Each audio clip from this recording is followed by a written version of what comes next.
Chapter 29. The storm of the seventh trial did not last long as the disciples partook in the eighth trial. This trial could be considered one of the easiest for Wang Wei, because this trial involves arrogance, conceit, and how to deal with failure. In this trial, Wang Wei finds himself invincible among his peers.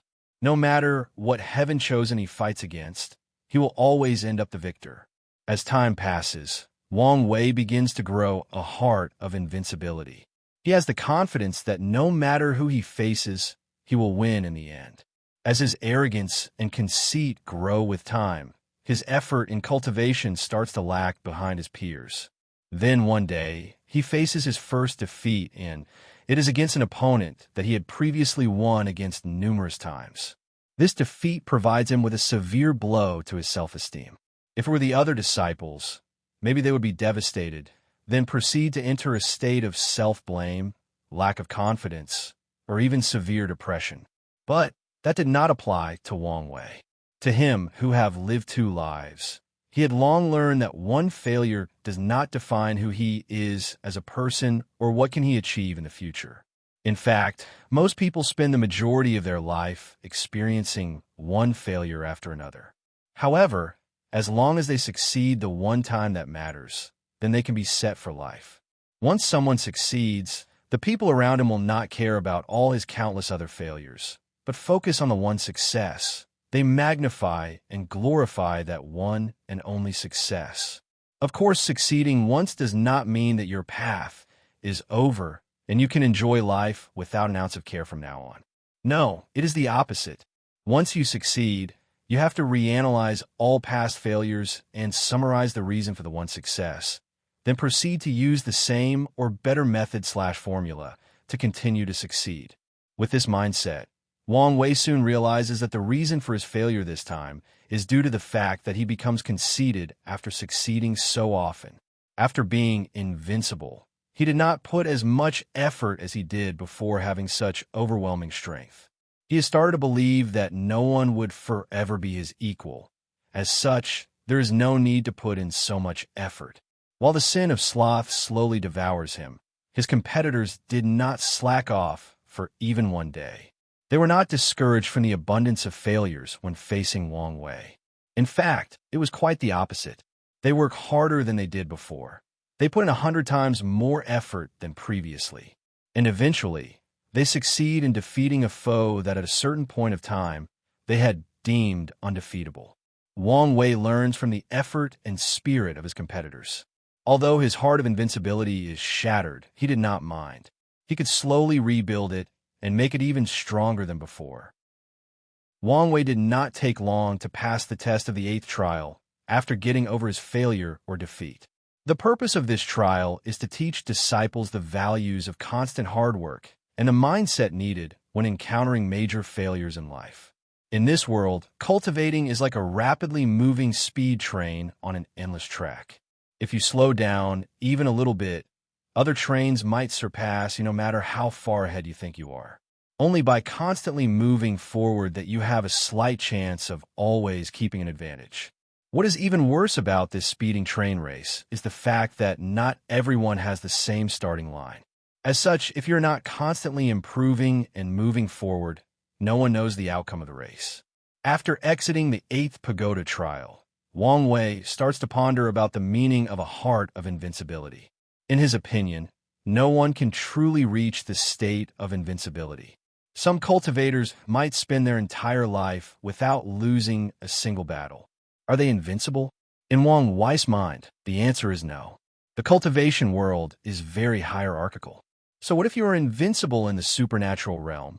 Can you beat someone in the shattered void realm or the saint realm? The answer is no.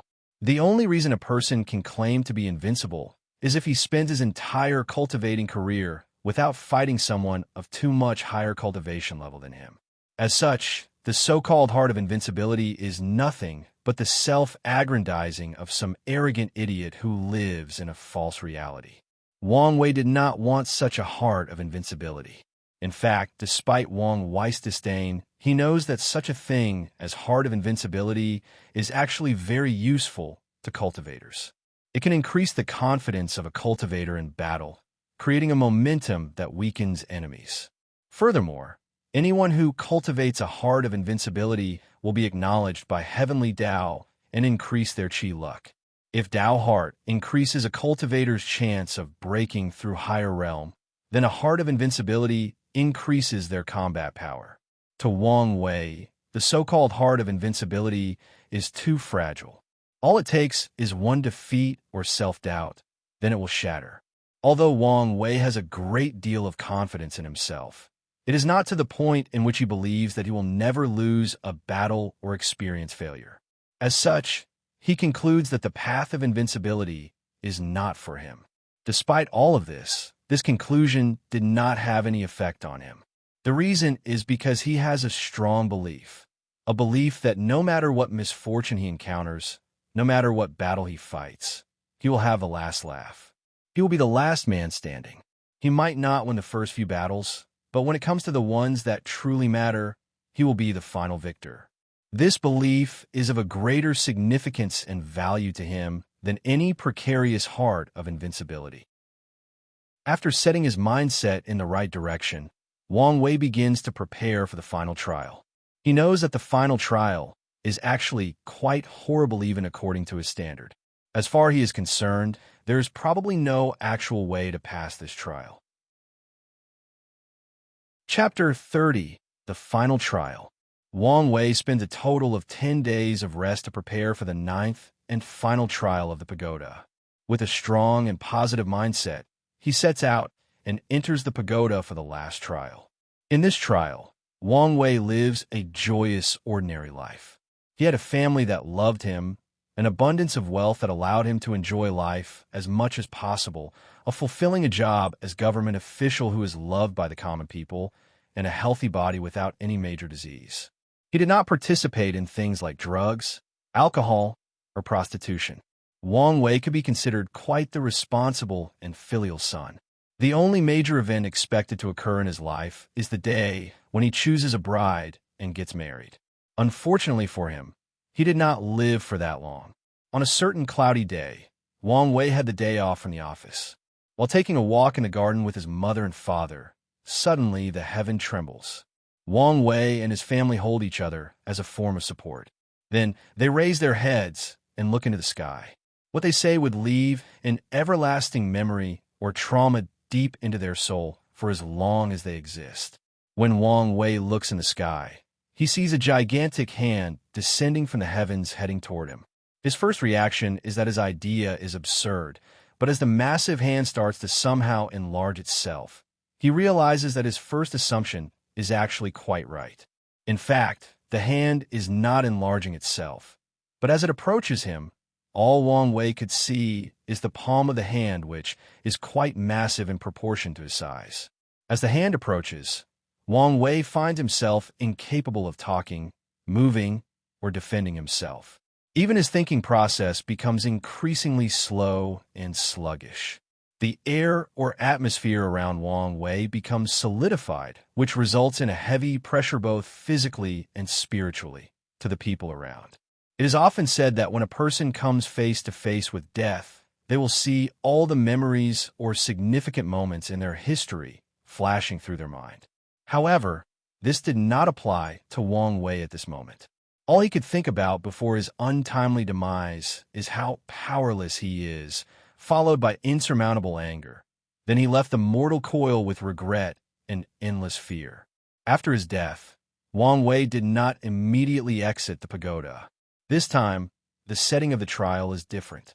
After the first death, the participants will find themselves rebirthed to a younger version of themselves at around 15 years old with all the memories of the previous life intact.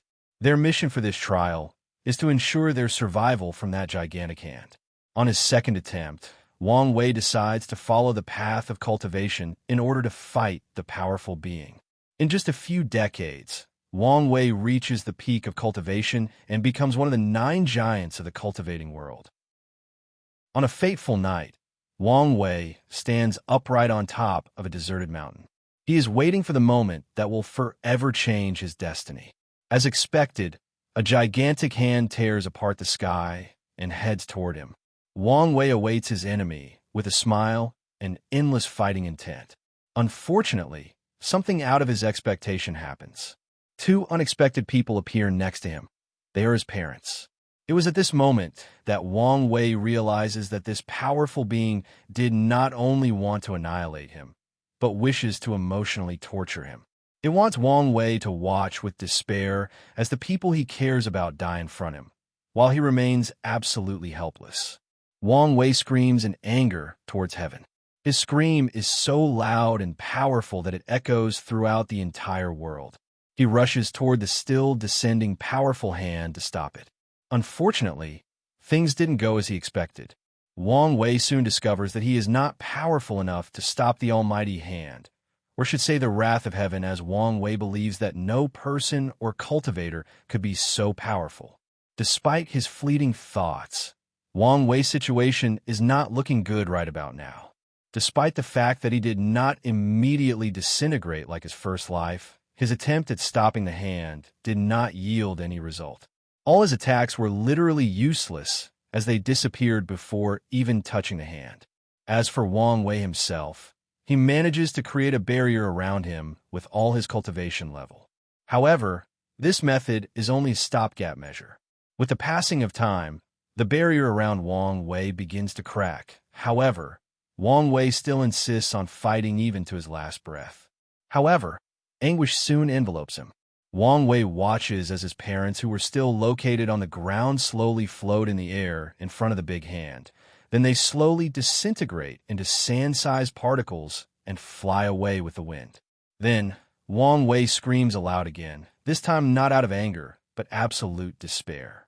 This burst in emotions dramatically increased his power. His barrier, that was full of crack and on the verge of being destroyed slowly, starts to heal and become stronger. With great anger and this powerful barrier, Wang Wei rushes straight toward the big hand and has a direct confrontation with it. Unlike last time, Wang Wei was not directly defeated or blasted off. Instead, he had a direct clash with the big hand. For a brief moment, Wang Wei had a standoff with the wrath of heaven. He manages to stand his ground in the face of such powerful force. Although this confrontation only lasted a brief moment before Wang Wei had to experience the eternal silence known as death, this brief moment meant a great deal to him and had a significant impact. This brief moment of confrontation represents hope for Wang Wei. Hope that one day he will be able to defeat this formidable foe. Hope that one day he will not have to watch helplessly as his loved ones are killed. Although this hope or chance is actually quite minuscule, although Wang Wei will have to experience countless pain and suffering, although he will have to experience numerous death and resurrections, he did not mind, because a slight hope is better than none at all. Unfortunately for Wang Wei, he did not know that this mode of thinking was actually the beginning of his endless despair. Chapter 31. The Final Trial. After his second attempt, Wang Wei took a few days to rest his spirit and think about how to go forward from now. When he designed the pagoda, he did not have any direct plan for the final trial. He only told the elders that the theme of the trial should be difficult and involve the theme of despair. As for the details and everything else, he did not participate in it. As the trial is used to help the participants, knowing everything is quite detrimental. After a few days of rest, Wang Wei once again enters the pagoda for the 9th trial. In his 3rd attempt, Wang Wei follows the same path as he did in the 5th trial. He becomes a devil that cultivates the Tao of Devour. By swallowing the blood, flesh, and soul of countless cultivators, Wang Wei's cultivation soon reaches a realm incomparable to his 2nd attempt. As for his parents, he hides them in a place where space is chaotic and teleportation is impossible, then awaits his opponent in the same deserted mountain from the previous attempt. When the fateful moment once again arrives, an extremely large hand descends from the heaven toward Wang Wei. Compared to it, Wang Wei is no more than an ant that can be accidentally trampled on. However, this time, things didn't go as previously. The hand did not attack Wang Wei directly. Instead, it moved toward the place where his parents were located and hiding. Wang Wei became terrified when he noticed that. With rage and fury on his face, he turns into a 3,000 meters giant and flies toward the direction of the hand. As soon as he flies, countless sonic booms follow a few seconds afterward. The wind from the aftershock of Wang Wei's flying speed destroys anything and everything from his path. Houses made of different wooden materials collapse. The blowing wind cut many people into many pieces. And some unlucky people who were directly in the same path as the giant Wang Wei directly exploded with blood scattered everywhere. In the path of Wang Wei, all that were left are destruction and death. Many people die from the falling debris of the houses. Many different severed limbs could be found randomly distributed in the ground. Additionally, a blood path thousands of meters long could be observed from a high point of view. This path leads directly toward the direction of Wang Wei's parents. Wang Wei flies with utmost rage toward his parents. He did not expect that this big hand would actually play rogue and directly attack his parents. Unfortunately for him, no matter how fast he flies, no matter how many innocent casualties he causes, he did not reach his parents in time. The big hand directly annihilated them, then proceeded to deal with Wang Wei. When Wang Wei reached the big hand, he immediately had a direct confrontation with it. He uses all his magic power, and with his powerful physical body, he throws a punch toward the big hand. With this powerful punch, the space around Wang Wei shatters. Cracks start to appear between heaven and earth. This punch contains Wang Wei's will for destruction and his endless anger. This single punch could destroy millions of lives. It could sink an entire continent as big as North America. It could offset the laws of gravitational pull. However, despite how powerful this punch was, it had a very limited effect. Upon receiving the punch, the big hand trembles slightly and stops for a few seconds. Then it proceeds toward Wang Wei to continue his mission of annihilations. Wang Wei did not become discouraged because of the minimal effect of his punch. If one punch did not work, then 10 will, or 100 or 1,000 punches. Boom, boom, boom. Terrible sounds of trembling echoed throughout the world. All living beings could see a 3,000 meters giant constantly punching a gigantic hand. With each punch, a terrible sound of explosion could be heard, followed by the slight tremor of the ground. The entire world shook with each punch. At this moment, the sky is no longer the peaceful and ethereal blue, but full of cracks and violent energy that will destroy anyone who comes in contact with it. In the sky, sweat started to flow down Wang Wei's face. With the increasing number of punches, his stamina has started to decrease. Furthermore, the magic power in his body is about to run out, and yet there's no sign of injury or even stopping from the big hand. Wang Wei immediately understands that he will probably not succeed in this trial, and the only thing that awaits him is death. Despite all of this, he did not give up. Every second he lives longer, he can still gather more information for the next attempt. Unfortunately, he did not last very long. The moment Wang Wei's stamina ran out, the power of the big hand dramatically increased and pats him. This time around, Wang Wei did not turn into tiny particles and scatter with the wind. This time, death becomes painful. When the big hand hit him, his skin burned, all the muscles in his body were cut into many pieces, and all his 206 bones were crushed into fine powder.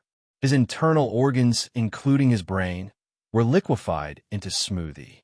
Despite all of these, Wang Wei did not immediately die. His powerful body, or to be precise, what remains of it, allows him to still remain sober despite his severe injuries. Wang Wei looks at his mutilated body and groans. This kind of pain is nothing to him who had suffered the torture of the 18 level of hell. However, what follows provided him a great deal of pain. A splitting headache suddenly attacked him. He felt as if a part of him was suddenly torn apart. From his experience, he knows that this is the pain from directly attacking the soul. As he inspected his body, Wang Wei knew that this pain would last for a long while before putting him out of his misery. Wang Wei also guessed that this big hand probably did this on purpose to make him suffer as much as possible before killing him. Knowing this, Wang Wei refused to give the wrath of heaven the satisfaction of watching him squirmed in agony. This big hand would probably like it better if he begs for forgiveness and grovels at its feet. However, Wang Wei refuses to admit defeat. He uses the last bit of strength left on him to directly destroy his soul and commits suicide. Chapter 32, The Final Trial. In his third attempt, Wang Wei still believes that by having a powerful enough cultivation, he would become victorious against the wrath of heaven. As such, he travels throughout the whole world and learns all the cultivation scriptures and techniques that he could. Then, he creates a supreme scripture that allows him to reach an unimaginable height in cultivation level. As for his parents, he did not hide them or try to protect them like last time. Instead, he allows them to go on the path of cultivation themselves. He creates a cultivation technique that provides them with heaven-defying defense and healing abilities. As long as they have a single breath left, as long as a single drop of blood is left, they can heal and rejuvenate both their bodies and soul. They were almost immortal and unkillable. This technique was indeed quite terrible and heaven-defying. The only reason that Wang Wei can so easily create it is due to the fact that the pagoda trial is an illusory world where anything is possible. However, despite his best effort, some things are inevitable. They are destined to happen. Wang Wei still fails to stop the gigantic hand or the wrath of heaven. Although in this round he still lasted a little longer than previous ones, the gigantic hand still kills him and his family. His developed, unkillable cultivation technique only prolonged the inevitable demise of his parents and further added to their suffering before their death. However, Wang Wei did not regret his choice. The wrath of heaven was determined to involve his parents in their fight, and unfortunately, there is nothing he could do to stop it. However, his will and determination did not waver for even a second. As long as he has a single breath, he will continue to fight it. This determination soon became the despair of our young protagonist. The cycle of the seasons from autumn to summer is manifestation of samsara, as it indicates that all living beings live life in an endless cycle of suffering from one reincarnation to another, without being able to escape. It is also a manifestation of the passing of time, the bringer of wisdom to all life through age, suffering, and repeating mistakes. As such, 2 years passed by, and Wang Wei was still stuck in the 9th pagoda trial. Throughout the past 2 years, Wang Wei had many attempts at the pagod, 999 to be exact. All of them ended in failures. He had to watch his family and loved one die one by one more than 9,000 times. And he himself had to experience such a number of deaths. Death was not a particularly enjoyable experience. In this trial, there is no such thing as reincarnation. As such, death is the end, the finale. There is no afterlife, no kingdom of God, no punishment from hell, only an eternal silence and absolute darkness. In this silent darkness, the only functioning thing is the mind, left wondering about everything and nothing. There is no concept of time and space. There is no matter to interact with, no living being to converse with. Only your mind, thoughts, and memories are left. All the ideas and thoughts you ever had during your life, no matter how good or evil. You can precisely inspect each of them to the last detail. In this bleak scenario, a person starts to explore and judge themselves. Their concept of morality, are they good or evil based on their own thoughts, not action? The way people view them, the impact that they think they have on others, their socio-political views, etc. Additionally, the people they have interacted with throughout their lives, or the people they actually care about, can only exist only in memories. The only good thing about this silent darkness is the fact that it provides its residents with perfect memories. They can see or review anything from the moment of their birth. All the people they are longing to see exist forever in their memories and can see them as long as they desire. Of course, such a thing can also be interpreted as an everlasting curse. When a person comes to the realization that the people that they are longing for and loved most in the world are nothing but lingering memories, it is easy for them to break down emotionally and spiritually. In simple terms, death is not a fond place, and experiencing more than 1,000 times over could drive the strongest of man to madness. However, Wang Wei still did it, and voluntarily. He did not flinch for even a moment. For his conviction, for his Tao heart, for his path of emperor, he kept moving forward. And that is exactly what Wang Wei did the past 2 years. He tried many different approaches and attempts. All of which resulted in failure and death. In his 10th attempt, Wang Wei no longer relied simply on his powerful cultivation to fight the wrath of heaven. He learned that the power of groups can be more effective than the single individual. As such, he went on a path of conquest of the whole world. After his conquest, he rallied all the cultivators of the world and created a massive formation that envelopes the entire world. Then all the cultivators will inject their cultivation powers at certain nodes to fight the wrath of heaven. Although he was still unsuccessful, he learned from this attempt for his next several ones.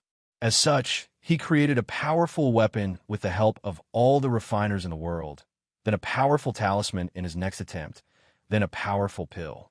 On his 50th attempt, Wang Wei became an emperor with a massive kingdom that conquered the entire world.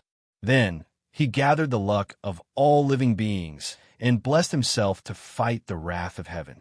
He still failed and died miserable with all the people of his empire. On the 100th attempt, Wang Wei proclaimed himself as a supreme god and spread his benevolence throughout the world. He once again conquered the world and gathered the faith and incense of all living beings.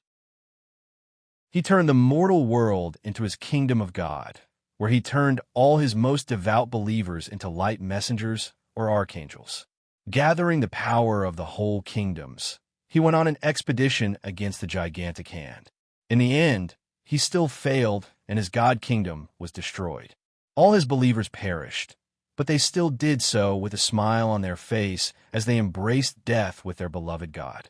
Despite his 100 attempts and 100 deaths, Wang Wei's will and fighting intent did not diminish for even a second. The fight must continue on. Chapter 33, The Final Trial. On his 250th attempt, a burst of madness enveloped Wang Wei. In order to win against the wrath of heaven, he set up a massive formation that surrounded the whole world, then used the world as a massive bomb against the gigantic hand. Afterward, only Wang Wei and his parents remained intact and alive, floating in the endless void of the universe. However, this fact did not remain true for long.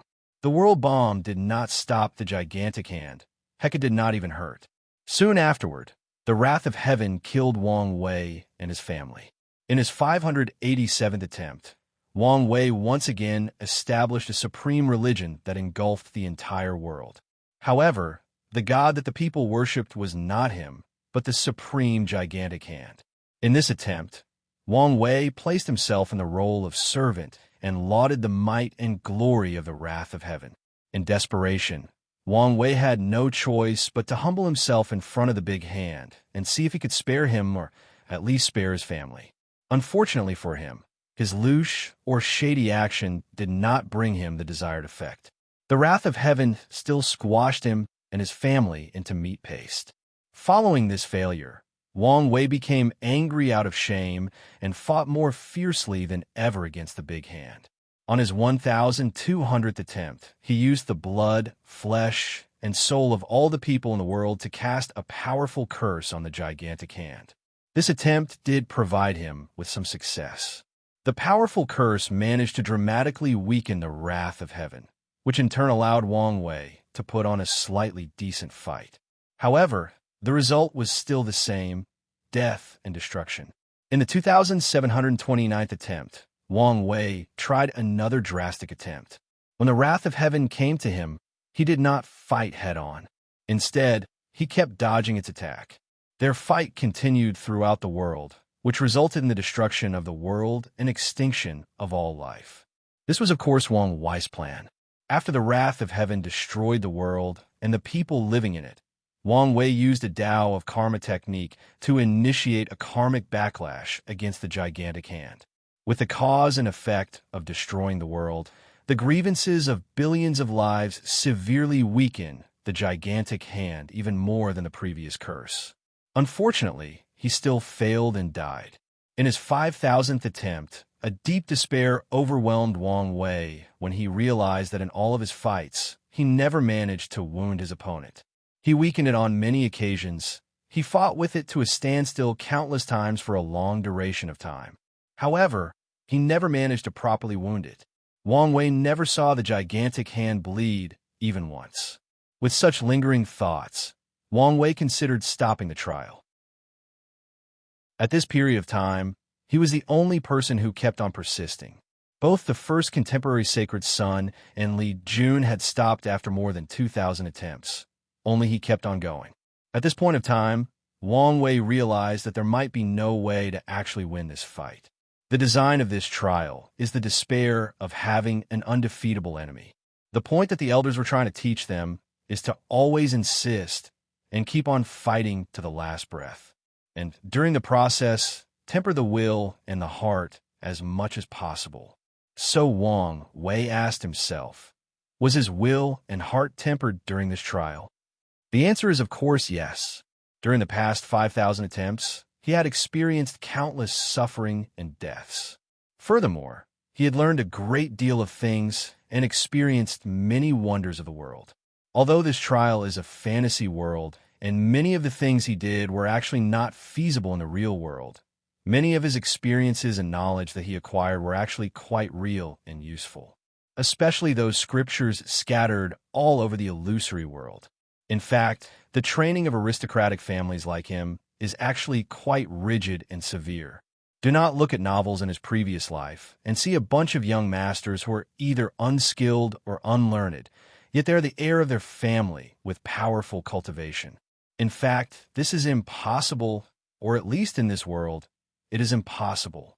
Children like Wang Wei and Li Jun, or even the Branch family, have to learn a great deal of things at a young age. They have to learn proper etiquette, mannerism, speech, literature, poetry, calligraphy, and go. Additionally, they have to learn all kinds of sculptures that contain the laws and truth of heaven and earth of the vast universe. These scriptures were the accumulation of countless sages and powerful cultivators throughout the inception of the Tao opening sect. In fact, many of the scriptures were written by the great emperors of the sect as a way to enrich the foundation of the later generation. These children could not understand the majority of the content of these scriptures. Even Wang Wei could not fully understand some of them despite his heaven-defying understanding that his powerful soul provided him with. However, even if they could not understand them, they still have to memorize them. The same fact goes to the disciples of the sections. Although their training was not as strict as the family children unless they were the direct disciples of some powerful elders, they still had to read those boring scriptures. The reason for this is a form of enlightening of the Tao, a way to form a solid foundation for future cultivation. Many times some cultivators would suddenly become enlightening while doing mundane things or during a fight, which dramatically increase their cultivation levels or break through bottlenecks. The reason for that is due to the scriptures that they have studied at a young age. They may not understand these words of wisdom when they were young, but once the occasion arrives, the true meaning of these scripture will become clear to them and be the foundation of their enlightenment and understanding the laws of heaven and earth, thus furthering their path of cultivation. This is one of the main reasons that heaven chosen from powerful sects and families dominate the myriad emperor world. It's not just because they have better talents and more powerful cultivation techniques. These scriptures are the foundation that these families and sects have gathered for millions of years. In this world, there have been countless casual or loose cultivating geniuses, and many have even proven the Tao and proclaimed themselves great emperor. These people who have not formed families and sect have also left their legacy scattered all over the world. As long as someone is predestined, they could acquire these techniques that are not inferior to the heaven-chosens of the sects and families. However, not all of the lucky people could rise and make a name for themselves. The reason for that is not just the fact they did not have the same amount of resources from these powerful sects, but because they lack a certain background and foundation. Even if someone acquired a peerless cultivation sutra, if that person could not truly understand it, then it serves no actual purpose. At the very least, it could not bring to tuition its full potential. As such, the pagoda trial is more than a tool for polishing Tao heart, but a way to secretly train the knowledge and experience of these disciples. Although the cultivation techniques and realm in the pagoda are not real, the disciples can use them as reference when creating their own techniques if they have such talent. At the 5,000th attempt, Wang Wei came to the conclusion that he had learned a great deal of knowledge and experience, and his Tao heart has been greatly tempered. However, he kept asking himself, as he reached his limits. Chapter 34, The Final Trial, Despair Part 5, Reedit. Wang Wei's dilemma on the 5,000th attempt lasted a while. He kept asking himself whether he had truly reached his limits and should have stopped. After agonizing with this question, for a while, he decided to stop. After all, he had truly tempered himself, and he also had the best record of all the disciples of the sect. He had nothing more to prove to anyone else. Just when Wang Wei was about to turn his thought into action, his mysterious intuition kicked in and warned that if he quit now, he might regret it later down the line during his later years of life. Wang Wei had always trusted his intuition as it had helped and saved him countless times, even when he first reincarnated. After making his choice, Wang Wei once again entered the pagoda for his 5,000th attempts. This time, he chose a different way that he had never tried before: beg for mercy. Although this kind of thing does not fit his character and his pride, but for his family, for his further tempering, humbling himself is not unacceptable. In a previous trial, he had learned when to bow to circumstances. Additionally, begging is not inconsistent with Wang Wei's way of free and unfettered. As a person who pursues absolute freedom, he can do whatever he desires. If he wants to be a supreme being that all beings bow down to, he will.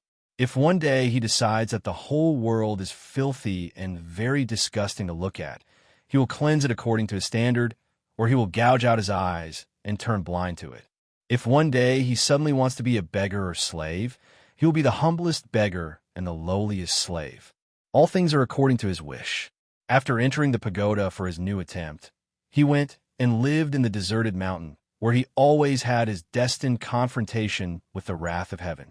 There, he built a simple wooden cottage, then had a cultivator create an artificial river and a forest full of all kinds of animals and plants. Wang Wei lived a simple life every day. He woke up early every day, ate breakfast from hunting animals and plants in the forest, and drank water from the river. Afterward, he would enter an empty room in the cottage, kneel down and kowtow to the wrath of heaven, asking for his forgiveness. This act of kneeling and begging would go on for 18 hours a day. Then, Wang Wei would go to bed and repeat the same routine the next day. This process lasted for decades. Every day, he would kneel and beg for mercy for 18 hours, without missing a single day. Whether it was snowing or raining, he would still keep on going. Even if he was riddled with diseases and feebleness, he would continue on this practice for 18 hours, no more or less. As time passed, and Wang Wei continued his ascetic-like life, his body became thin due to malnourishment.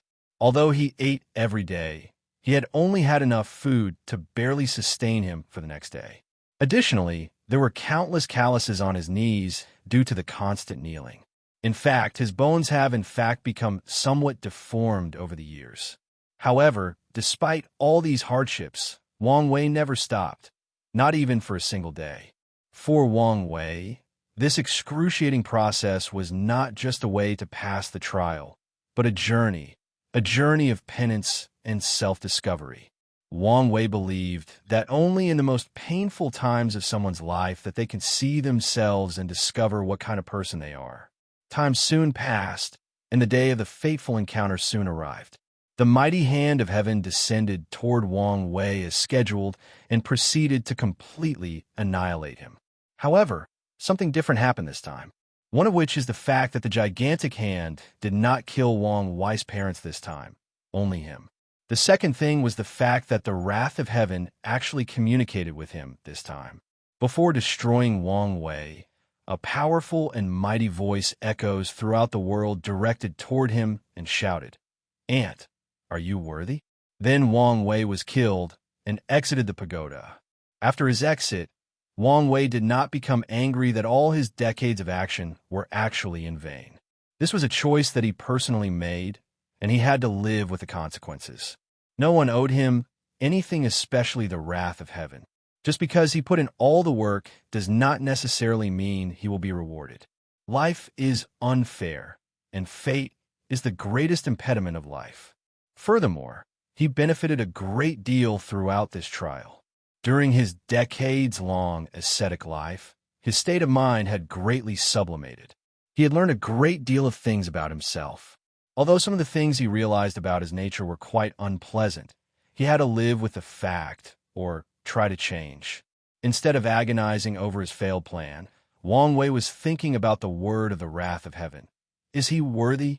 He has been fighting with it for countless times, but never once has he proven that he was a worthy opponent of it. At best, Wang Wei could be seen as a great nuisance. A worthy opponent? Never. After thinking about this, Wang Wei's eyes immediately light up. Now, he had finally found a real goal to accomplish in this trial. Even if he could not win the wrath of heaven, he will become a somewhat worthy opponent. After making up his mind, Wang Wei took a few days off to contemplate his next set of action. After pondering for a while, he soon discovered that he had used all the methods he could think of. The other methods he had left were simply slight deviations of the same idea. Whether to use the luck of all beings as emperor or becoming the god of beings with faith, they are essentially the same method with different forms of execution. Visit Readle me for extra chapters.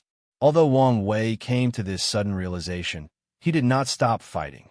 As long as he continued to fight, he would find a way forward. As long as the methods he uses from now are even a little better than previous ones, he will continue to fight. On his 6,546th, Wang Wei tried to hide from the wrath of heaven. He cut off all his karma, erased memories of himself from all the people that knew him or have ever seen him, including his parents. He removed all traces from his existence in the world. He even erased his presence or record of birth from the wheel of reincarnation. He even erased himself from the river of time. Technically, Wang Wei was never even born in this world. The last trace of his existence, that is his fate, was transferred to someone else.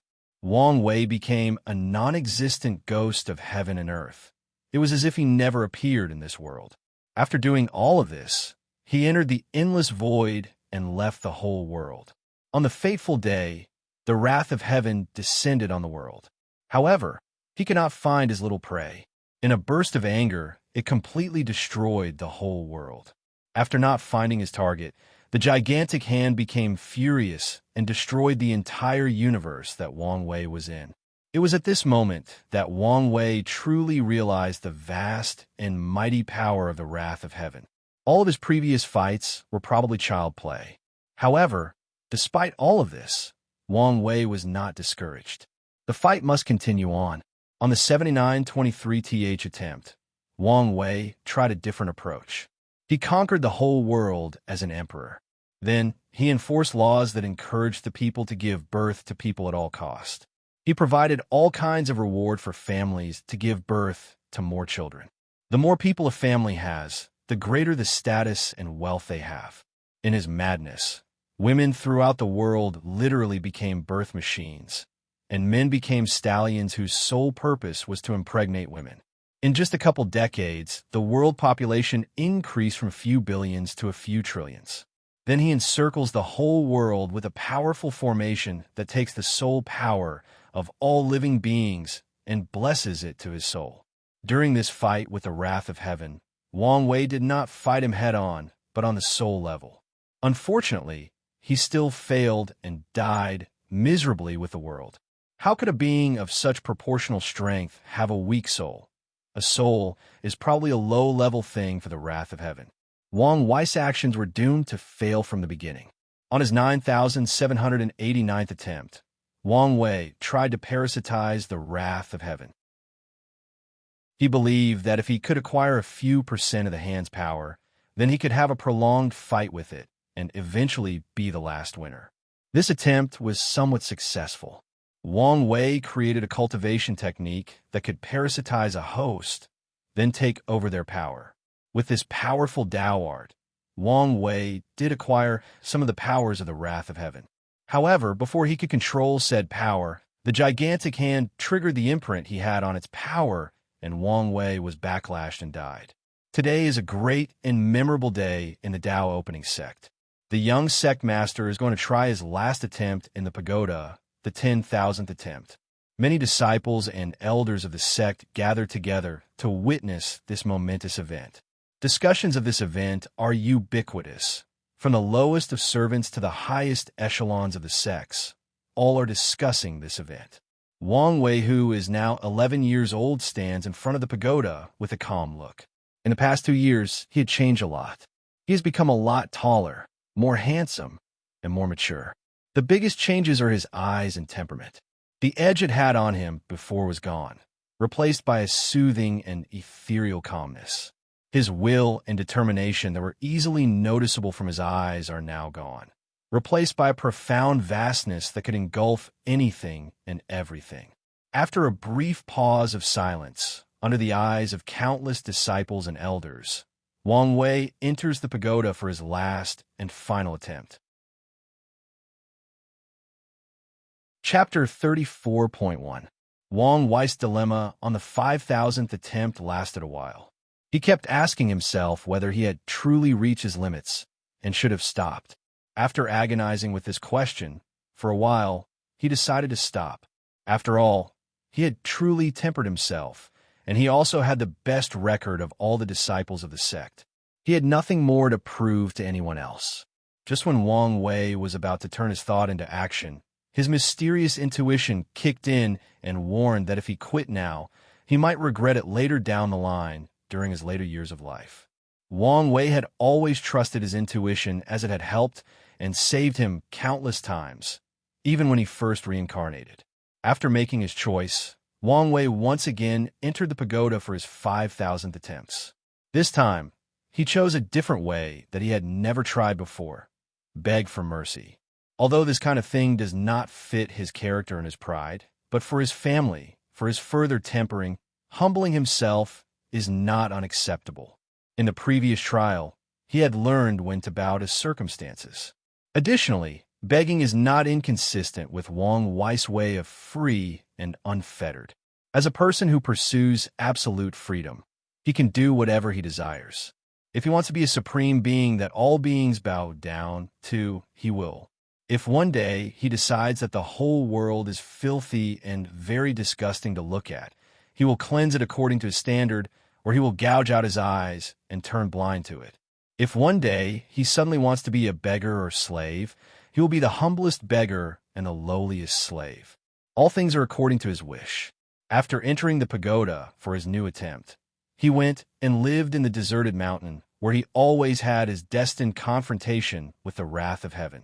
There he built a simple wooden cottage, then had a cultivator create an artificial river and a forest full of all kinds of animals and plants. Wang Wei lived a simple life every day. He woke up early every day, ate breakfast from hunting animals and plants in the forest, and drank water from the river. Afterward, he would enter an empty room in the cottage, kneel down and kowtow to the wrath of heaven, asking for his forgiveness. This act of kneeling and begging would go on for 18 hours a day. Then, Wang Wei would go to bed and repeat the same routine the next day. This process lasted for decades. Every day, he would kneel and beg for mercy for 18 hours, without missing a single day. Whether it was snowing or raining, he would still keep on going. Even if he was riddled with diseases and feebleness, he would continue on this practice for 18 hours, no more or less. As time passed, and Wang Wei continued his ascetic-like life, his body became thin due to malnourishment. Although he ate every day, He had only had enough food to barely sustain him for the next day. Additionally, there were countless calluses on his knees due to the constant kneeling. In fact, his bones have in fact become somewhat deformed over the years. However, despite all these hardships, Wang Wei never stopped, not even for a single day. For Wang Wei, this excruciating process was not just a way to pass the trial, but a journey of penance and self-discovery.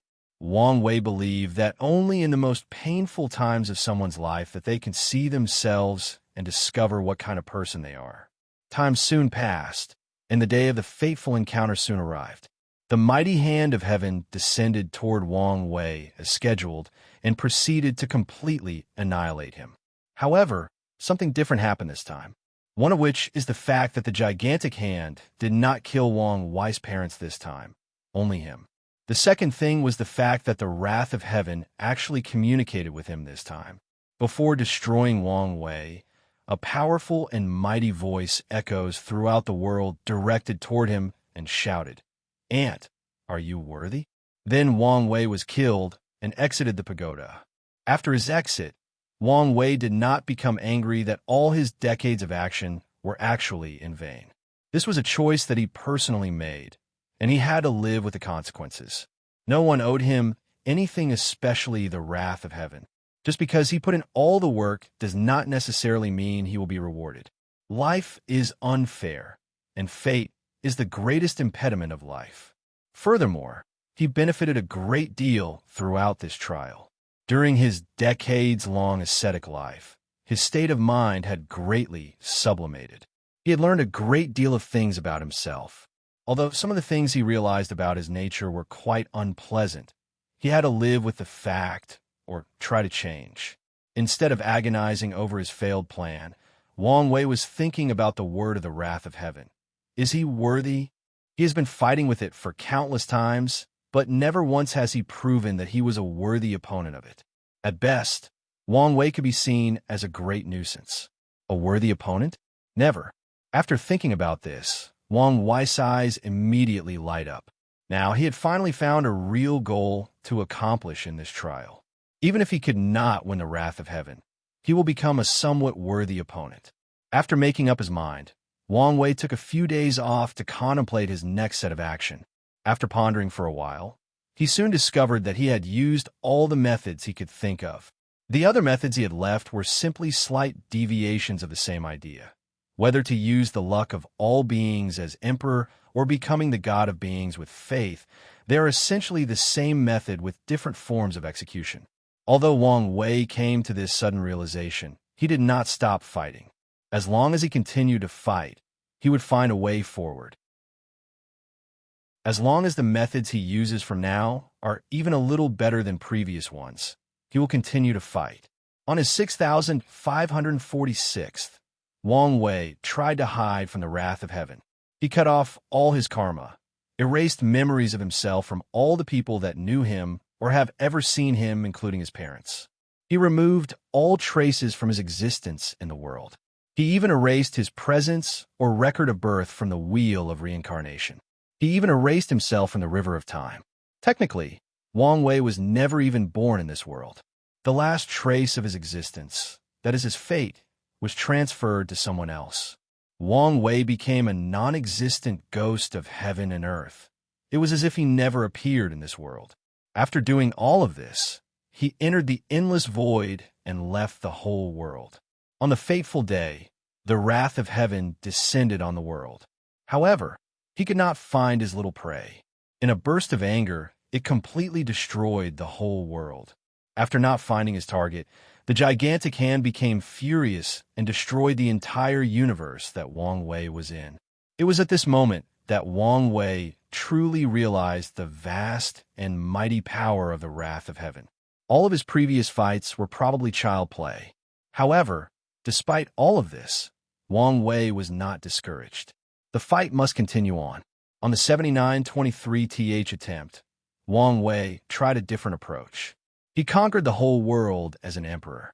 Then, he enforced laws that encouraged the people to give birth to people at all cost. He provided all kinds of rewards for families to give birth to more children. The more people a family has, the greater the status and wealth they have. In his madness, women throughout the world literally became birth machines, and men became stallions whose sole purpose was to impregnate women. In just a couple decades, the world population increased from a few billions to a few trillions. Then he encircles the whole world with a powerful formation that takes the sole power of all living beings and blesses it to his soul. During this fight with the wrath of heaven, Wang Wei did not fight him head-on, but on the soul level. Unfortunately, he still failed and died miserably with the world. How could a being of such proportional strength have a weak soul? A soul is probably a low-level thing for the wrath of heaven. Wang Wei's actions were doomed to fail from the beginning. On his 9,789th attempt, Wang Wei tried to parasitize the wrath of heaven. He believed that if he could acquire a few percent of the hand's power, then he could have a prolonged fight with it and eventually be the last winner. This attempt was somewhat successful. Wang Wei created a cultivation technique that could parasitize a host, then take over their power. With this powerful Tao art, Wang Wei did acquire some of the powers of the wrath of heaven. However, before he could control said power, the gigantic hand triggered the imprint he had on its power, and Wang Wei was backlashed and died. Today is a great and memorable day in the Tao opening sect. The young sect master is going to try his last attempt in the pagoda, the 10,000th attempt. Many disciples and elders of the sect gather together to witness this momentous event. Discussions of this event are ubiquitous. From the lowest of servants to the highest echelons of the sects, all are discussing this event. Wang Wei, who is now 11 years old, stands in front of the pagoda with a calm look. In the past 2 years, he had changed a lot. He has become a lot taller, more handsome, and more mature. The biggest changes are his eyes and temperament. The edge it had on him before was gone, replaced by a soothing and ethereal calmness. His will and determination that were easily noticeable from his eyes are now gone, replaced by a profound vastness that could engulf anything and everything. After a brief pause of silence, under the eyes of countless disciples and elders, Wang Wei enters the pagoda for his last and final attempt. Chapter 35. Outside the pagoda. After Wang Wei enters the pagoda, all the disciples and elders stand in front of the visual formation watching. In the clouds, the sect master Wang Tian and all the great elders and elders float in the void watching the trial while discussing the past 2 years. The great elder of the formation hall says, "I cannot believe the amount of changes that have taken place in the sect during the past 2 years. This polishing Tao Heart Pagoda is a truly marveled idea. Yes, all the disciples have truly matured, and they all have made great progress in the cultivation levels," responds Great Elder Li Jiang with a truly joyous smile. The Great Elder Longbo scoffs at him and replies with annoyance, "You are only saying that because of the performance of your son." Upon hearing Great Elder Longbo's words, the other elders sigh. The past 2 years have brought a great deal of shock to all of them. Among all of the disciples of the sect, the person with the best performance beside Wang Wei is undoubtedly Li Jun, the son of Great Elder Li Jiang. Even the number 1 contemporary sacred son, Han Li, did not have a better record than Li Jun. You should know that Han Li has the number 12 physique, the heavenly thunder body, and has been cultivating for countless years. As for Li Jun, he is nothing but the most common genius in the Tao opening sect, or even the entire myriad emperor world during this generation. On top of that, he is still a mortal who has not started cultivating yet. Despite all of these facts, his performance can still outshine Han Li. Many people might ask, what about Wang Wei? But the elders will never list him in the category of normal person. The young sect master is a person born with wisdom, a person with that is blessed by heaven. This fact was proven when vision occurred upon his birth. Throughout this generation, only a few people are born with vision. Many people believe that these people will be one of the major contestants for the heaven will. Great Elder Li Jiang, still with a smile on his face, answers back, "Longbo, you do not have to be jealous of this seat, son. Your direct disciple, Han Li, did his best in the trial. After all, Having the third best record is still something to brag about. Upon hearing these words, Great Elder Longboss Face becomes furious, and he stares menacingly at Great Elder Li Jiang. Seeing that both of them were about to argue, Great Elder Yin Mei tries to turn the conversation to something else and says, "It is not just the disciples who have greatly benefited from the pagoda. All of us have made rapid progress in our cultivation after passing the 9 trials. Indeed, as Great Elder Yin Mei has said, the majority of them have benefited a lot from the pagoda. With the tempering of their Tao heart, the chances of breaking through the next realm have either substantially increased and the amount of time needed have decreased. The majority of them are in the Saint realm. As such, each breakthrough in a small realm is a great increase in power and also takes a lot of time. However, the greatest benefit of this pagoda is not the small breakthrough in the Saint realm, but providing the elders the state of mind needed to break through the Supreme realm. One of the most necessary things to break through the Supreme realm is having a state of mind that is in line with heaven and earth, in line with nature, in line with the great Tao. Although most cultivators are powerful, they have spent most of their lives either fighting or in retreat. Although cultivators can learn and use the laws of heaven and earth, however, they do not have the mindset on how to properly control these laws, or they do not even understand the difference between the law and the Tao. In order to step into the Supreme realm, such a mindset is necessary. As such, most cultivators will enter mortal dust to refine their mindset. And what is mortal dust? Just like the name suggests, cultivators will seal their cultivation and live the life of mortals and experience the dust, filth, and vicissitudes of mortals. Mortal life is a brief and short 100 years. However, because of its briefness, one person can experience and learn a great deal of things in this short span of time. In order for cultivators to truly experience mortal dust, they have to truly enter the roles of mortal. They have to set their mindset to that of a short-lived creature. Many cultivators have to experience many cycles of 100 years before they can get into the role play of mortal life. Some extreme cultivators have even sealed their memories as a way to get into the mindset of mortals and learn enough about the world to step into the Supreme realm. The elders who have entered the pagoda have tempered their mindset throughout the 9 pagoda trials, as many of the trials required them to be nothing but mortals. Some trials have even sealed their memories and provided them with a new, different identities, which in fact is similar to the way cultivators experience mortal dust.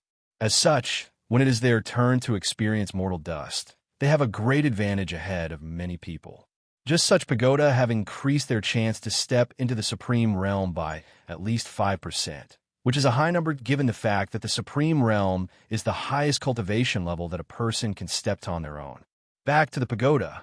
After entering the pagoda, Wang Wei did not do anything outrageous or daring in order to fight the wrath of heaven. In fact, he did not do anything extraordinary at all. He spends all of his life with his family and loved ones.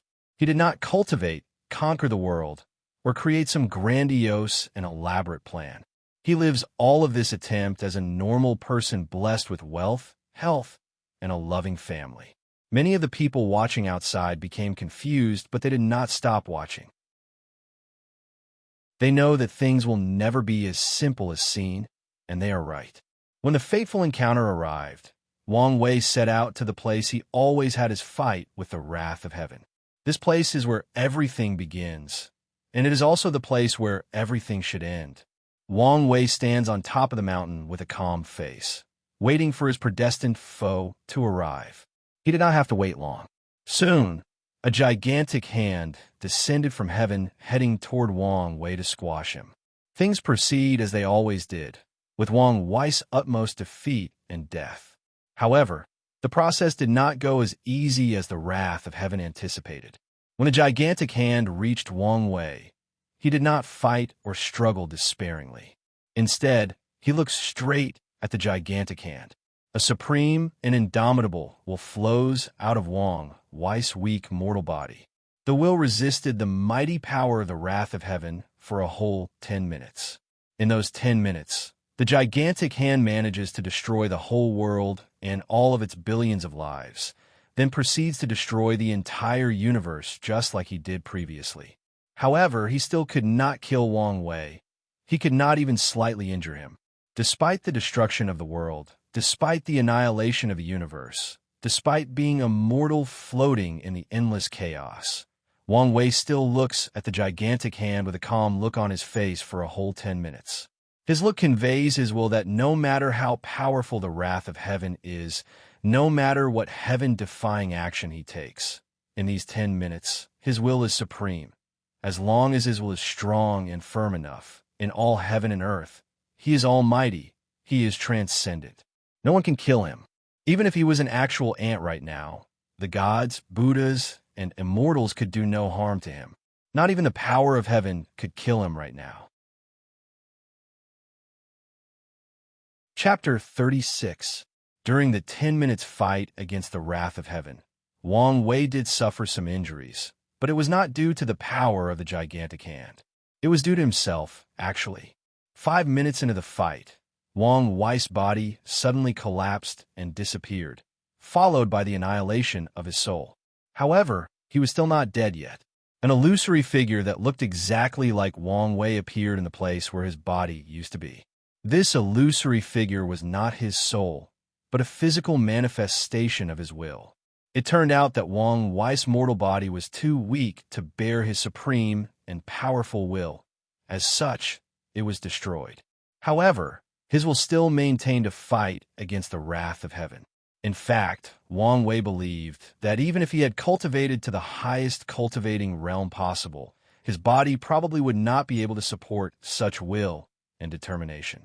Back to the fight. During the confrontation with the wrath of heaven, a roar of anger echoes throughout the infinite chaos. The wrath of heaven was enraged at the fact that the ant that he should be able to squash will manage to resist his might to such a degree. This was a great insult. As such, the gigantic hand decided to increase its power.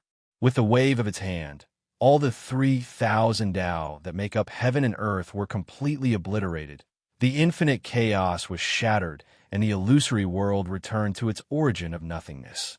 However, despite all of these, Wang Wei's will still remained intact. It remained indestructible and unbreakable.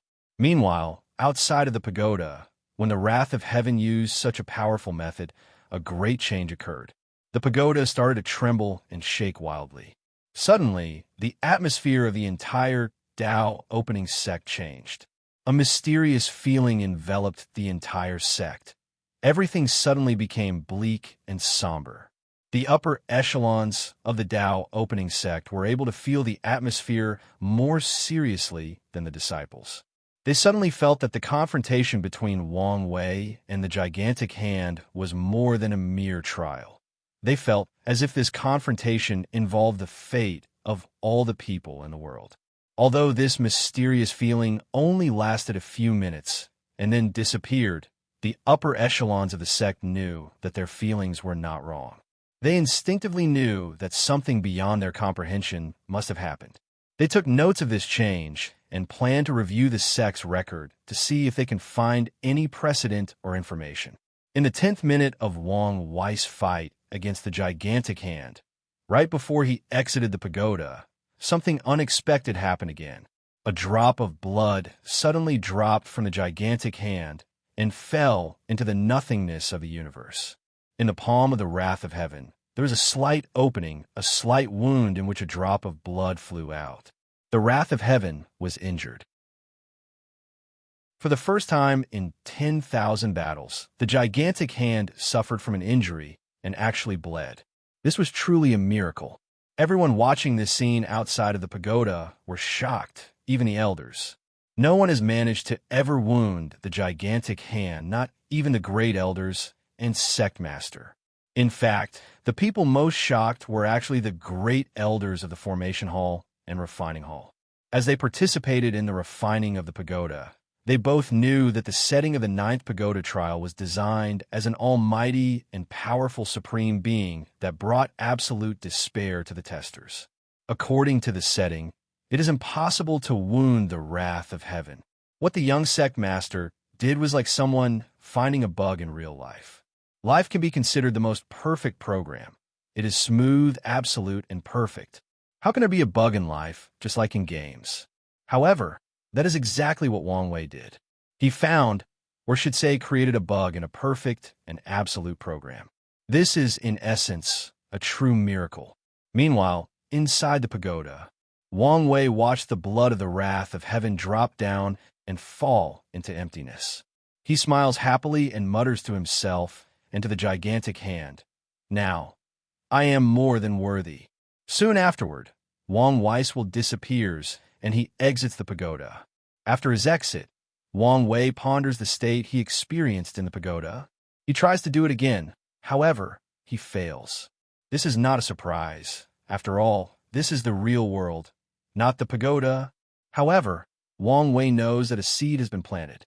When the right circumstances arrive, he knows that he has the foundation to reach such a state again. All he has to do is wait for the right time and place. While Wang Wei was pondering his experience in the 9th trial, a huge shadow suddenly appeared behind him. The shadow, who looks exactly like a grown-up Wang Wei, sits on a throne with countless beings bowing to him. This is the shadow representing the young emperor. Unlike last time, the full figure of the shadow became transparent and a throne was added. When the shadow appears, an overbearing aura surrounds the whole Tao opening sect. All the disciples except for the contemporary sacred son kneeled down and were forced to bow to Wang Wei. In fact, both the contemporary sacred son and the elders felt a very spiritual pressure, forcing them to bow their head. Of course, due to the vast difference of cultivation level, they could ignore the pressure. However, imagine if they had to fight while resisting this pressure. This would be quite the difficult fight. Unfortunately, the shadow did not fully manifest. After Wang Wei finishes his pondering, the shadow disappears like an illusion. Upon waking up, Wang Wei sees a bunch of disciples kneeling and bowing to him, and he becomes shocked. Immediately, he thought of something and said, "You can all stand up." After hearing his words, all the disciples stood up and looked at Wang Wei with awe and reverence and a little bit of fear. Upon seeing the change of emotions of the sect's disciples, Wang Wei knew that his prestige in the sect would reach a high time from now on. No one can shake his status from now on. Although he will still have to deal with some temptations in the future, as long as he deals with them in a timely manner, everything will be fine.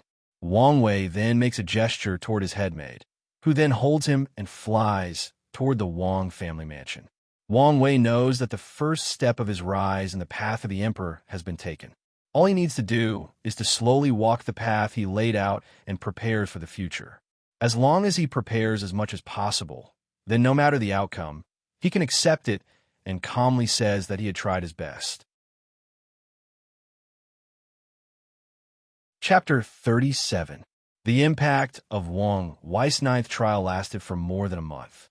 Throughout the Tao opening sect, many disciples kept discussing the mighty prowess of their young sect master, and they all had a happy smile on their face as they looked forward to a better future. They all hoped that their sect could have a new great emperor. Meanwhile, in the Wang family mountain, Wang Wei has been pondering what he learned throughout all the 9 trials. After passing each trial, he became a better person, a more qualified cultivator. The trial that affected him the most has to be the 5th trial. In that trial, Wang Wei almost lost himself. In order to acquire power, he was willing to do absolutely anything. He had no bottom line whatsoever. He was even willing to kill his own mother. Although he woke up at the last minute, he still had a lingering fear when he thought about how close he came to losing himself to power and becoming its slave. During this trial, Wang Wei's greatest fear since coming to this world manifested.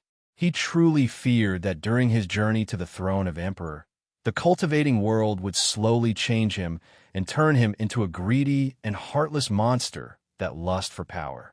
After all, despite all the changes that has happened to Wang Wei the past 10 years, his essence is still a modern man who lived in a society of law and order. He has not truly blended into this world yet. In fact, today he's going to take another step to modify his way of thinking and also to prepare for his future. After his self-meditation, he proceeds to call his head maid Wang Ju, who is in fact from one of the Wang family branch lines. After a rigid and rigorous training process with more than 1,000 candidates, she was chosen to serve Wang Wei. Wang Ju walks into the room, bows and salutes. "Young master, did you get what I asked for?" Answers Wang Wei directly. "Yes, just like you asked for." 10 heinous criminals from the mortal world are locked in the basement. Each of them have committed horrendous crimes like rape, murder of children, and even cannibalisms.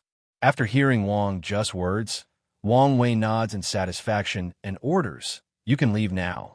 Wang Ju slightly bows to him and proceeds to leave without asking any question. One of her training as a head maid and information agent is to never ask the superior any question. Things that she should know will be told to her. Things that she should not know, she does not dare to ask. That's the motto of every properly trained maid. If one day she ever crosses any of these two rules, she knows what awaits her is only death. After seeing his head maid leave, Wang Wei was even more satisfied with her. The Wang family trained her properly, and Wang Ju is actually quite capable. After taking a few breaths to calm down, Wang Wei journeys toward the basement. Today, he is going to do something to prepare for his future. He is going to take another major step toward his future. Today, he is going to personally see blood. He is going to kill. Although Wang Wei has committed many acts of mass genocide during the pagoda trial, however, things are actually different in real life. In the trials, he could internalize his actions by telling himself that this world is in fact just a mere dream, a very realistic illusion. That his actions had no real consequences, that the people in the illusion were nothing but NPCs in a game. As such, he did not really feel anything when he killed someone. However, reality is different from the illusion world of the pagoda. This time, he's going to take an actual life. As a person born in modern society with normal ethical views, how could he easily kill someone and shrunk it like it was nothing? Wang Wei remembers reading about the protagonists from the novels in his past life.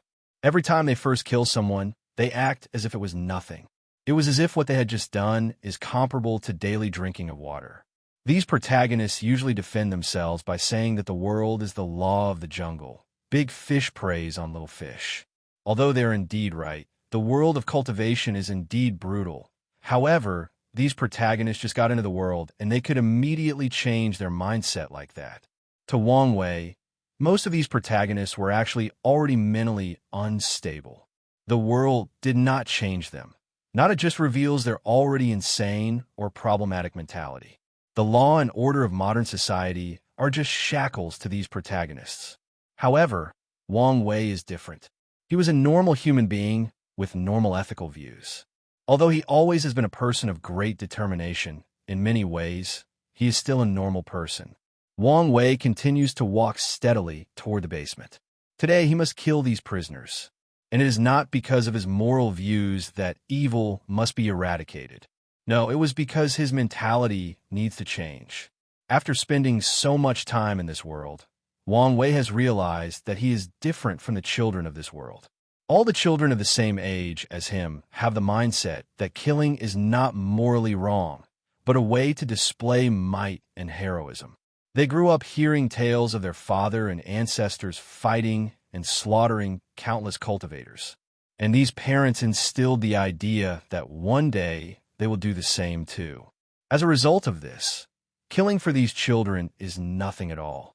Wang Wei once watched a 5-year-old kill a servant for making a mistake. Although he tried to stop it, it was already too late. The servant was already dead by the time he arrived. It was at that moment that he realized how different his mindset was from everyone else. Unfortunately for him, in this world, his mindset is considered wrong and dangerous. As a person who hopes to one day walk the path of emperor, being compassionate is the last trait that he needs. The throne of emperor is one made of blood and bones of countless cultivators. Knowing all of these, Wang Wei has long prepared to slowly set his mindset in the right place instead of directly being thrown into a situation in which he has to face his flaws unprepared. Wang Wei slowly enters the basement. Inside lies 10 men wearing tattered linen cloth with iron chains bitting both their hands and feet. A cloth is used to forcibly close their mouth and prevents them from speaking. Wang Wei slowly looks at each of them. From her facial expression, he could see the great fear and dread in their eyes. It was the fear of death approaching them, yet being totally powerless to prevent it. In fact, not all of them are actually afraid. From the subtle soul fluctuation that Wang Wei could perceive, a few of them were actually quite calm, and a cunning gleam of light could be seen deep in their eyes. Wang Wei could tell that these criminals were actually trying to find a slight chance of survival. The fear that they have displayed on their face is nothing but a farce to disarm him, a way for them to try to get him to either have sympathy for them or lower his guard. Wang Wei ignores all of the looks that these prisoners were giving him. He walks to a table in the room and picks up a long knife. Then, proceeds toward the first prisoner and stands in front of him. Wang Wei looks at the prisoner while his hand holding the saber tremor slightly. A great amount of dread suddenly overcomes him. He hesitates. This is a life that he was about to take. No matter how sinful said life was, it is still a life. What right does he have to take it away? If he does take their lives, would he be any better than them? While Wang Wei was dealing with this ethical and philosophical dilemma, the prisoners started to have hope. They hoped that this young master would have sympathy for them and let them spend the rest of their lives in prison. It took a total of 30 minutes for Wang Wei to make a decision. He looks at the first prisoner with trembling hands, screams out loud, and stabs him repeatedly. Wang Wei did not know how many times he stabbed the poor bastard. After the first stab, he had immediately lost consciousness. All he could rely on was instinct. When he woke up, his robe was full of blood. He sat on the floor with a dead body and 9 horrified prisoners. He started to think about what he has just done. Soon, the realization that had taken a life dawned on him. He asked himself, did he regret it? The answer is of course yes. It is true that these people are in fact quite wicked and deserve death. However, no matter what excuse he could come up with, a life is a life.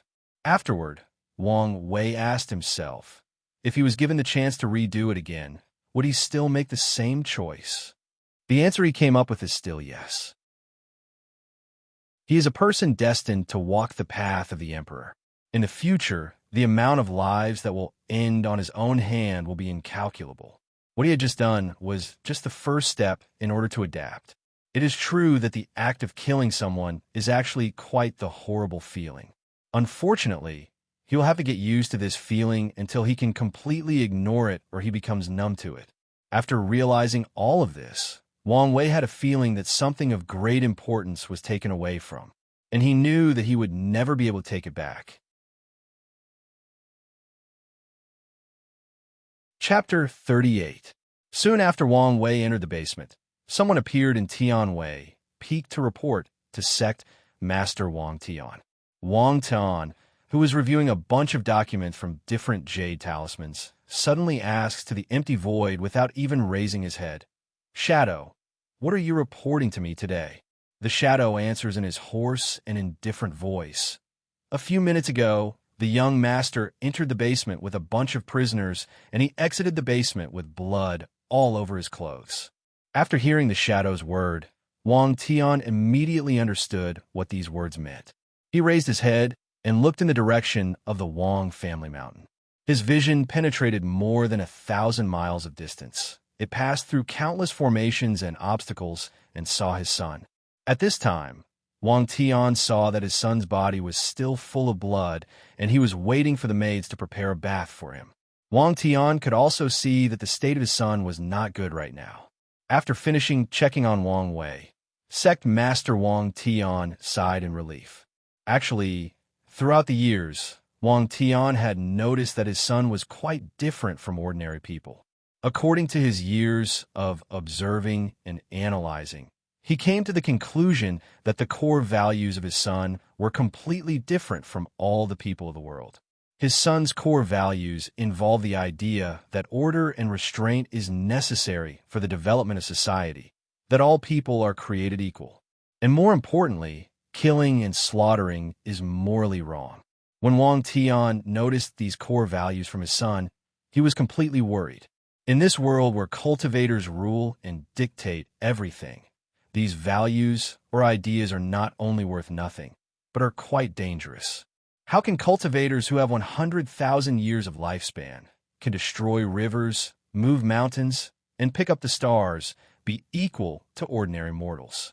Furthermore, having such powerful strength, what cultivator would allow someone else to formulate laws that restrain them? As for the act of no killing, that's what worried Wang Tian the most. His son had long decided to walk the path of emperor. How can he not experience mountains of flesh and blood? Being decisive when killing is a fundamental requirement necessary for every great emperor. This is something that Wang Wei always lacked. Wang Tian believed that after experiencing the pagoda trial, this situation might change for the better. However, from the reaction of his son after his first kill, it seemed that his core values are deeply ingrained in him. However, now, Sect Master Wang Tian did not need to worry about his son. From Wang Wei's action, he realized that his son had noticed this problem and was proactive in solving it himself. As such, Wang Tian did not have to take action himself. After finishing his thought, Wang Tian motioned for the shadow to leave and continued reviewing the affairs of the sect. Soon, 7 days passed. During the past few days, Wang Wei had many nightmares that woke him up at night. In these nightmares, he would always see the face of the prisoners he had killed.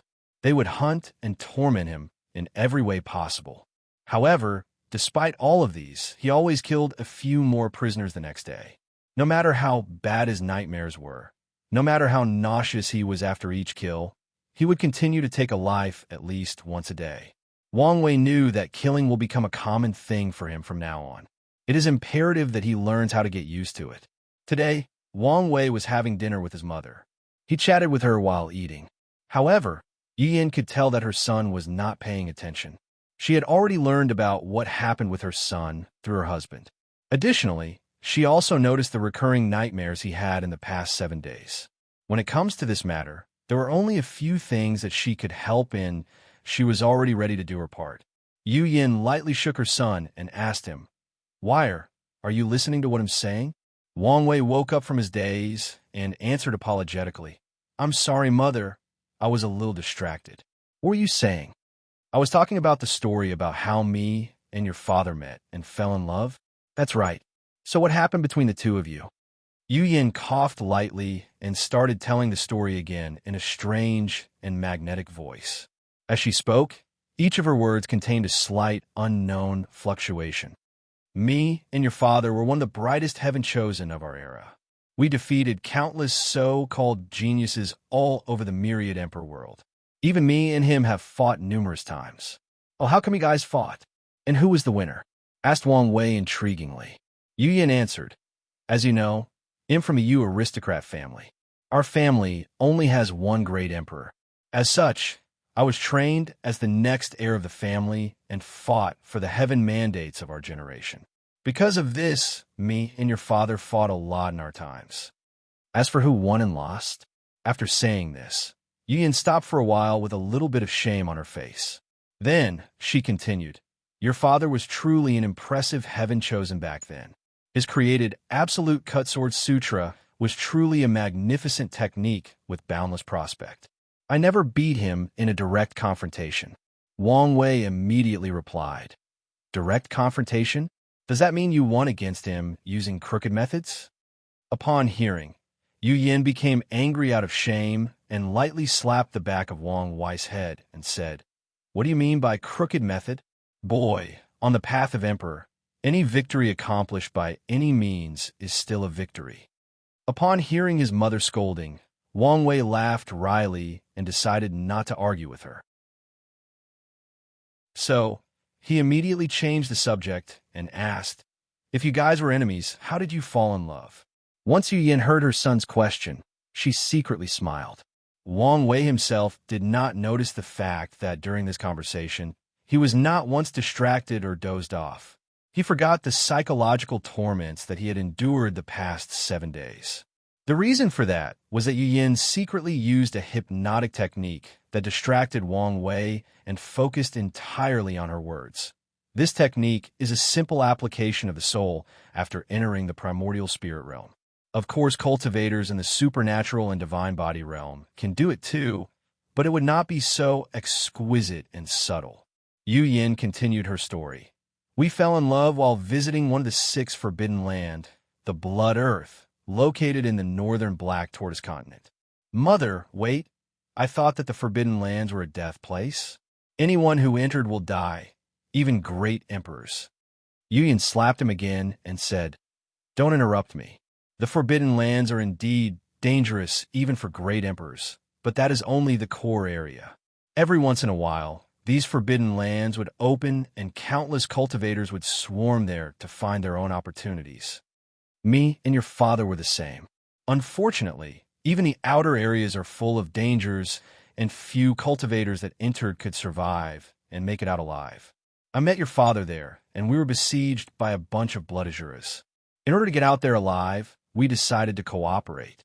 During countless fights, after saving each other's life many times, we developed a bond deeper than friendship and eventually fell in love. Wang Wei was a little fascinated by the love story of his parents. However, he did not think things were as simple as his mother stated. Both of them shouldered the hope and dreams of their family. How could they easily give up such things for love? After pondering this question, he directly asked his mother. Yu Yin, with a look of reminiscing on her face, responded, In order to prevent our family from intervening in our relationship, we made a heavenly Tao vow that we will do all of our best during the fight for Heaven Mandate, and no matter the outcome, it will not change or affect our love for one another. However, as you know, things didn't go the way we planned. Our generation was quite unlucky.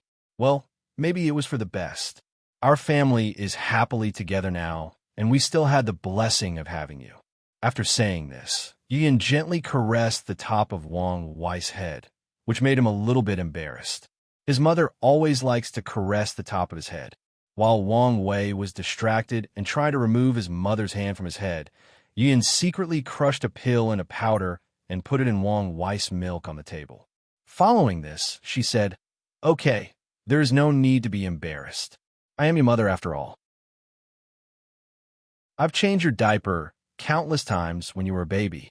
Even if one day you become a great emperor, this fact will not change. Go, finish your meal and drink your milk. Wang Wei sighed helplessly and followed his mother's order. He ate and drank his milk. Well, for some reason, he found that the milk tasted different from before. He has been drinking this milk ever since he was 3 months old and was very accustomed to its taste. This milk is taken from a Saint Level 7 colored cow and has great effect on nourishing the body and establishing a solid foundation for cultivating. The 7-colored cow is a very docile demon race that have been domesticated by the Tao opening sect for millions of years to train their disciples. Of course, only a few people like Wang Wei can get access to the Saint-level cows. Wang Wei continued drinking his milk and came to the conclusion that maybe he thought too much about it. The milk still tasted very delicious, better than anything he had tasted in his previous life. Maybe one of the maids added new ingredients to it to enhance the taste. After thinking about this, he left the matter to the side. After finishing his meal, Wang Wei went back to his room and prepared to take a bath and rest. Soon after his bath, Wang Wei had one of the best sleep of his life. He had no nightmare, no dream, no thoughts, just a deep and peaceful slumber. Later that night, Wang Tian returned home after dealing with all the sex affairs. When he saw his wife, he immediately asked, "Did you do it? Did you give him the soothing heart pill?" Yu Yin looked at him, snorted, and angrily said, "Of course I did. Are you doubting my abilities?" Wang Tian was immediately perplexed. Where did his wife's hostility come from? He started thinking whether he did something wrong. Well, he could not think of something. The only thing that came to mind was Great Elder Yin Mei. However, ever since his son's birth, he had even started to stay away from her. The only time they met was during official sect meetings. Instead of figuring out what's the problem, he directly asked, "What is the problem? Why are you so angry?" Yu Yin answered grudgingly, "I just don't understand why we have to feed our son the heaven-grade, soothing mind pill when the saint-grade enlightening pill would be much better. I'm telling you, Wang Tian, if your Dao opening sect cannot afford a treat wire better, my Yu family will be more than happy to do it. Upon hearing his wife's word, sect master Wang Tian's corner of the mouth twitched slightly. Heaven-grade pills are used by void-shattering realm cultivators. Each one is beyond precious and could lead to countless people fighting and killing over a single one. Not to mention that the soothing Ming pill can help cultivators enter an empty state of mind to better understand and control the laws. The value of this pill is simply unimaginable. In fact, there is very little market for them, as most factions in the world control the distribution of those pills to prevent casual cultivators from acquiring them. Now, this precious pill was used as a way to prevent a child from having nightmares, but his wife seemed dissatisfied and wanted to use a more valuable one. The enlightening pill has the same effect as the soothing Ming pill, but the intensity is countless times greater, and, as such, it is effective for Saint Realm cultivators. The preciousness of this pill can be imagined. In fact, Wang Tian used this pill to cultivate himself, as did many great elders and elders of the sect. How can it be used to treat a child's nightmare? Although the Dao opening sect does not lack this kind of pill with its foundation, it does not mean it can be as extravagant as this. After forcing himself to calm down, Wang Tian said in a gentle tone, "Wife, calm down. A saint-grade pill is too powerful for wire to take. Instead of helping, it could do more harm instead." Yu Yin glanced at him and said, "You can say whatever you want, but you cannot hide the fact that you are being cheap with your son. Tonight, you do not need to sleep in our bedroom. You can meditate in your cultivating room." After saying this, Yu Yin left without even looking at him. Wang Tian watched his wife leaving with a wry smile on his face and thought to himself, "It seems that tonight I will not sleep. I will just go meditate." Soon afterward, Wang Tian left in the opposite direction. Chapter 39. After his wonderful rest last night, Wang Wei woke up full of vitality and spirit. He had no nightmare, no haunting dreams of the people he had killed. He just slept peacefully. After waking up, Wang Wei started to ponder about the past 7 days. He asked himself, why is killing so wrong? Why was such a strong aversion to killing deeply ingrained into himself? To Wang Wei, such a strong ethical concept of right and wrong was not in tune with his way of free and unfettered. How can someone who aspires to reach the highest state of absolute freedom be restrained by societal constraints or shackles such as not killing people? To Wang Wei, the idea of not killing was actually ingrained in him by modern society as a way to better control the masses. Throughout the history of Earth, the act of killing was actually quite the normal act. Whether it was our ancestor who did it as a way to survive the wild, or even throughout the Celestial Dynasty's history, killing was a way for people to not only defend themselves, but to display their superior status. It was only during modern eras that killing was declared wrong. Then, the government used education and law to morally and spiritually restrain the people and made them believe that killing was wrong. As a person who aspired to be free and unfettered, Wang Wei should never be restrained. He should never have any shackles on him, especially on his mind, on his way of thinking. The only shackles he should have are the ones he willingly placed on himself. After figuring this out, Wang Wei suddenly heard something break from his mind, and he felt his thinking more visible and clear. He felt that his soul was sublimated and his thinking even more active than it was before. Many things he did not understand became more clear. The many fears and indecisive thoughts he had became apparent to him. He knew where these thoughts came from and could control them. In simple words, Wang Wei had a better understanding of himself and could better control his emotions and his mind. After his sublimation, all his fears and dread about killing were gone. He had become more decisive when doing things from now on. Wang Wei knew that from this moment on, he would never have any more nightmares. He had taken one more step closer to his goal of being free and unfettered. After lifting the shackle of his mind, Wang Wei immediately realized that his previous state was quite wrong. His reaction against killing was too strong. Although as a modern man, he would be averse to killing, the situation should not reach the point of having nightmares for 7 consecutive days. His adaptability should be quite strong, especially after experiencing so much in the pagoda trials. His situation reminds him of people who faced heart tribulations or heart demons. However, such things as heart tribulation usually occurred to cultivators of the primordial spirit realm. How can it happen to a mortal like him? Well, things seem to be not so simple. Wang Wei took a note of what happened and hoped to find the answer in the library later on when he has time. Now, he had more important things to do. After his breakthrough in his state of mind, Wang Wei got up from the bed and had a maid prepare everything for his morning routine. Afterward, he called his head maid Wang Ju into the room. When Wang Ju walked into the room, he saw the young master sitting cross-legged on a futon. Immediately, Wang Ju noticed something different about the young master. In the past week, Wang Ju had noticed that the state of the young master was wrong. He always had heavy bags under his eyelids, which indicate his lack of sleep. Wang Ju wanted to know what had happened in order to help, but he was warned by the sect madam not to intervene in this matter. As such, she did as she was told without question. However, today, Wang Ju noticed that there were no heavy bags under the young master's eyelids. Of course, that was not the most significant change or difference. In the eyes of the young master, she noticed a coldness, indifference, and decisiveness that was not there before. She was shocked by this discovery because the young master had changed so much in such a short period of time. In fact, in normal circumstances, it was very difficult for Wang Ju to notice such a drastic change of temperament from Wang Wei, as he was used to hiding his emotions and remaining calm. However, he had just had a change in his state of mind and had not quite adjusted yet.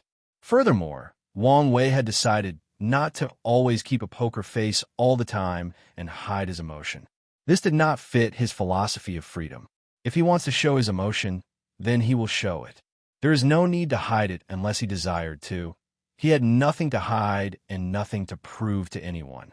After seeing Wang Ju, Wang Wei asked her to report the information from the past 7 days. Since he was in a bad state, he had not listened to her during the past week. After finishing hearing her report and noticing that there was nothing important to take note of, he got down to business. Wang Wei then said to her, "Wang Ju, you did a good job keeping things in order during my absence in the past few days." Wang Ju bowed and responded, "Thank you, young master." Wang Ju was just doing her jobs properly. Wang Wei nodded slightly and continued, "Now, it is time to get things in motion. Go to my father and tell him that 3 days later I'm going to invite Han Li to meet me and accomplish the previous abolished plan." After saying this, there was a cold and ruthless light that rapidly flashed from Wang Wei's eyes, then immediately disappeared afterward. Upon hearing Wang Wei's word, Wang Ju was shocked and her mouth was opened in O shape. As someone who was trained to always keep her emotion in check, this was indeed a big change for her. Wang Ju can be considered one of the people that spend the most time with Wang Wei. As such, she knows a great deal about him. From his habit to his preferences, from his temperament to his secret action, she knows all about it. As such, she knows a lot of his secrets, including his secret plan toward the number 1 contemporary sacred son, Han Li. She also knows that the young master had shelved or stopped this plan because it could be quite detrimental to Han Li, and the young master did not want to hurt people from the same sect. However, now, the young master had changed his mind and decided to go on with this plan. How would she not be shocked? As a person who deals with information, she was used to creating profiles for people she met and distinguishing their habits and temperament in order to determine their actions. As such, she did the same for the young master. Of course, it was not to anticipate his actions, but to understand him and better serve him. She was one of the few people who knew that Wang Wei was actually quite the docile and gentle person who did not want to hurt anybody, especially for his own interest. However, now, things seem to have changed. The young master was no longer the gentle person he used to be. Now, He seemed more ruthless and decisive. Maybe this was for the best, thought Wang Ju as she left the room and headed toward Tianwei Peak to meet the sect master and deliver the message. Chapter 40. Wang Ju walked into Tianwei Peak and handed over the message of the young master to the sect master, bowed politely, and left. The things that were about to unfold were not things that she could get involved with. The less she knows now, the better for her. She only has a little part to play in the grand scheme of things, nothing more, nothing less. When Wang Tian received his son's message, he was momentarily surprised, followed by a great deal of ecstasy. He knew that his son had crossed over a strong hurdle that would lead him to becoming a true powerhouse. Wang Tian muttered to himself with satisfaction, "Good, good. Enough with this woman sissy compassion.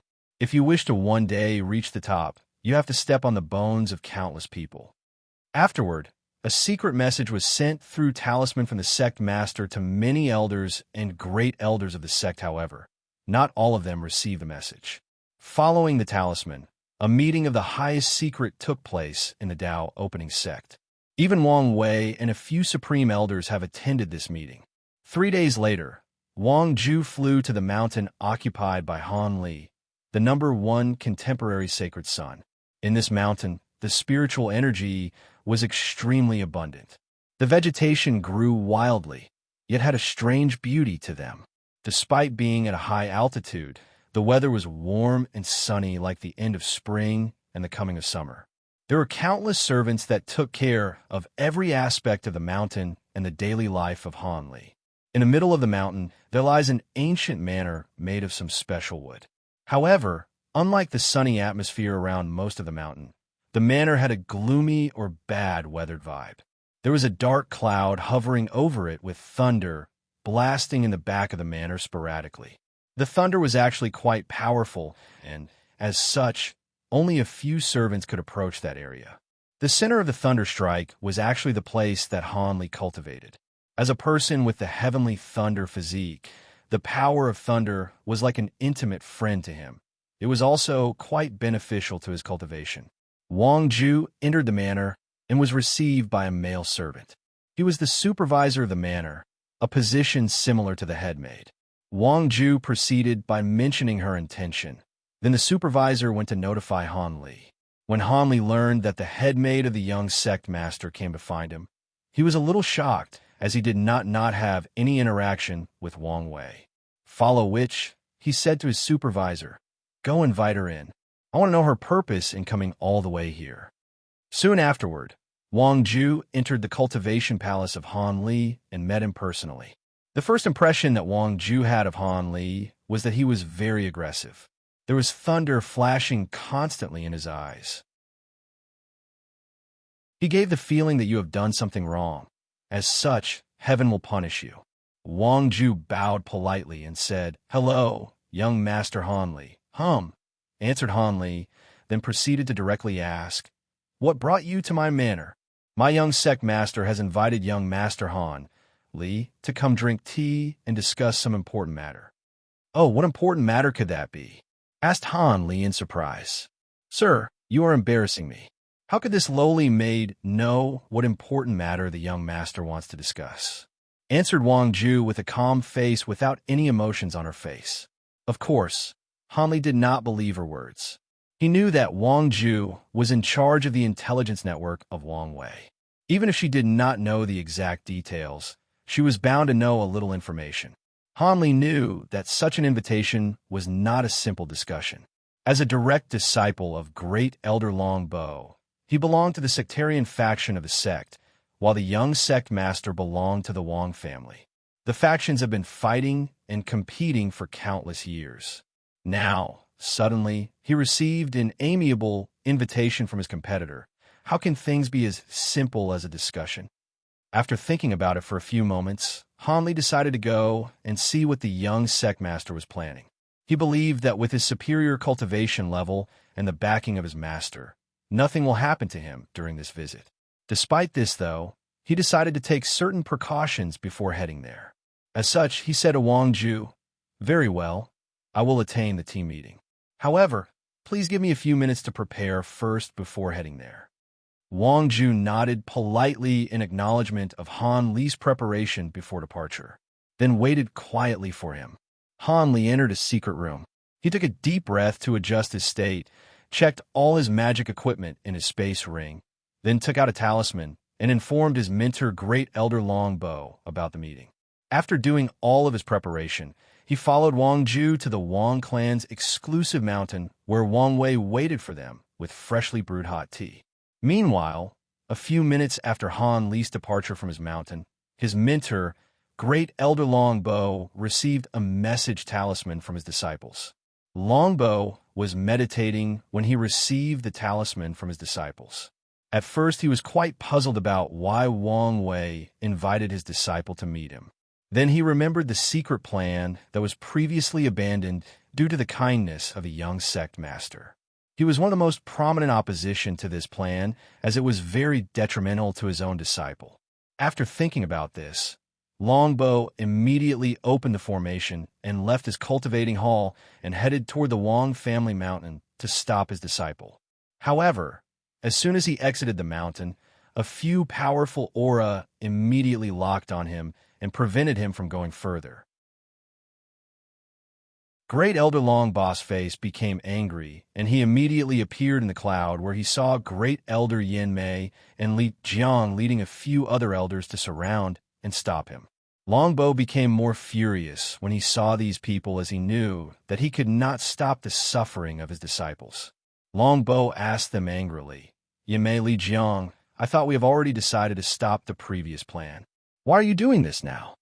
Great Elder Yin Mei answered nonchalantly, "The young master changed his mind, so the plan must go on." "What about my disciple?" replied Longbow furiously. "Some sacrifices are necessary for the future of the sect." The Tao opening sect had not had a great emperor for too long. If the so-called 9-emperor curse is not lifted, the only thing awaiting us is the inevitable downhill of the sect. Our status as the most powerful sect will be impacted, following which the chi luck of the sect will also start to go downhill. If sacrificing your disciples can provide the young sect master a better chance at proving the Tao, then he must be sacrificed for the greater good of the sect. Upon hearing Li Jiang's cold and ruthless answer, Longbow became quiet. He knew that what Li Jiang said was right, and if he was in their shoes, he would make the same choice. However, now, it was his faction that had to make the sacrifice. He was quite unwilling. Longbow did not give up immediately. He looked in a certain direction and said, "Can you guys not do anything? Just watch as they sacrifice one of our own like this?" Right now, the only option available to Longbow is to invite his fellow sectarian faction to take sides with him and prevent the incoming fate of his disciple. Following Longbow's words, a sigh riveted in the empty void from far away. Then someone said, "Longbow, I understand how you feel, but this is not the time for infighting. Even the Supreme Elders have already decided to keep exacting the plan. There is nothing you can do to stop it. Additionally, the sect has already voted to compensate your disciple afterward. He will not lose much." Longbow became more furious when he discovered that even people of the same faction with him did not take his side. He looked coldly at Great Elder Yin Mei and Li Jiang, then at the direction of his allies, then returned to his mountain. He had to make a new plan for the future and find a way to help his disciple. The other people of the sectarian faction may have given up for the greater good of the sect, but he was not reconciled to quell his ambitions yet. Chapter 41. The person who answered Great Elder Longbow was actually Great Elder Fan Lei, who is in charge of the Tibetan Scripture Pavilion or the library of the Tao opening sect. He is also a member of the sectarian faction as Longbow and Han Li. However, unlike Longbow, Great Elder Fan Lei can be considered a team player. He has no problem putting the benefit for the sect before his own faction. Despite the contradicting personality, Fan Lei and Longbow are actually quite close, or should say they were close. Great Elder Fan Lei, who was looking over the library, looked in the direction of his old friend Longbow and sighed melancholy. As one of the closest friends to Great Elder Longbow, he truly understood his ideas and ambitions. Fan Lei knew that Long Bo wanted to strengthen the amount of power that the sectarian faction has in the sect. And what is the best way to do so? Of course, it is to have another emperor. In the Dao opening sect, the Wang family has 4 emperors. The Li and Yin family both have 2 emperors each. Only the sectarian faction only has 1 emperor. Long Bo believed that as long as their sectarian faction produced another great emperor under his watch, their power and speaking ability in the sect would increase dramatically. In fact, Fan Lei has long realized that Long Bo was quite the selfish person. He did not want another sectarian great emperor to appear. What he wanted was to personally train an emperor himself, then be able to take over power during the rise of said emperor. Unfortunately for Long Bo, it is extremely hard to raise an emperor properly, especially when you're on your own. Fan Lei and many other sectarian faction people have long realized that Long Bo did not have what it took to properly raise a great emperor on his own. In fact, even the person he chose had problems. During the past years, all the upper level of the sect have been paying attention to the growth of Han Li before the birth of the young sect master. Despite having the number 12 physique, the heavenly thunder body, Han Li's past result can only be evaluated as above mediocre. This fact was further proven to be true when his result in the Pagoda trials came out, and even Li Jun could defeat him in many trials. As a result of this, the higher-ups of the Dao opening sect did not hesitate to decide to train Wang Wei for the next heaven mandate when they saw the vision he was born with.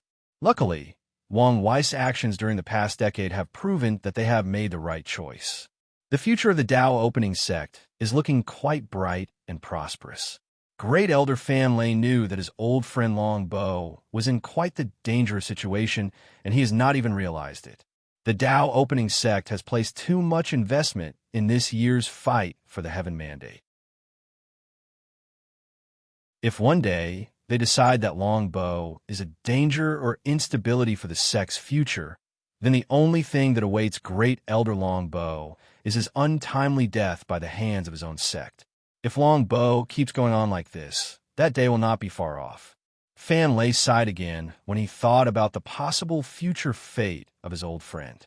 Meanwhile, in the Wang family mountain, Wang Wei and Han Li were having a very cordial chat over tea. Wang Wei kept asking Han Li about his experience throughout his cultivation journey due to the fact that he had never left the sect ever since he was born. And Han Li, affected by Wang Wei's charismatic and gentle smile, described all of his adventure with great boldness. Unfortunately, things did not remain amicable for very long. On their 6th pot of tea, Han Li started to feel drowsy. Before he could take immediate action to relieve himself of this state, he discovered that his cultivation was actually sealed. Soon afterward, he passed out in the room, and the blooming smile in Wang Wei's face was slowly relieved and turned into an indifferent one. A few breaths afterward, a few more people appeared in the room. They were the great elder of the Formation Hall, Refining Hall, Pill Hall, and Talisman Hall. Furthermore, there were 2 supreme elders who had a great deal of accomplishments in formation who came to supervise the other people. When Wang Wei saw all of the people who appeared in his room, he was not surprised as he expected them to come. Wang Wei saluted all of them and asked, "Is everything prepared?" The great elder of the Formation Hall, Li Feng, answered, "You do not need to worry, young sect master. Everything was designed according to your instructions." Wang Wei nodded in satisfaction. Soon, the passed-out Han Li was taken into a secret room full of all kinds of formations and a bunch of equipment that looked like a dissecting table. In fact, this description is actually quite adequate. The purpose of Wang Wei doing all of these to Han Li is to actually dissect him and discover the source of his special physique. Ever since he was young, Wang Wei knew how much advantage that people with special physique had, especially in the early and middle stage of cultivation. Wang Wei was quite jealous of these special physiques. Unfortunately for him, heaven did not give him one. So, Wang Wei concocted a plan to acquire a special physique on his own. Since heaven did not give me one, I shall take it for myself. This thought has been riveting in his mind for countless years. In order to make things happen, he plunged straight into the library and read all the knowledge that the sect had about special physique. Some notes even contained some great emperor understanding of special physique. Through countless documents, Wang Wei came up with the hypothesis that most people with special physiques are actually people born with fragments of law lodged both into their bodies and souls. Because of these fragments of laws, people with special physique have great cultivating talents. And as their cultivation grows higher, the fragment of law in their body will be perfected and provide them with all kinds of amazing and weird talents. In order to prove his hypothesis, Wang Wei studied the blood of his father, who also has a special physique, in the blood of countless other people with special physique.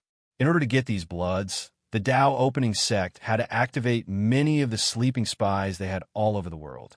However, it was not enough to truly discover the truth of special physique from studying a few drops of blood. Although Wang Wei's father donated a drop of source blood, which in fact hurt his cultivation level and took years to heal, to his son for his study, it was not enough to unravel the mystery of special physique. In a scenario, this is where Han Li came into play. As the only person with a special physique available to the Dao opening sect, he could provide much more information than a few drops of blood. However, studying Han Li would involve searching both his soul and source blood, which is quite damaging to a person. As such, Wang Wei previously did not want to harm him.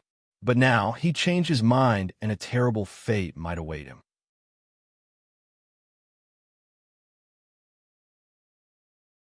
Chapter 42. Inside a secret room. Han Li's body laid unconscious on a bed with blood all over the floor. His state was not ideal right now.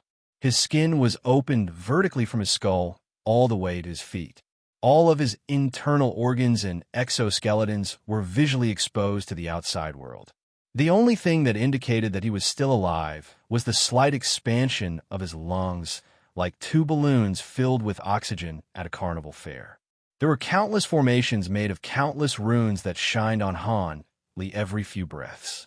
These formations were recording and analyzing every part of fluctuation on Han Li's body. From his breathing to his cultivation level, from his muscle to his blood, from his divine sense to even his soul fluctuation.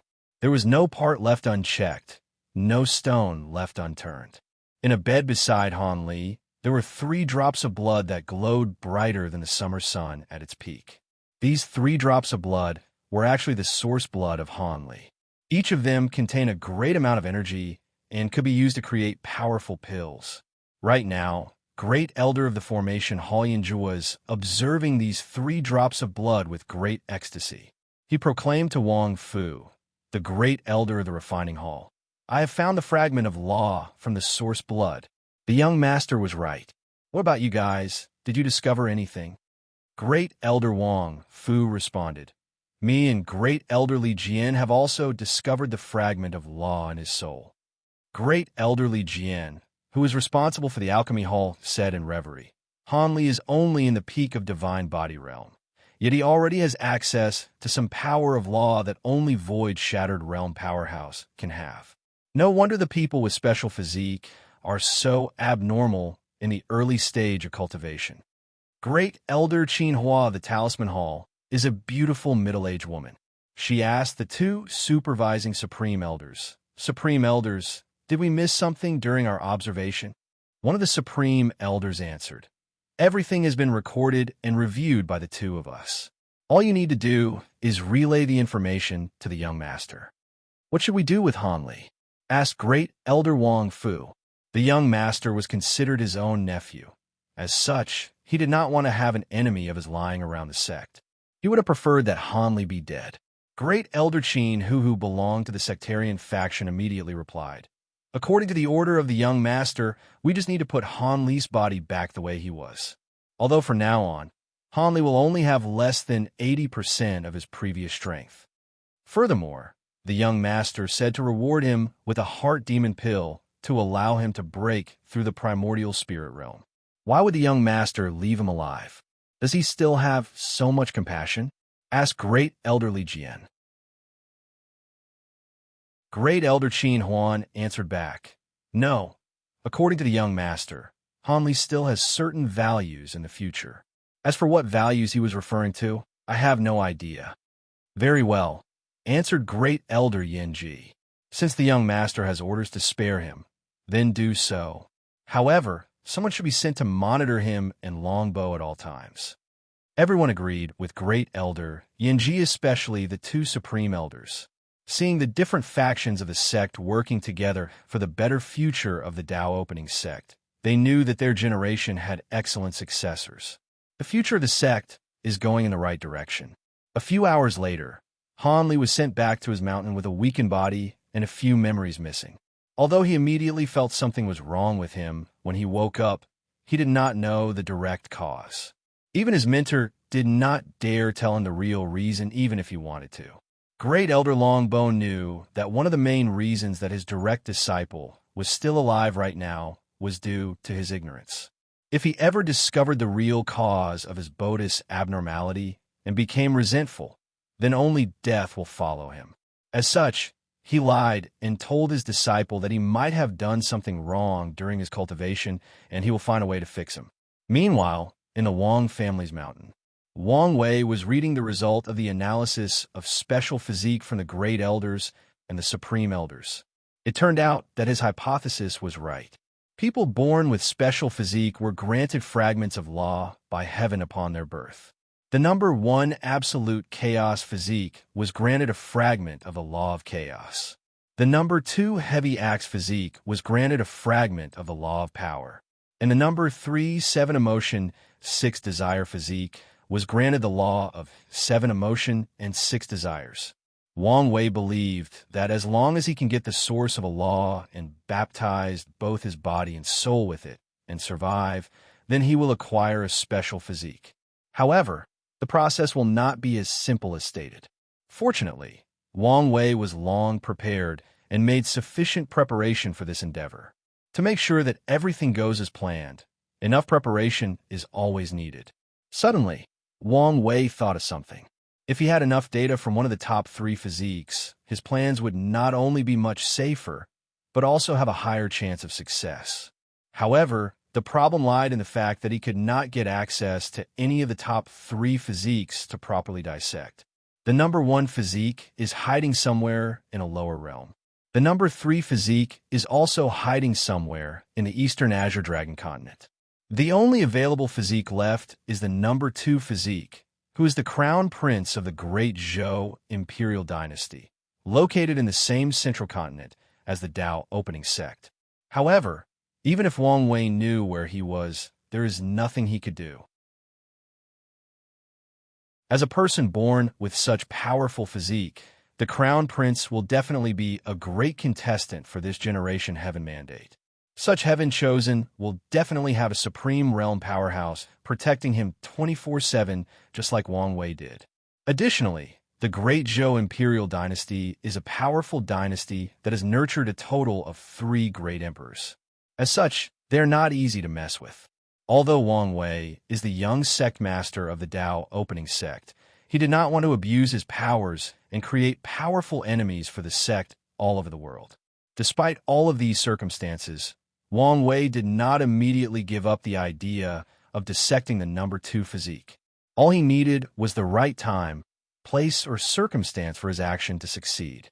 And Wang Wei knew that the right moment was quickly approaching. That was the Spirit Road 4 years later. This was the perfect place. Now, all Wang Wei needed was the right bait to lure his prey into the trap.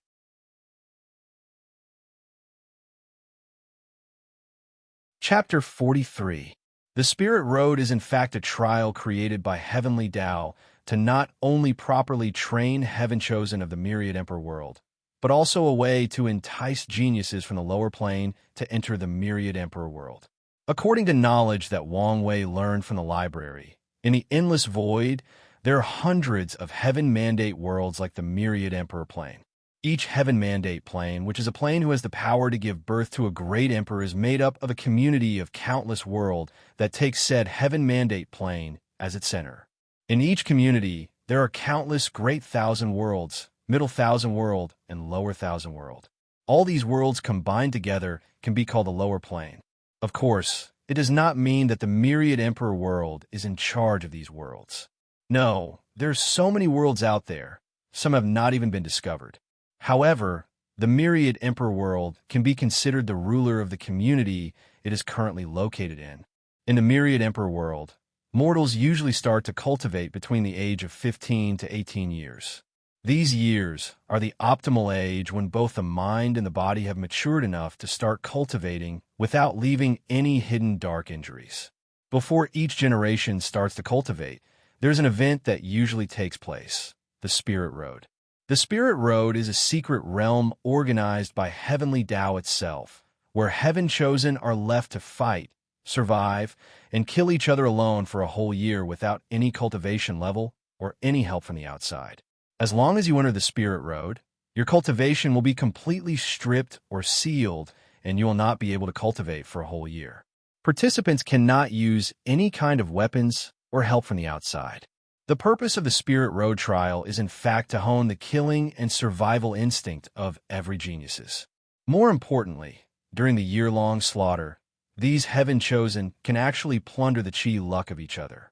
The more a person kills, the more luck he can gather. It is totally normal for a person's chi luck to go from a carp fish to a true dragon, or from a red color chi luck to a purple color. Of course, the participants still cannot achieve a chi luck of purple gold. Additionally, the secret realm that the Spirit Road trial takes place has countless opportunities left over from different battlefields throughout the myriad emperor plane. It is possible for someone to be lucky enough to acquire quasi-emperor artifacts or even an emperor-level scriptures. Although these two things are actually quite rare, it's not unheard of people acquiring these things from the Spirit Road. Because of the Spirit Road's ability to raise Heaven-Chosen, many factions will send their disciples to participate in the trial. In fact, Heavenly Tao will also scatter trial tokens throughout many worlds in the lower plane to invite either geniuses or lucky ones to participate in the trial. That way, these geniuses will have a chance to enter one of the sects or factions of the myriad emperor plane based on their performance. In fact, many great emperors were born from the lower plane and got their chance at the heaven mandate through the Spirit Road trial. Of course, these people from the lower plane still need an identity token to be able to participate in the fight for the heaven mandate. And how do they get the identity token? Of course, from the powerful sects or families in the myriad emperor world. These factions have gone through great length to prevent people from the lower plane from becoming great emperor without their support. No matter how talented a person from the lower plane is, without an identity token, he or she cannot participate in the fight for heaven mandate. So, even if they do not want to, they have to attach themselves to a powerful force if they want a chance to proclaim themselves emperor. Wang Wei notices that this year's Spirit Road is quite different. Due to the fact that the top 3 physiques appeared at the same time, this year's Spirit Road should be a festival fest of powerful Heaven-Chosens slaughtering each other like gladiators locked in a caged arena. However, things seem to be the opposite. The number 1 physique seems to be still somewhere in the lower plane. The number 3 physique is nowhere to be found. And the number 2 physique showed no desire to participate in the trial 4 years later. Everyone seemed to ignore the Spirit Road this time, which is in fact bad news for Wang Wei, who actually wanted to meet the top 3 physique to further his plans. In the Wang family mountain, inside the main courtyard, Wang Wei called his head maid Wang Ju for a meeting. Upon seeing her, Wang Wei asked her to hand over all the information she had of the number 2 physique. Wang Wei read the information. Ji-song, male, 12 years old, heavy axe physique, crown prince of the great Zhou imperial dynasty. When he was born, there was a vision of a giant slaughtering countless demons and gods with an axe. Personality: he is rash and arrogant, prefers to use his strength to solve most problems. He has an older brother named Ji-su who he loves very much. Despite the fact that his eldest brother has been deprived of the right to the throne due to his birth, the relationship between the two is actually quite harmonious. The eldest brother has no problem supporting his younger brother. After reading the information, Wang Wei begins to ponder. Based on the information at hand, he came to the conclusion that Ji-song is the kind of person who will rush to any kind of situation as long as he believed it was beneficial to him. As such, as long as he provided him with the necessary bait, maybe he could lure him to change his mind and participate in the Spirit Road trial. Wang Wei suddenly asked Wang Ju, "What do you think the great Zhou imperial dynasty would do if they heard a rumor that there was a complete version of the ancient desolate body-refining scripture in the Spirit Road trial, and that our Tao opening sect was sending me personally to retrieve it?" Wang Ju was a little surprised by the sudden question, thought about it for a few seconds, and answered, "The ancient desolate body-refining scripture was created by a great emperor of our Tao opening sect who also had the heavy axe physique. You could say the scripture fits perfectly with the heavy axe physique. If the higher-ups of the great Zhou imperial dynasty had the opportunity to acquire it, they would go to great lengths to do so. Even if it was just a rumor, they will still try to discover if it was true." Wang Wei nodded in acquiescence. However, Wang Ju continued, "But, young master, what is the point of doing this? Do you want to take the chance to kill Ji Song during the Spirit Road trial?" Wang Wei looked at her and said, "Do not be silly, Wang Ju. You should know although the Spirit Road trial claimed to be fair and without any outside influence, the truth of the matter is that every heaven chosen raised by powerful groups like our sect have secret techniques implanted on them that would save their lives if they ever faced true mortal danger. It will be nigh impossible to kill Ji Song during the trial." Upon hearing this, Wang Ju nodded in agreement. Then she thought of something and asked in shock, "Young master, do you want to do the same thing you did to Hanli to crown Prince Ji Song?" Wang Wei responded positively, "Yes.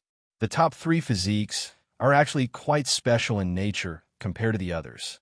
If I had enough knowledge about them, then when I execute the plan to acquire my own special physique, not only would my chances increase exponentially, but there's also a chance to acquire a physique that is on par with the top 3. Wang Ju nodded while listening. Then she answered, "To pull up a plan of this magnitude, young master, you should probably enlist the help of the sect master and the great elders." Wang Wei agreed with Wang, "Just caution." He knew that this plan is quite feasible and the elders will be more than happy to help him. However, the Spirit Road is still 4 years away, and there are other things to be done before then.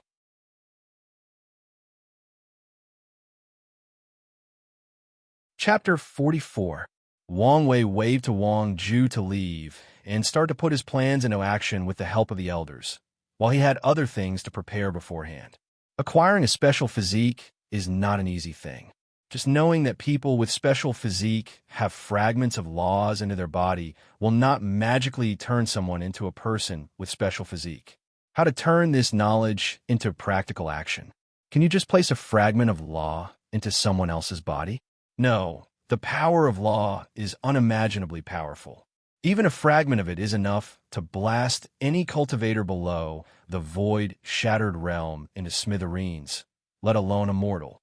In order to enjoy all the benefits of people with unique physiques, Wang Wei believed that the transition should be done before he starts to cultivate. As such, he did not have a lot of time to prepare. Now, many other problems appear. How do you allow a mortal to survive the baptizement of the law without being completely annihilated? How to allow the fragment of law to be beneficial to the users instead of being harmful?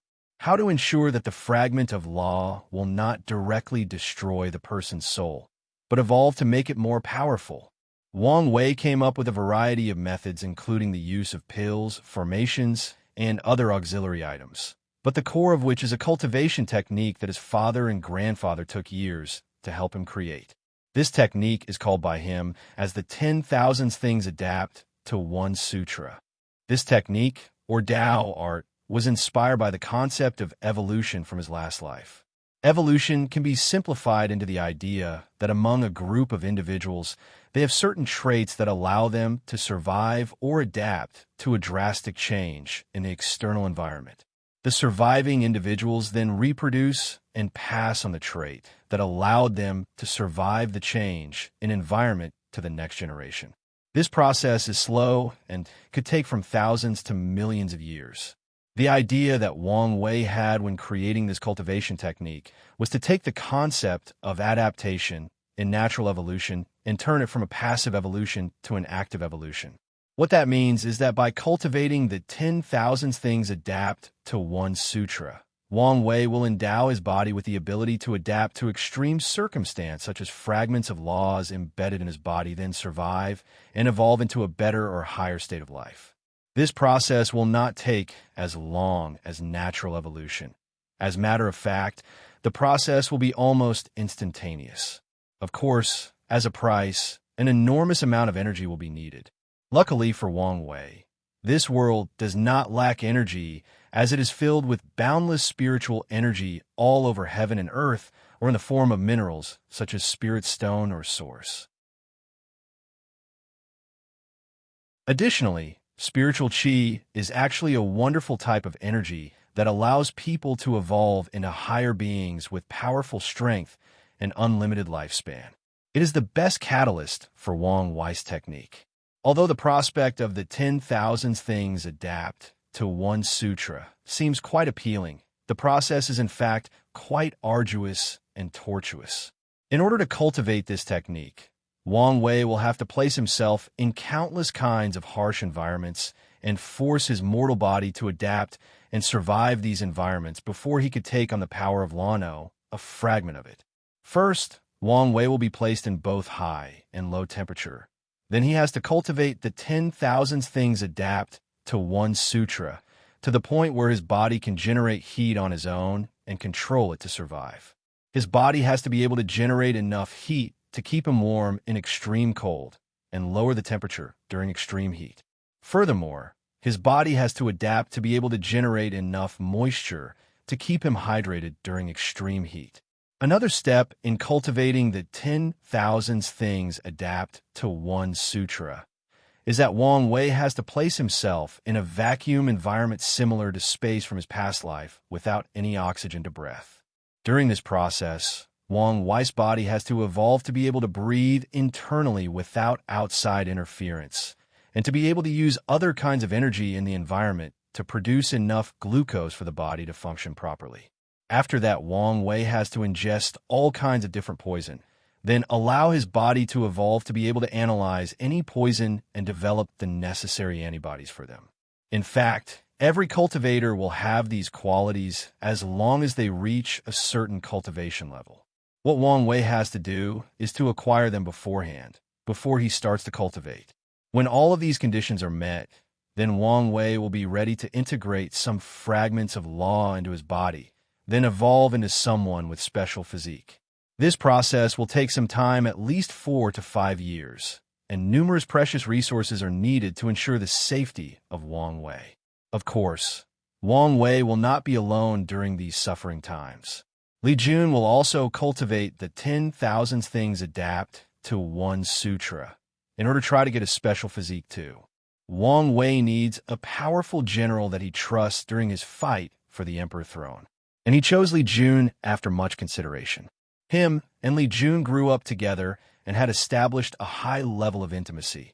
They treated each other as brothers. Furthermore, Wang Wei can be considered the only person in the sect that treated Li Jun better and acknowledged him as a person, of course, except Li Jun's mother. It did take Wang Wei a while to convince the elders to properly train Li Jun, as the amount of resources needed to cultivate this technique will be quite large and precious. But in the end, at the insistence of Wang Wei, they finally agreed. Furthermore, the accomplishments of Li Jun the past few years during the pagoda trial proved that he is worthy of being properly cultivated by the sect. While Wang Wei and Li Jun were preparing to start cultivating the 10,000 things adapt to one sutra, a meeting took place in another domain in the Chilean central continent. This domain, which is approximately the size of 2 Earth-togethers, was the location of the capital of the Great Zhou Imperial Dynasty. This domain is an enormous city, exactly like the Emperor Enlightening Academy. However, unlike the city of the Emperor Enlightening Academy that is clearly divided based on each student, this city seemed to be one entity, with a magnificent palace in the center. There lived the sovereign and all the members of the royal family. including Ji-song with a heavy axe physique. In the myriad emperor plane, no one dares to bear the title of emperor, except for cultivators who have borne the heaven mandate and proved the Tao. Even if someone rules millions of li of land and has power over billions of citizens and can determine their life and death, that person still cannot have the title of emperor. He or she can be called king, rulers, monarch, or sovereign, but never emperor. This is a title reserved to the most supreme beings of this plane, the most noblest of existence that stand at the peak of the food chain. Back to the topic. Somewhere in the palace, the sovereign of the great Zhou imperial dynasty held a meeting with all of his officials. The sovereign named Ji was a majestic middle-aged man wearing an embroidery robe filled with 3 multicolored dragons each, representing a great emperor of the great Zhou imperial dynasty. He had a magnificent crown on his bun-like hair. Sovereign Ji, when asked with an authoritative voice, "Is the news true? Is it confirmed? Is there really a copy of the ancient desolate body-refining scripture in the Spirit Road trial?"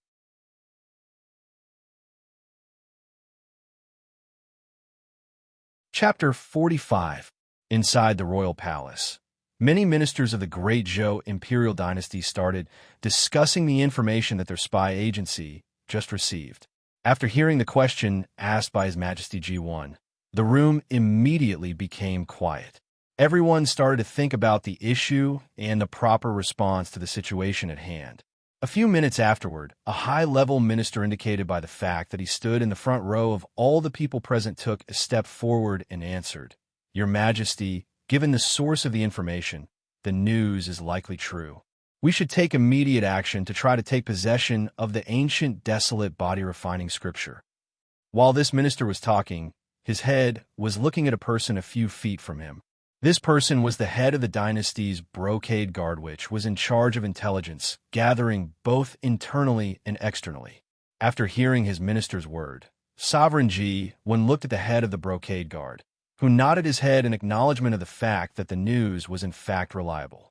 Following the first person to speak up, another high-grade minister also stepped up and said, "I agree with this statement, Your Majesty.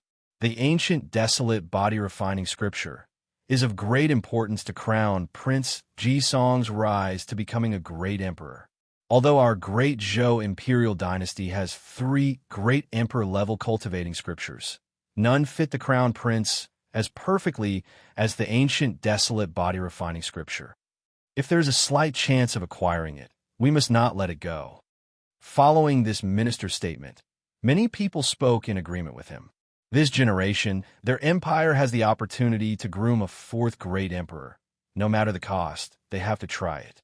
Sovereign Ji started thinking about the words of his ministers, and deep down, he also agreed to do anything possible to acquire that scripture, as it would be a tremendous help to his son during his fight for the emperor throne.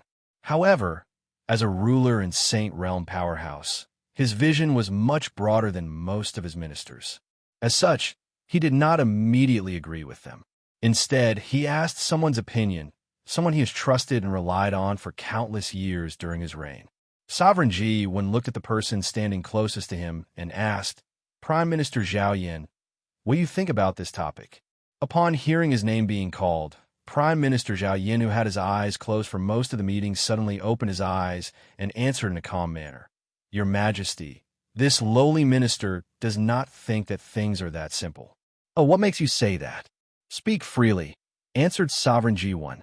As such, Prime Minister Zhao Yan continued, "First of all, why did all of sudden news of such powerful scripture come out?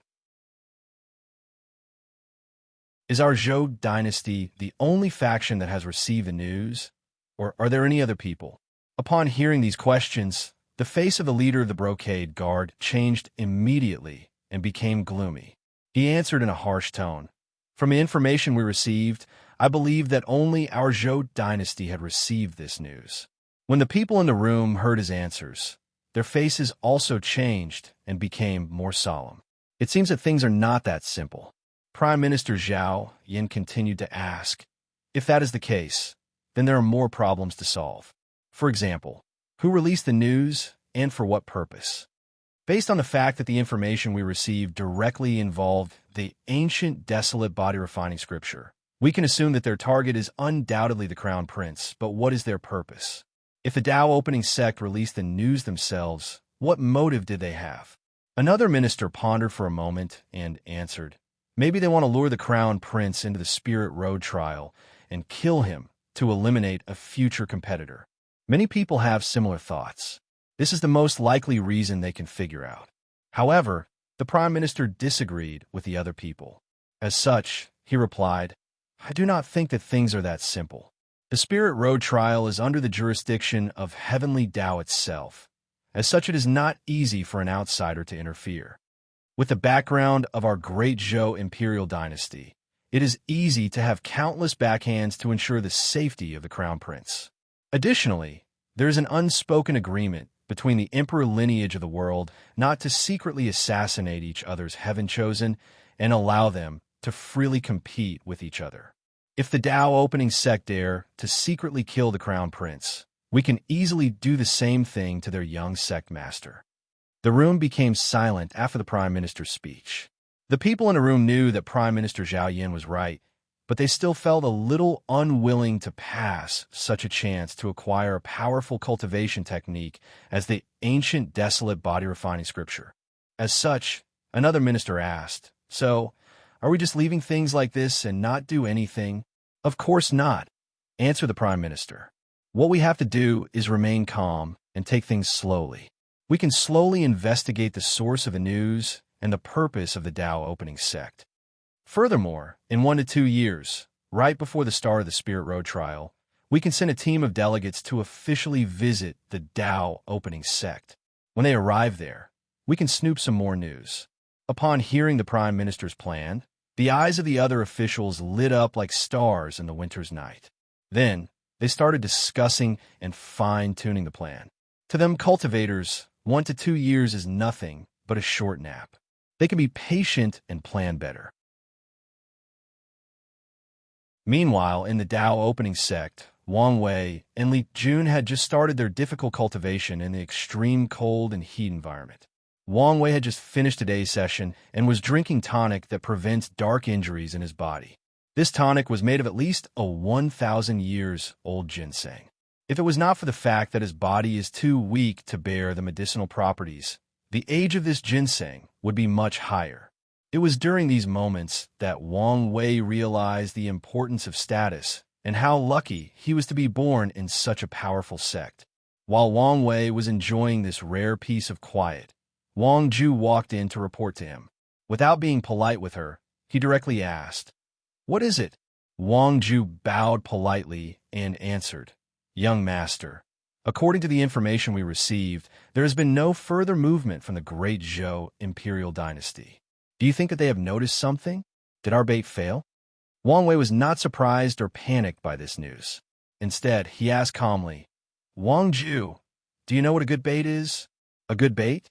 asked her in confusion. Wang Wei smiled cunningly and continued, "A good bait is not just something that your target wants or desires. No, a good bait is something that your target knows is a bait, but still desperately go after it. No matter the process, the end result will always be a hooked fish."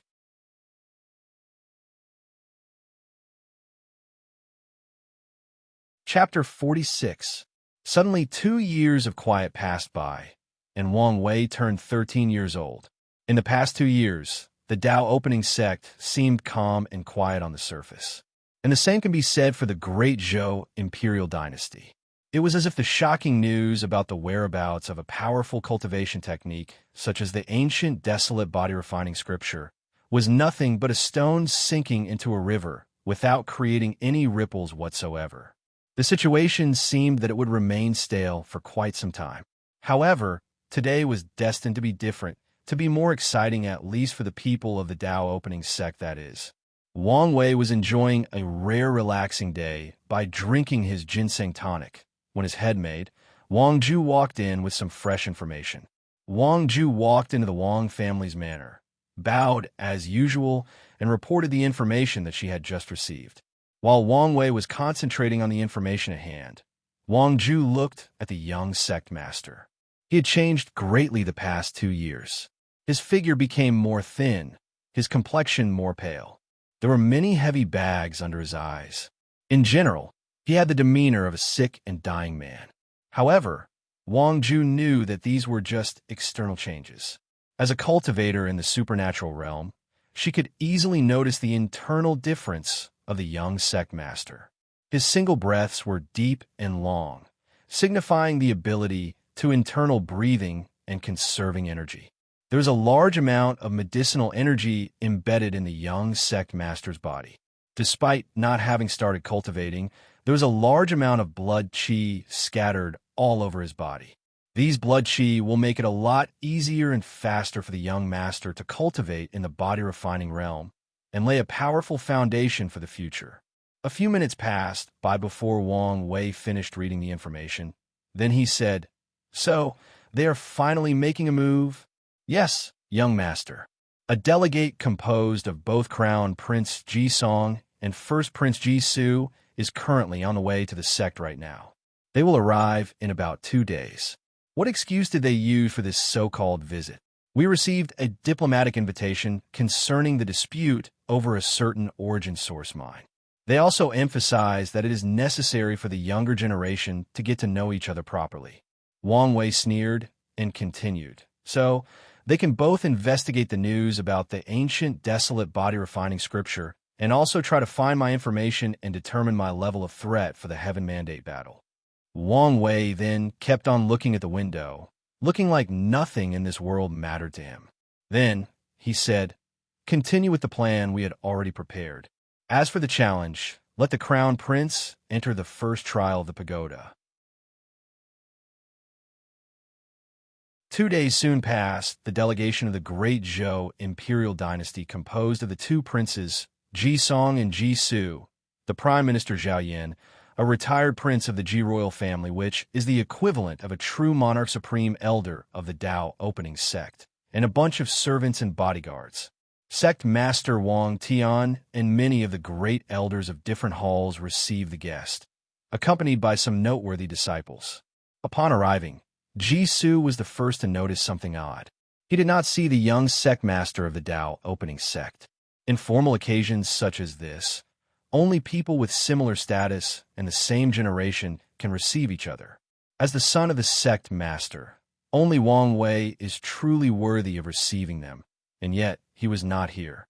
Ji Su easily noticed this because he recognized the person that was in the front receiving them. It was the number 1 contemporary sacred son, Han Li, who has just partially healed from his injury. Ji Su knew Han Li because they had fought a couple of times, and in their many fights, he had won more than he lost.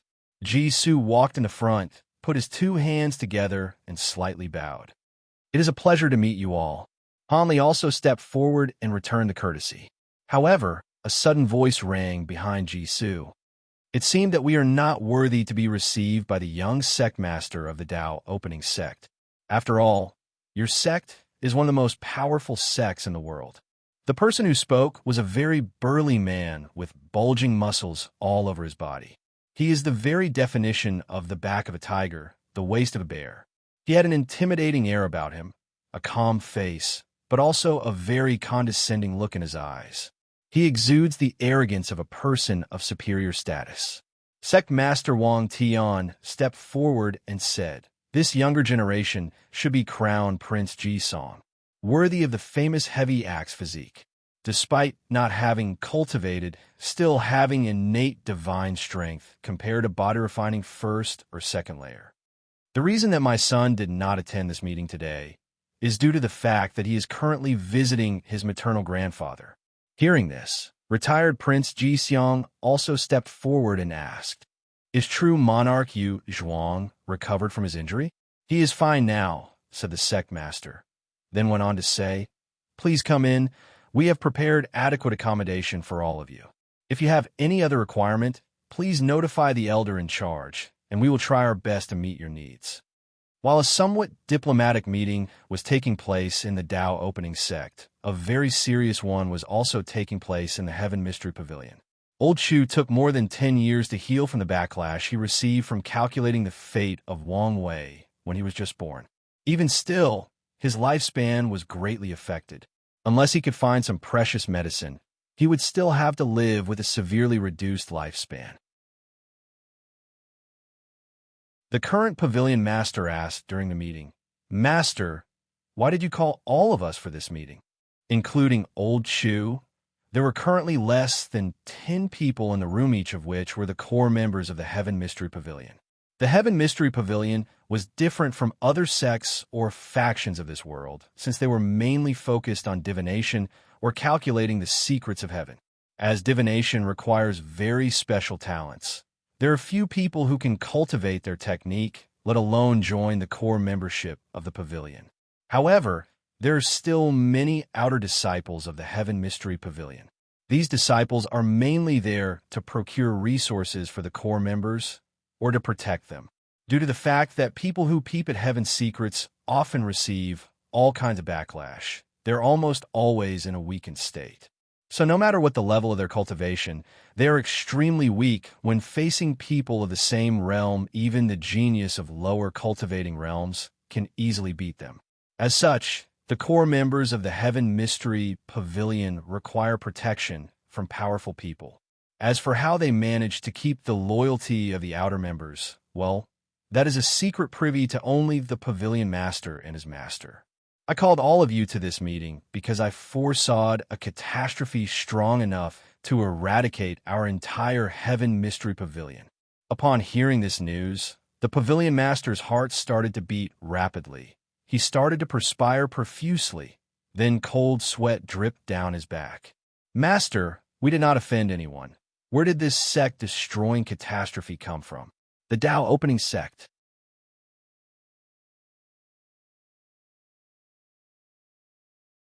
Chapter 47.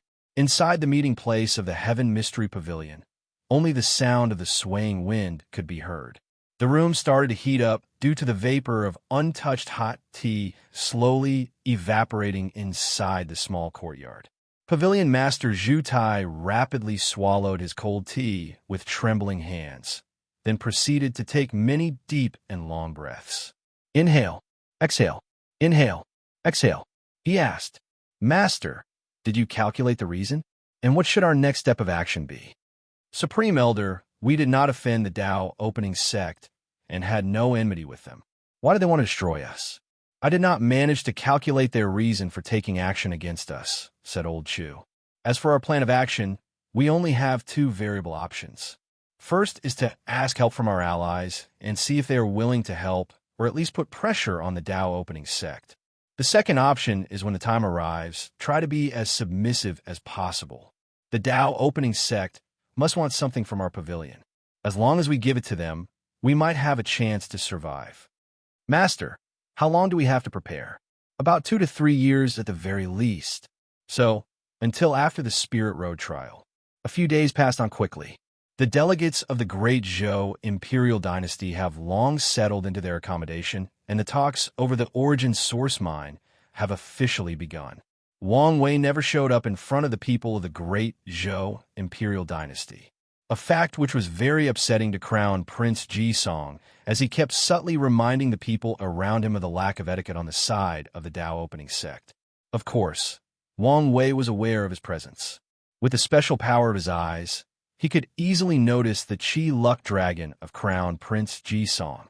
Although his Qi Dragon was only purple like himself, it exuded a special or unique aura that was easily noticeable. Soon, Crown Prince Ji-song had things to do, since he was notified that he will take part in the first trial of the Polishing Tao Heart Pagoda. He took a few days to prepare. He was the kind of person that never backed down from a challenge, and he took it seriously, or so he thought. On the day of the challenge, many disciples and elders of the sect accompanied the delegates of the Great Zhou Imperial Dynasty to watch the trial. The disciples were the most excited. They wanted to know how they stack up against the heaven-chosen of other factions. This was the perfect opportunity to compete and compare. Ji-song stood in front of the pagoda, ready to enter at any moment. The visual formations were turned on so that everybody can watch what happens inside. On top of the pagoda, there's a list of the top records in each trial. Ji-song looked at Wang Wei's #1 spot and said with disdain, "Only 13 days. how weak can you be?" After saying that, he strode into the pagoda with great confidence. However, his words did provoke a lot of people outside. How can they allow this stranger to look down on their young sect master? However, the disciples did not do or say anything, especially the ones who have participated in the trial. They know more than everyone else how difficult this trial is. In a platform not far from the pagoda, the higher-ups of both factions sat cross-legged on futons made of silk, served with fresh hot tea. Sect Master Wang Tian said nonchalantly, "Confident, I see. This is good quality." Prime Minister Zhao Yin responded, "Thank you. The Crown Prince has never lacked anything, especially confidence." Sect Master Wang Tian and the other great elders smiled with a playful look on their faces. However, they did not say anything else. Jisoo was able to catch on the meaning behind these smiles. As such, he had a feeling that things might not be as simple as it seemed. However, he soon calmed himself down. He had a great deal of confidence in his younger brother's heavy axe physique. Meanwhile, Ji-song was having a hard time in this test. Upon entering the trial, the first thing he noticed was the fact that his proud heavy axe physique was gone, or, to be precise, ineffective. All of his innate divine strength that he was proud of are all gone. He frowned, but still continued on with the trial. He walks in this endless desert supported by his will only. Ji-song lasted 4 days before he gave up and exited out the pagoda. His record was much higher than Han Li on his first trial, but it was way worse than Li Jun's whopping 8 days or Wang Wei's 13 days. The challenge was actually quite lackluster. The record of the Crown Prince did not come even close to Li Jun, let alone the young sect master. And many people or disciples of the sect were actually quite disappointed. They left afterward and sneered at Ji-song's previous comment. The people most disappointed by this result were actually the people of the Great Zhou Imperial Dynasty. This was a massive failure on their part. While Ji-song was recuperating, a secret meeting was taking place between Prime Minister Zhao Yin, His Royal Highness Ji-su, retired Prince Ji-seong, and a few advisors that were secretly mixed into the servants and guards. "Sir," asked retired Prince Ji-seong, "you have been frowning for quite some time. What are you thinking about?" "Uncle Ji-seong, I'm thinking about the previous trial." "Are you worrying about Songer?" "You do not need to be too worried. It is just a failure. Give him enough time, and he will soon recover." "No, uncle. The situation is more severe than we thought." Retired Prince, His Royal Highness, is right. The situation is truly drastic. "Oh, Prime Minister, what makes you say that?" "Well, let His Royal Highness Ji-su express his opinions first." Everyone in the room then fixed their eyes on Ji-su, who then began to express his thought process. "Just like my uncle said, failure is not a major problem for my younger brother. However, the problem lies with the young sect master of the Tao opening sect. The purpose of this pagoda was to polish the Tao heart of the participants. Now, compare the result of the younger brother with the Tao sect's young master. Can you imagine how powerful the Tao heart of the young sect master is? Following this statement, a few people in the room gasped aloud. This is indeed quite a scary thing. The person most affected was in fact retired Prince Ji-seong. As the person with the highest cultivating level here, he knew more secrets than most people in a room. For most cultivators, the concept of Tao heart might be an illusory idea or thing to them, but Ji-seong knew the importance of Tao heart. Without the proper Tao heart, it is impossible for a person to reach the supreme realm, let alone bear heaven mandate and prove the Tao. In fact, even great emperors have to have a strong enough Tao heart. Do not think that as long as you acquire the heaven mandate, then you automatically can become a great emperor. No, if you were the crown, then you must bear the weight. The same concept applies to the heaven mandate. Ji-seong knew those cultivators who acquired the heaven mandate but did not have the necessary Tao heart to bear it are referred to as pseudo-emperors. However, these people are still unimaginably powerful compared to the supreme realm true monarch that people still called them great emperor. Of course, these knowledge are considered the highest secrets of this world. only when someone reached a certain cultivation level that they might be privy to said information. While everybody was still processing this news, Prime Minister Zhao Yao reminded them, "Do not also forget that this pagoda trial has at least 9 layers. We can only imagine how powerful or effective the other trials are.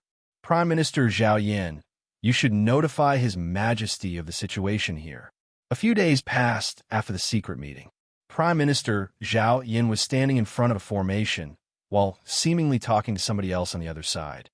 "Your Majesty, the Dao opening sect refused to let us participate in the pagoda trial again, let alone witnessing the other 8 trials. I figure things would not be so simple. In that case, we will offer that material to them as bargain chips." "Are you sure of this, Your Majesty? This material is very rare and precious. Compared to the possibility of a future great emperor, what is the worth of a rare material?" "As you wish, Your Majesty. The Dao opening sect will probably not allow Songer to participate in all 9 trials. Try to negotiate as much as possible. But my bottom line is at least 3 trials. One last thing, tell Songer that if he could not achieve a satisfactory result, then I'm taking away his status as Crown Prince." Prime Minister Zhao Yan was visibly surprised. As the person who knew His Majesty the best, he could tell that he was serious about this announcement. However, he could also realize the reason for it. This trip to the Dao opening sect was an eye-opener for the high level of the Great Zhou Imperial Dynasty. During the past 10 years, everyone in the dynasty has been marveling at the fact the Crown Prince was born with the heavy axe physique. They all believe that the future 4th emperor of the empire will be born this generation. However, the catastrophic result of the last trial was a major wake-up call for all of them. There's a brilliant and grand time coming. Nothing is set in stone. Any wrong step could lead to forever being left behind.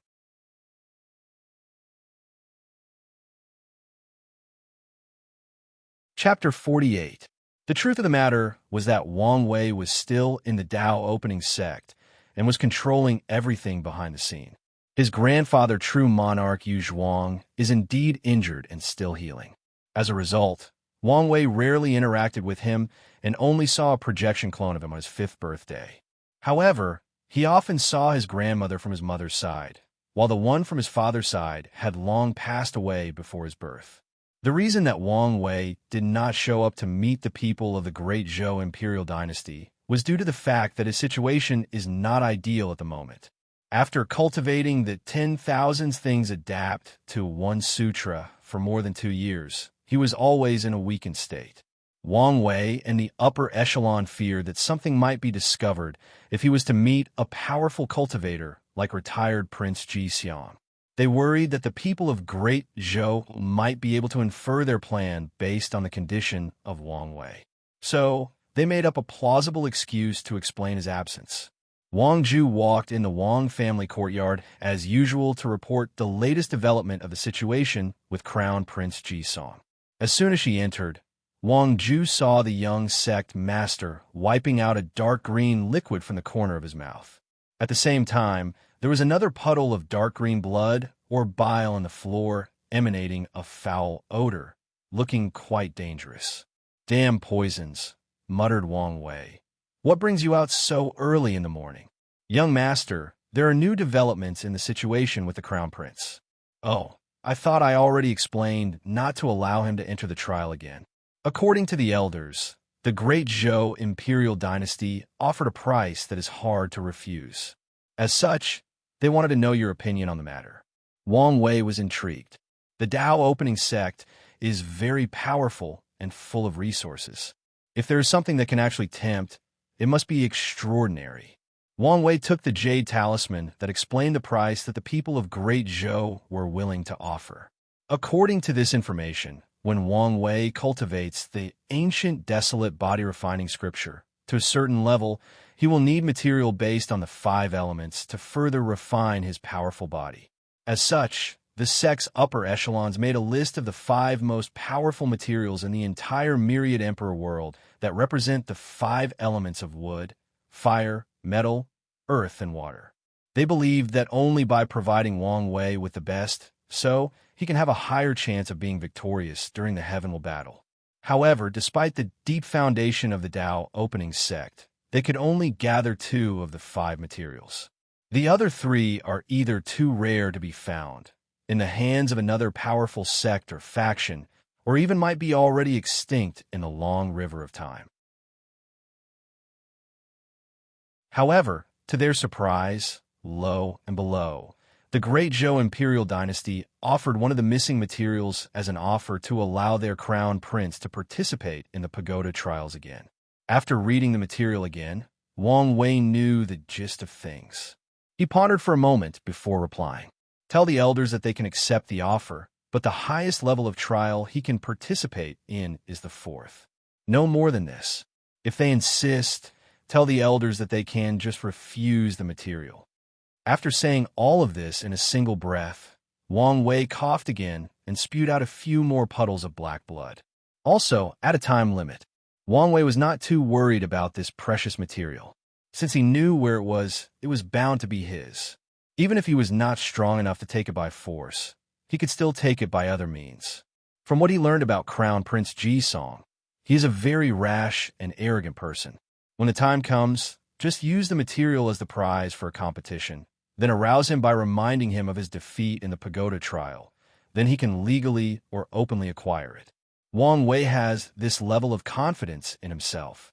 Suddenly, Wang Wei asked, "Did you release our bait properly?" "Yes, just like you asked, young master. One of the disciples got drunk and revealed the news that you were not originally going to participate in the Spirit Road trial, but suddenly changed your mind for no reason." "That's good," replied Wang Wei, satisfied with Wang just work as usual. Soon afterward, Wang Ju left the manor to relay the young master's order to the elders. Of course, she did not forget to remind a few maids to go and clean up after the young master and bring him a few more tonics to ease his pain. A few days later, in the guest hall of the Tao opening sect, Prime Minister Zhao Yin was talking to His Majesty G1 through the long-distance communication formation. "How was the result?" "Your Majesty, they accepted our offer. The Crown Prince can participate in 4 trials in the pagoda. However, they still gave us a time limit of half a year. Well, better than our bottom line. As for the time limit, it's not necessarily a bad thing. Having more pressure can inspire Songer to work harder. It is a shame that the Tao opening sect did not allow His Royal Highness Ji Su to also participate no matter what price we offered them. Well, Sewer will understand like always. Additionally, there are other ways to polish Tao heart. Although not as effective as this pagoda, it still counts better than nothing. Well, what about the main cause of the visit? Did you discover anything?" The brocade guard could not find any useful information, but we did learn something useful from the discussions of one of the disciples. According to the information we received, the young sect master did not initially plan to participate in the Spirit Road trial, but suddenly changed his mind around the same time that the news was released. We have inferred that the Tao opening sect is truly after something in the Spirit Road trial, but we cannot confirm whether it has anything to do with the ancient desolate body refining scripture. No matter the odds or what plan they have, it is worth it to take the risk. We just have to take extra caution this time around. We will use multiple methods to ensure the safety of Songer during the Spirit Road trial. If it was normal times, Sovereign G1 would be extremely cautious and would never allow his most favorite and talented son to take such risks. But recent events have put him on constant edge. Sovereign G1 realized that this generation's Heaven Mandate battle will truly be extraordinary. Any advantage that his son can acquire would be of immense benefit. Furthermore, lately, he has been reminiscing of the heaven chosen of his generation, especially Wang Tian, the current sect master of the Tao opening sect.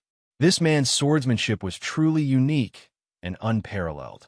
Even through this day, he still has lingering fear when he thinks of that year's unmatched sword cut. In fact, when he learned that his generation did not have a Heaven Mandate battle, part of him was truly relieved not to have to face Wang Tian in battle. This thought has been the greatest shame of his entire life, and he knew that many heaven chosen of his generation felt the same way. As such, he did not want his son to be like him. He did not want his son to live in the shadow of his past enemy's son. So, despite the fact this trip to the Spirit Road might be a trap, as long as there is the possibility of getting such great benefit as the ancient, desolate body-refining scripture, he will still take the bait.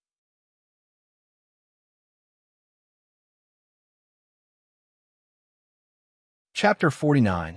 Another 2 years passed by quickly. Wang Wei had reached the bare minimum age to start cultivating, and the Spirit Road trial was only a few days away. Nothing new or exciting happened the past 2 years, except for the Great Zhou Dynasty visit. More than a year and a half ago, Crown Prince Jisong finished his time in the pagoda, and the Great Zhou Imperial Dynasty delegates left the domain of the Dao opening sect and returned to their own. Wang Wei saw Jisong from a few li away before he left. He could easily notice the difference between him now and when he first came to the sect. He was more calm and less irrational. He still had the arrogance on him, but now it was more hidden. Just like Wang Wei used to be, hide the arrogance or pride deep in the bones instead of displaying it on the surface. Of course, Wang Wei also knows that Jisong did not magically become more wise. He could still tell that this crown prince was the kind of person that likes to use his fist as his first option when encountering any kind of problem. But now, after the pagoda trial, he became more cautious when doing things. His first instinct was not to immediately rush into battle. In fact, Jisong's results in the trial were not even as good as Li Jun, let alone Wang Wei. This is the disadvantage of special physique. Their physique has no effect on things like mind, spirit, will, or Dao heart. In fact, it can be said that their special physique is quite detrimental to their state of mind. Ever since they were young, these people were always praised as geniuses or heaven-chosen, or that they were future great emperors. With all of these constant praise from birth, their egos are actually quite massive. As such, the majority of them are prideful and arrogant. Compared to people like Li Jun who have lived in a world of loneliness and without any significant presence, these people with special physique are actually lacking a lot. Of course, the state of mind of these special heaven-chosen will also be tempered and changed. When they encounter their first failure, then they will realize that the world doesn't revolve around them. When they meet other people with special physiques, they will realize that they are not as special as their loved one made them out to be. The myriad emperor world is vast and boundless. The population can be counted in the trillions. If there is one thing that this world does not lack is miracle. No matter how low the probabilities are, in this world, it is still impossible. As such, these heaven-chosen with special physiques will eventually learn their insignificance in the grand scheme of things and strive to improve themselves, to walk in the path of constant self-improvement. Despite all of this, many people will do anything to have a special physique due to the simple fact that most people with special physique cultivate faster, are stronger, and have longer lifespan than ordinary cultivators, especially in the early and middle stage of cultivation. In the early and middle stages of cultivation, people with special physique can be considered the darlings of heaven and earth. Everything seems to come faster and easier for them. Of course, this statement only applies to ordinary cultivators.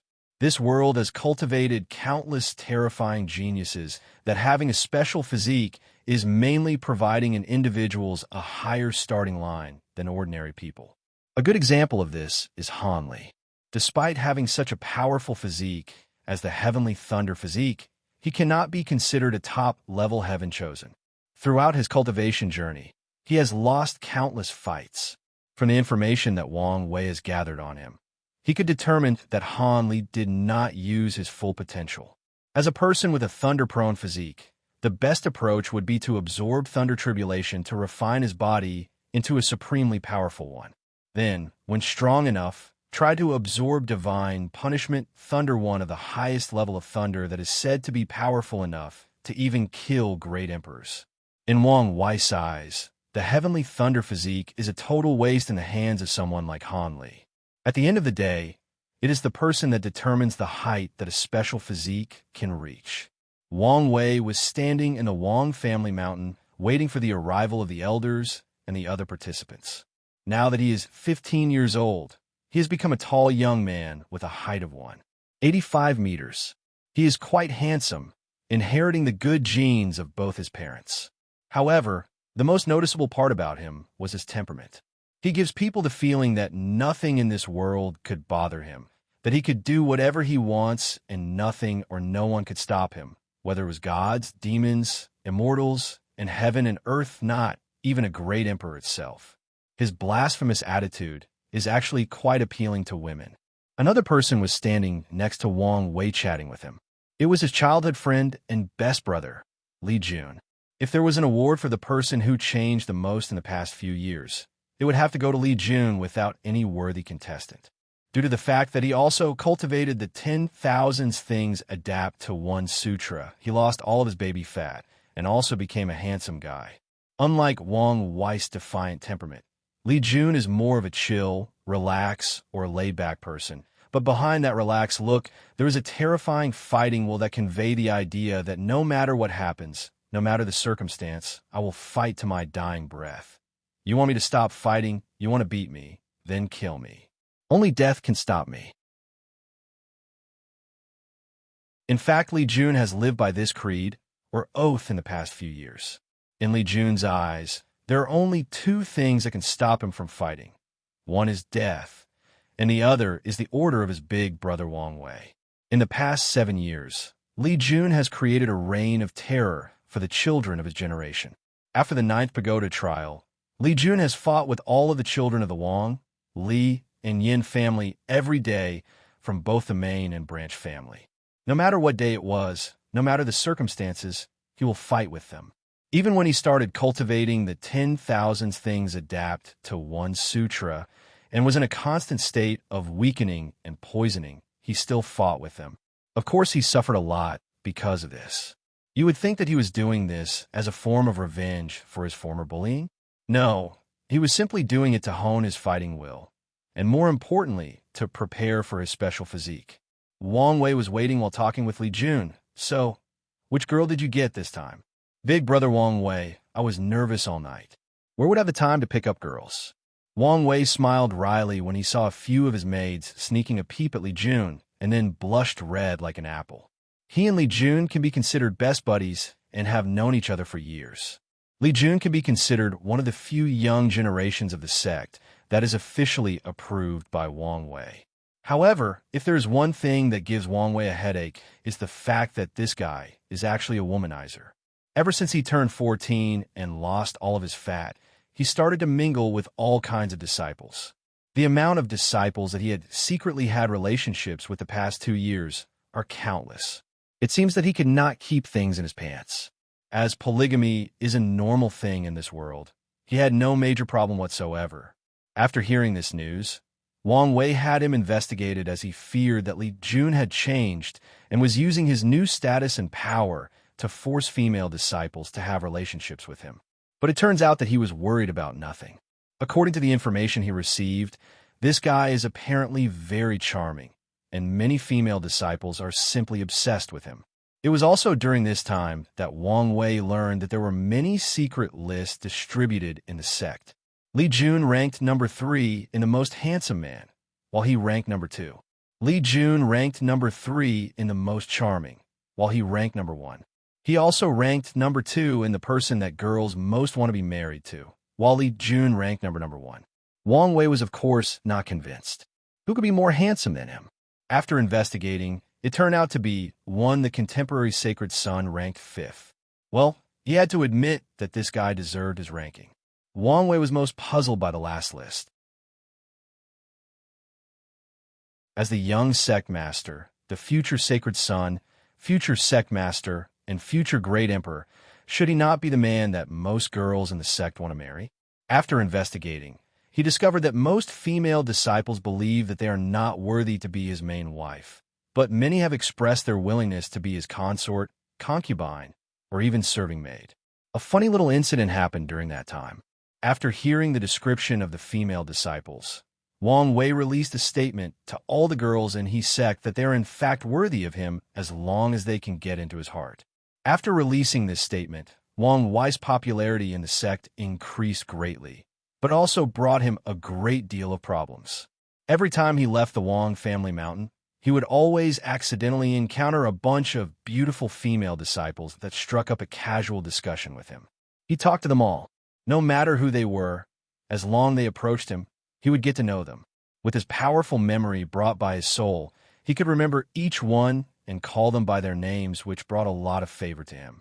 An odd thing was the fact that he kept thinking about the girl he had seen in his fourth trial in the pagoda, the one that only he saw. His intuition told him that there was some kind of connection between the two of them, and he would meet her again one day. However, after more than a month, things got out of control. There were too many accidental encounters. One time he met more than 100 female disciples at once. Then they started fighting for who would get to meet and talk to him. The battle was quite fierce. If Wang Ju was not accompanying him and protecting him from the aftershock of this battle, he possibly could have been severely injured. It was at that moment that Wang Wei truly realized the power of cultivators and strengthened his determination to cultivate the highest realm possible, or even go beyond it.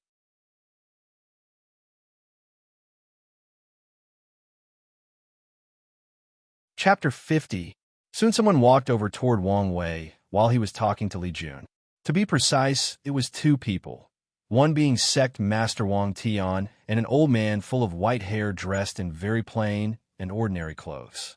He looked like an ordinary grandfather that doted on his grandchildren by secretly giving them candy when their parents strictly forbade them not to eat sweets before dinner. Li Jun was the first to notice, so he quickly bowed. "Hello, Sect Master." "Oh, Li Jun, how many times that I have told you that you can call me uncle?" Li Jun smiled wryly, then answered, "I will remember from now on, uncle." "Father, what brought you here? I thought we had already said our goodbyes." "Wire, I'm here this time to introduce you to your Tao protector, true monarch Yinshan. He will follow you throughout most of your life and protect you. In most cases, he will not intervene unless someone of too much higher cultivation level attacks you." True monarch Yinshan smiled and said, "Young master, you do not need to worry. Unless I'm dead, nothing will happen to you. Then I will be in your care, Supreme Elder Yinshan. There is no need to be so formal, just call me by my name." Wang Wei smiled but did not do so. Although he had a high status, Wang Wei knew the importance of respecting people of much higher strength than him. Unless he reaches a certain level himself, he will still respect these people. Furthermore, Wang Wei can easily guess that the appearance of true monarch Yinshan was in fact due to political negotiations between the upper echelons of the sect. As the future emperor groomed by the sect, the Wang family will yield a great amount of power in the future. As such, as a compromise, the Wang family has to find ways to tie the other families with them and gain their unwavering support. Due to the brotherhood of Wang Wei and Li Jun, the Li family was more than happy. What can be closer than childhood friends who grew up together and wore the same pants? However, the Yin family was not satisfied yet. As a compromise, the Wang family had to allocate the position of Tao protector to the Yin family, hence the appearance of true monarch Yinshan. The status of Tao protector is actually quite high. As the name implies, the person is in charge of protecting your Tao, even if it means at the cost of their own life.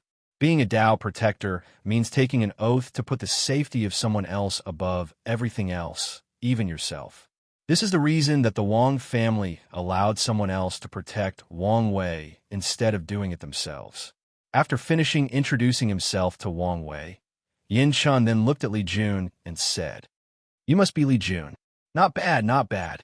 Your Li family has a good successor this generation. You will meet my grandniece during your journey. Help me protect her during the trial if you have a chance. I will do my best to protect her, sir." Meanwhile, on the other side, Wang Wei and his father were having their own discussion. "Is there anything else, father?" "No, that is all I have to say to you. Be safe and do everything according to plan. Unless necessary, do not try to improvise." "Father, you already said these to me. By the way, I meant to ask, why did you turn into a middle-aged man during the past few years? Is something wrong with your cultivation?" "No, nothing is wrong. It's just that now that you are a young man, I cannot look like him, your brother, can I? That would lose all my authority as a father." Wang Wei looked at him incredibly and muttered, "As if you had any authority at all. I heard that, boy. Do you want an ass whooping? Why don't you talk about authority with Mom? Wang Tian's next words choked in his throat after hearing his son's words. Immediately afterward, he became angry out of shame and said in a slightly raised voice, Go, get out of my sight. Luckily for Wang Wei, the elders in charge of transporting all the participants soon arrived in the Wang family mountain, accompanied by the rest of the people. Great Elder Wang Fu of the refining hall brought a gigantic ship that stood in the air, floating as if lighter than the air itself. There were countless formations engraved on the ship. Wang Wei had heard of this ship, known as Void Boat. It was extremely powerful as it could teleport to any destination that he has the coordinates to. Furthermore, from a description that Wang Wei heard from Great Elder Wang Fu, this ship was a supreme tier void boat, which means that its formation was powerful enough to severely injure saints and withstood many attacks from supreme realm powerhouses. Wang Wei could guess that this ship was taking out as a form of protection for him, but to be honest, he thought that the sect were taking things a little too seriously. Before departure, many of the participants, including children from different families and disciples accepted outside by the sect from a very young age, started getting to know each other and promised to protect one another if given the chance. In the corner of the ship, there was a beautiful and lively young girl staring intently at Wang Wei. She thought to herself, according to the family's order, this is the main target of the mission, and if everything fails then... Immediately afterward, she looked at Li Jun next to Wang Wei. Initiate Plan B. She walked over and introduced herself. Hello, Brother Wang Wei. My name is Yin Liling. It is a pleasure to meet you. Last name Yin. Are you a member of the Yin family? That is correct. Great Elder Yin Mei is my aunt. Oh, you must be the grandniece that Supreme Elder mentioned to me a while ago. That may be me. You must Li Jun. I heard of all of your legendary exploits the past 2 years. Li Jun smiled awkwardly and did not know what to say. From his years of experience, this kind of girl is not easy to deal with. Wang Wei, on the other hand, was quite perplexed. He had never heard of Great Elder Yin Mei having a niece. It was during these moments that he truly missed Wang Ju. In this situation, all he needed to do was ask if he wanted to know something. While the three of them were still conversing, the void boat had already started. Despite its ability to teleport, the voyage still took more than 2 days. The reason for that was due to the fact that the domain that Spirit Road trial was taking place and was quite the distance away from. The void boat needed to make more than one teleportation to arrive there. Soon, Wang Wei found himself arriving in a city. There were countless people dressed in ancient garments. Some were easily noticeable as they were made of special materials, while others looked bland and faded away due to constant wash and tear. It was in this moment that Wang Wei truly realized that he had reincarnated into an ancient world full of cultivators. The custom, culture, habit, and way of life is completely the same as the Han people of his former life. The only difference was just the language. As the void boat arrived in Falling Leaves City in the Blowing Wind domain, which is located somewhere in the south of the Chilean central continent, a lot of commotion arose among the people. Many people were truly awed at the sight of that beautiful and powerful-looking void boat. In a famous inn called Autumn Bloom somewhere in the city, many disciples participating in the Spirit Road trial stayed there accompanied by their senior brother and sisters. A conversation took place in the corner table of the room. A young mortal was drinking and talking to 2 other people, one woman and another much older man. Senior sister, does our Blue Sword Holy Land have a gigantic and magnificent void boat this size? Little junior brother, stop dreaming big. This void boat is probably a supreme tier magic weapon. Not even a supreme land can easily afford to refine one, let alone our little holy land. Yes, little junior brother, said the more mature man. Although our sect has 3 Saint Realm Supreme Elders, however, compared to the truly powerful sect, we are not really anything. A void boat cannot be afforded by any supreme land. Only Emperor-level sects can have such means. Soon after he said this, there was a snort of disdain that echoed in the room. What do you lowly people know? The senior brother and sister were both angry at the voice and turned around to give this person a piece of them.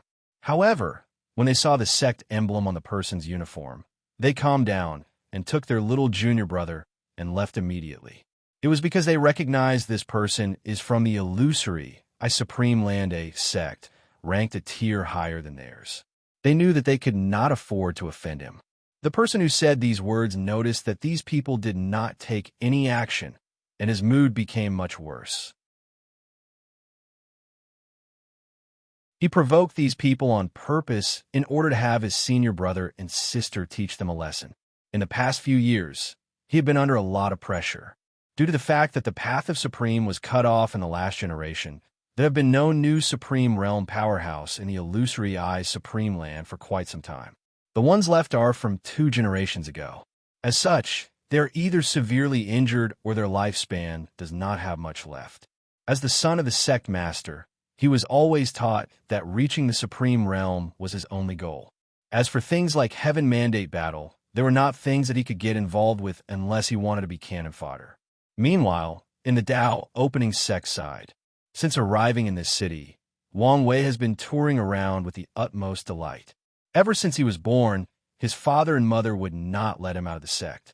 They would not even let him visit the city located at the foot of the mountain, which the sect built and was in charge of. Now, he was relishing his freedom.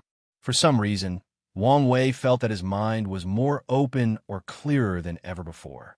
Today, Wang Wei was talking to his head maid while on his daily tour. Wang Ju, did you get any information? Yes, young master.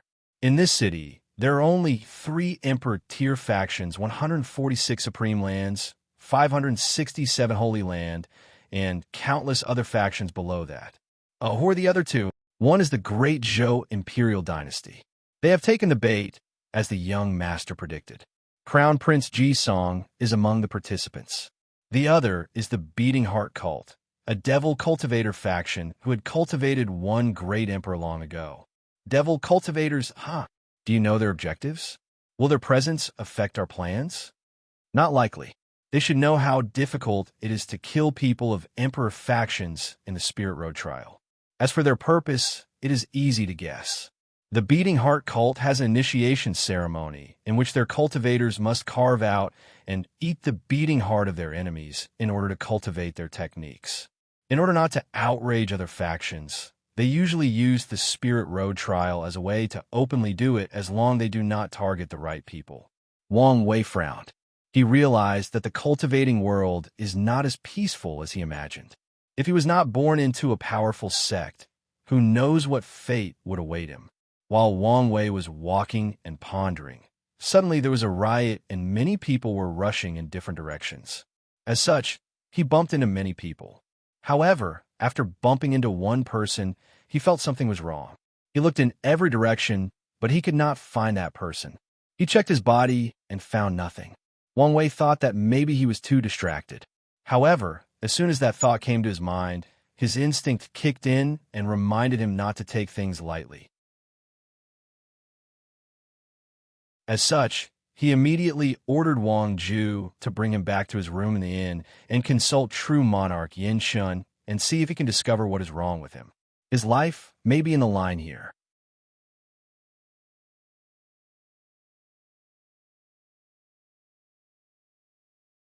Chapter 51. When Wang Wei arrived at the inn, he immediately called True Monarch Yin Shun and Great Elder Wang Fu, then explained to him the feeling he had a few moments ago. Wang Fu then placed a formation in the room to isolate it from the outside world, providing True Monarch Yin Shun a quiet room to operate. Soon, Wang Wei felt a powerful force scanning every part of his body, whether it was his body or soul. Although he felt a little discomfort at the fact that he had no privacy whatsoever, while considering what is at stake, he did not say anything. Yin Shun, noticing the young master's discomfort, said a few words to appease him. Young master, I know this feels uncomfortable, but bear with it for a few moments. A few moments later, Yin Shun frowned. Noticing the change on his facial expression, Wang Wei asked, Did you find something? Is there something wrong with me? No, that's not it. Young master, I'm just surprised at how powerful your soul is. Oh, Of course, Yin Qin did not tell the whole truth. What he did not say was that he noticed a strange breath deep in the soul of the young master. However, as he approached to scan it, an overwhelming sense of dread came to him. His instinct was warning him that if he got closer, he would suffer dire consequences. After the scan, Yinchen did not find anything worthy of taking note. There was nothing wrong with the young master. However, he was not happy. He suddenly realized that the young master soul might become a big problem on his path of cultivation before it would become his boost. He should warn the other old guys so that they can prepare in advance. There's still plenty of time left. Young master, I did not find anything wrong. Maybe you had noticed the wrong person or thing. Is Supreme Elder Yin Shun right? Am I too on edge? Wang Wei started thinking. Then, he immediately overthrew this idea. He believed in his intuition. So now he had to find the exact cause of the problem. Then, he thought of the situation during the day. That riot was too coincidental. Supreme Elder, check again. This time focused on the arm that I was bumped into. Do not leave any place unchecked. As you wish, young master. True Monarch followed instruction and used his divine consciousness to scan the shoulder and arms that Wang Wei referred to. Suddenly, he asked, Young master, did you ever have a tattoo or mole on your clavicle? Tattoo? Mole? No, never. Wang Wei slid off his robe and noticed a little mole on his shoulder. It was never there before, so he was perplexed. As true monarch, Yin Shun scanned the moles carefully. He finally discovered something. This seemed to be some kind of talisman. What a fascinating idea to make one so small and plant on people. However, I'm not really proficient in runes, so I do not know what it is for. Wang Fu, come look and see if you could discover something. Wang Fu walked over and also scanned the small tattoo. What a genius design. If I'm not mistaken, this should be a tracking talisman. Another person should have a similar talisman on his body, allowing him to track the whereabouts of the young master at all times. However, who would do such a thing? The great Zhou imperial dynasty, answered Wang Ju in the corner. Only them have sufficient motives to know the whereabouts of the young master at all times. It seems that our bait has been hooked, pondered Wang Wei. What about the task that I have given you regarding Prince Jisoo? As you ordered, young master, I have been increasing the intelligence gathering around Prince Jisoo, but will take some time to infiltrate his inner circle without arousing his suspicion. Wire, do you think that this plan was orchestrated by Prince Jisoo? Yes, Uncle Wang Fu. Ever since Prince Jisoo came to our sect, I have been paying attention to him. From the information that I have read about him, Jisoo seemed to have no malice or grudge against his brother for taking over his position as crown prince. One might think that he truly loved his brother, but we all know that there is never true brotherhood between members of the royal family. Killing fathers and brothers for the throne is a completely normal thing. Of course, I'm not bored enough to simply snoop at the personal affairs of the great Zhou royal family. The reason I pay attention to Jisoo is because I noticed that he seemed very intelligent and had a very tactical mind. More importantly, Jisong seemed to listen to him, or at least considered his opinion for most things. Jisong is a brute by nature. You can easily deal with him as long as you are stronger than him. However, if he has an intelligent brother like Jisoo behind his back, then his shortcomings will be made up, thus raising his level of threat by a great deal. The people in the room started to ponder the meaning of Wang Wei's words. In the fight for the heaven mandate, force might not always be the solution. In this world, the concept of in front of absolute strength, all plans are a joke, is in fact the greatest mockery of itself. Throughout the history of the Myriad Emperor Plane, there have been countless invincible geniuses that suffered great losses in front of a well-thought-out and methodical plan. A great example can be easily discovered, that is sect Master Wang Tian. In his generation, he was an unparalleled swordsman who installed great fear and dread on his peers as an enemy. However, he suffered countless losses at the hands of his now wife, who preferred to use her brain. According to information that Wang Wei heard from his mother, he once tricked his father into a dead zone where there was no food, water, or spiritual energy to replenish his cultivation level. And he could not open his space ring or contact the outside world. If it was not Grandpa to pay some price to track him down and rescue him, he would have died in there. In the fight for Heaven Mandate, intelligence can be a great asset. That is why Wang Wei had someone monitor Jisoo and even try to infiltrate his inner circle. Young Master, do you want me to remove the talisman? There is no need, Supreme Elder. Leaving it will make things easier for us, as we do not need to use our own way to track Jisong. He will come to me on his own. After a brief moment, Wang Wei suddenly asked, Wang Ju, did you receive any information of other Emperor-tier factions from other continents participating in the Spirit Road trial? Young Master, according to the information sent by the spies located in other cities that have entrances to the Spirit Road trial, there were no other Emperor lineage that participated in the test. They all seem disinterested this year. Well, that's good. It means less variables to our plans. All right, I will go rest now. After ending the conversation, everyone acted like nothing happened. Wang Wei continued to enjoy his newfound freedom and his tour around the city. He needed to be in the right mindset to participate in the slaughter that was about to take place. However, another unexpected thing happened to him. During one of his tours, on the day before the opening of the secret realm where the Spirit Road trial takes place, he encountered a boy who made his Chi Dragon act weird. After observation, Wang Wei came to the conclusion that this boy would have a lucky encounter that is of great value to him. As such, he did not hesitate to use a similar method of the Great Zhou dynasty and secretly tracked him. The day of the trial soon arrived. A massive formation appeared in front of the participants, forming a gate. Wang Wei was the first person to enter, followed by the people of the Great Zhou Imperial Dynasty and the Beating Heart Cult, then the rest of the participants. In the Dao opening sect, as soon as Wang Wei and the other participants left, a group or delegate of the sect left and headed straight toward the Heaven Mystery Pavilion. Among the people present in the delegation, there were more than 10 Saint Realm True Person, 3 Supreme Realm True Monarchs, and a middle-aged man that seemed to have the highest status in the group. All the people stood patiently and awaited his order, without the slightest impatience or arrogance, only boundless awe and envy.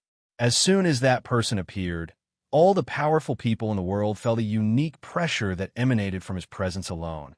As such, they all looked in the direction of the Dao opening sect and uttered the same thing. Immortal Venerable.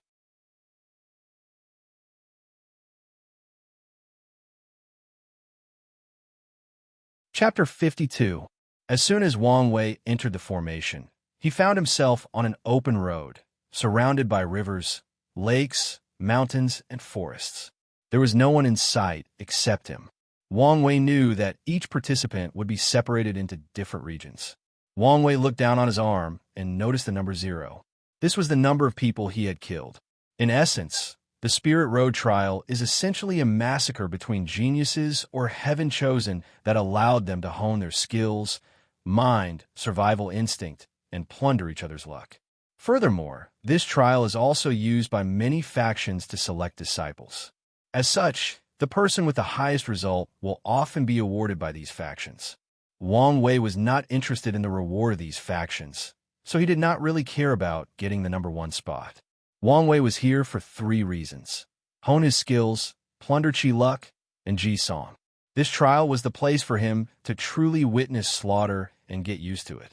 Although Wang Wei had killed people before, these were just defenseless prisoners unable to fight back. In this trial, Wang Wei hoped to be reborn amidst the countless killings. After contemplating his main goals, Wang Wei left in the direction of the forest. This would be his main hunting ground. Using the tree in the forest, Wang Wei began to make himself a sharp dagger out of stones and branches in the forest. While Wang Wei was preparing for his trial, Ji Song had also entered the Spirit Road trial.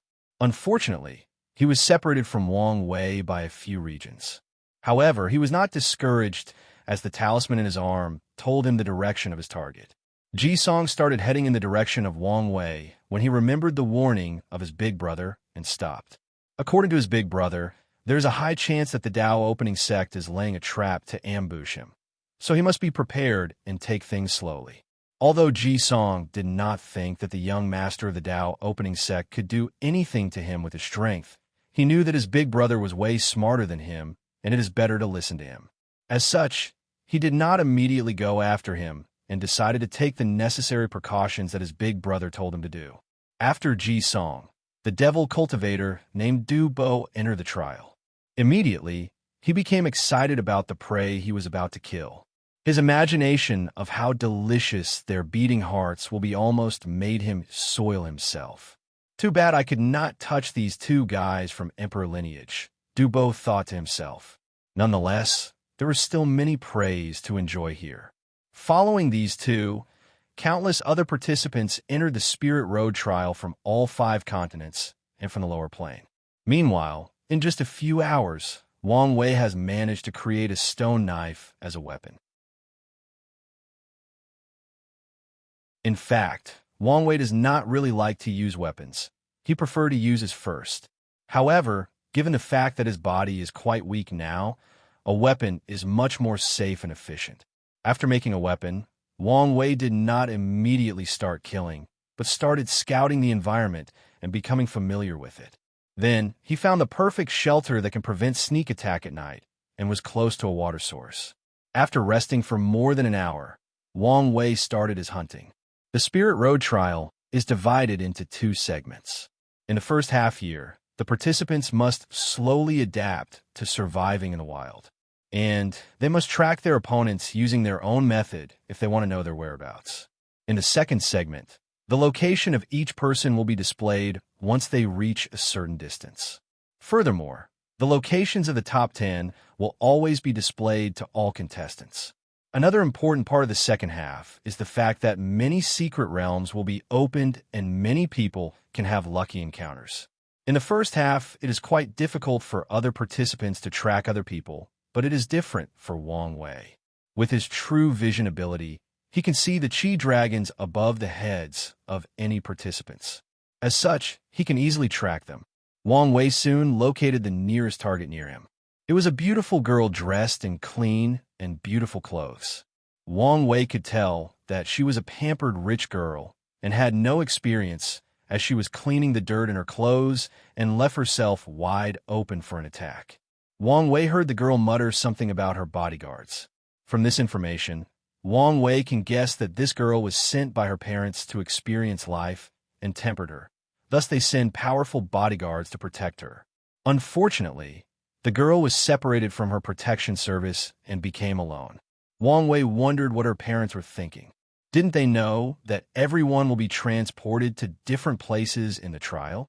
Of course, Wang Wei will not show any sympathy for her, because she is a girl. Anyone who stepped into this trial should do so with the awareness that they may not leave here alive and in one piece.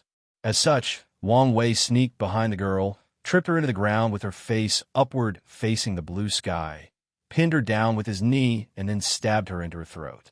Blood spilled all over Wang Wei while the young girl looked at him with fear and shock. She could not believe that she died like this. As she tried to speak her last word, blood gurgled out of her mouth. Then everything stopped as her eyes lost the last ray of light and became sluggish and empty. She was dead. After killing the girl, Wang Wei noticed that her Chi dragon disappeared and was swallowed by his own, thus increasing the intensity of the purple color. He had plundered her luck. Afterward, Wang Wei started to ponder his actions during this fight. When he looked at the blood all over his body, he could still savor the unpleasant taste of iron, and he felt disgusted by being so dirty. He realized that his actions were not so smooth. He could have held the girl from behind and slit her throat. That way, his action would be faster, more efficient, and he would not have so much blood on him. Wang Wei realized that he did not have much experience when it came to fighting. All of his knowledge is purely theoretical. As such, coming to this trial was an experience that he truly needed. After summarizing his faults, Wang Wei headed for his next prey. He was determined to be reborn in this trial and take another major step on his path to one day bear heaven's mandate and prove the Tao.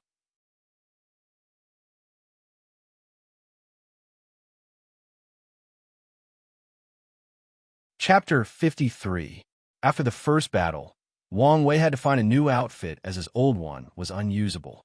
As such, he had to stitch a new outfit out of the pelt of the animals he hunted. He burned his old one as the blood could attract certain dangerous animals in the forest. After resting for a day, Wang Wei hunted his breakfast and headed toward his next target. There were 3 of them at the same time camping further down the river from the previous rich girl. It was a combination of 2 boys and 1 girl. Wang Wei stalked them from a distance based on their chi dragon.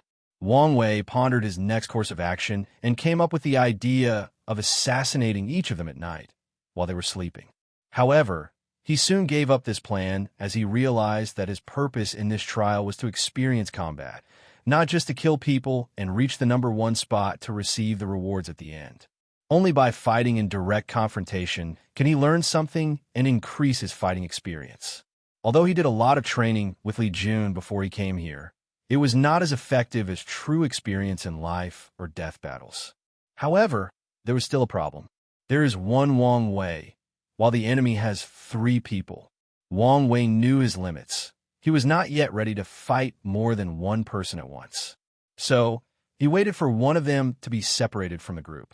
Those 3 people were very cautious, unlike the rich girl.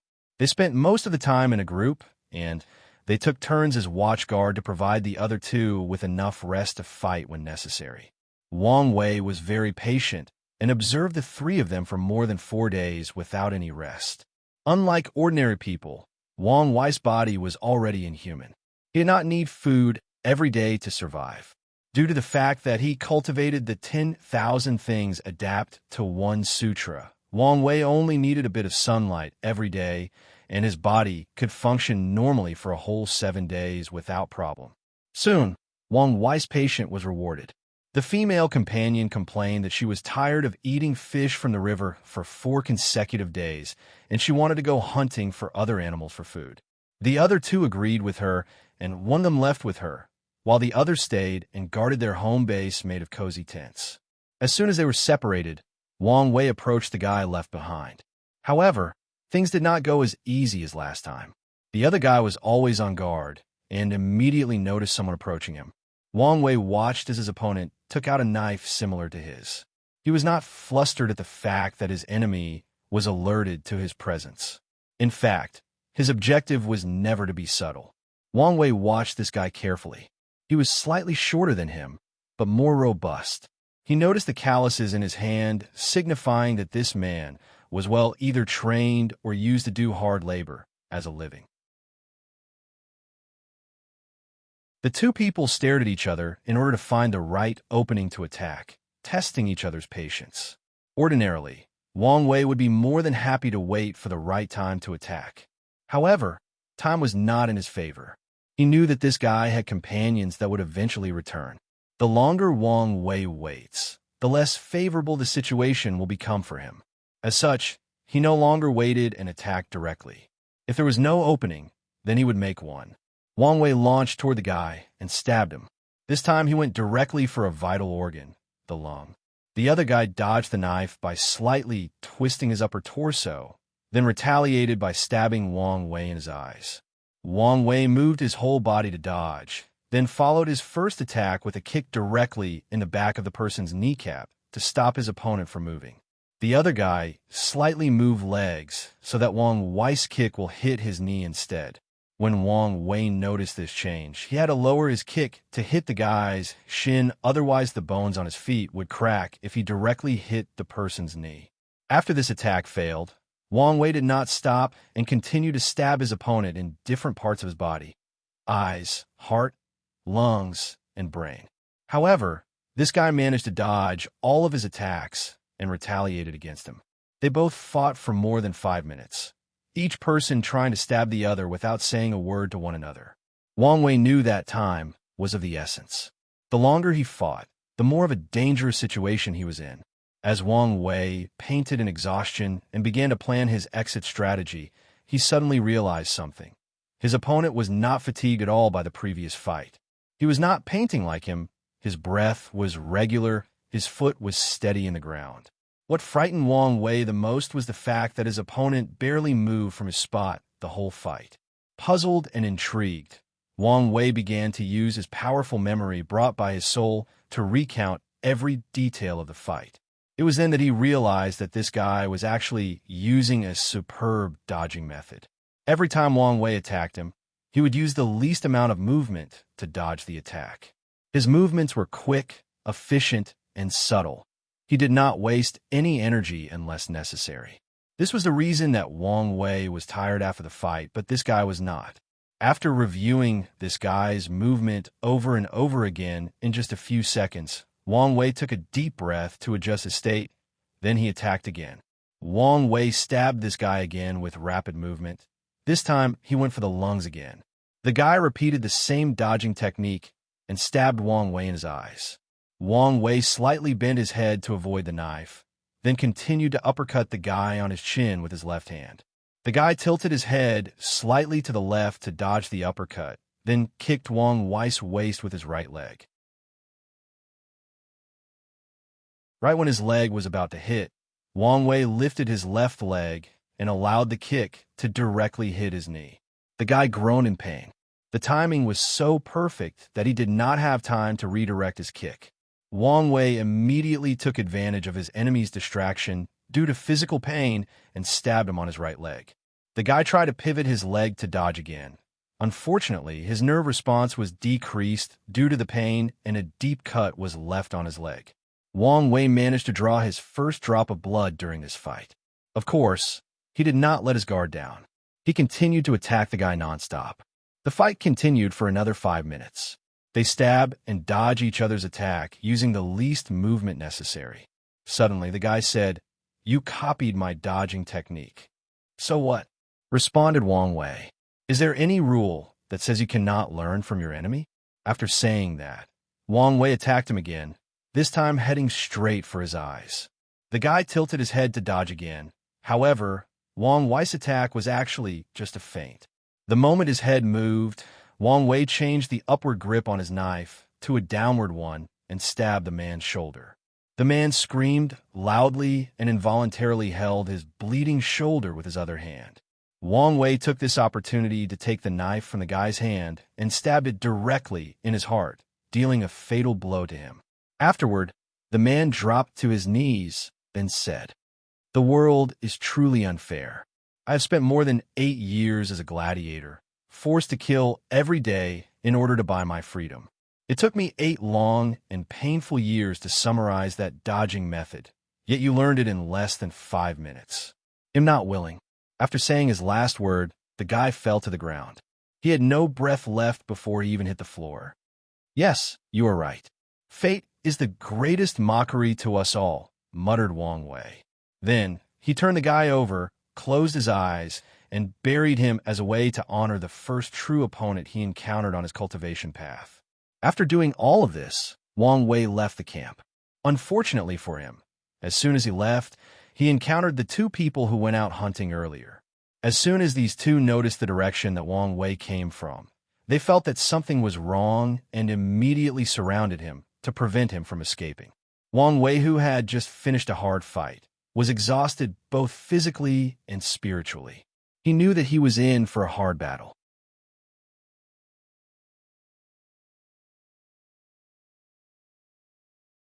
Chapter 54. When Wang Wei saw the appearance of the other 2 people, he knew that he was in for another fierce fight. As such, he took a deep breath to calm down. He analyzed the previous fight and summarized what he learned as quickly as possible. "What happened to Zhou Peng?" asked the girl in the group. Wang Wei looked at her. She was also quite the beauty. However, there was nothing soft or weak about her. She looked quite heroic. Wang Wei could tell that she was the kind of girl that was not under any man when it comes to fighting. "So, Zhou Peng was his name?" responded Wang Wei. "I shall remember him." "You," responded the other guy while clenching both his hands and teeth. This guy was quite short compared to Wang Wei or Zhou Peng. However, he was also more lean. His steps were quiet and did not leave any marks in the ground. As soon as he finished his words, he pounced on Wang Wei without hesitation. His knife was fast, silent, and deadly. On his first attack, he went straight for the heart. Wang Wei pivoted his left foot slightly to move his body, thus evading the attack. Then his right hand moved to stab his opponent in the chest.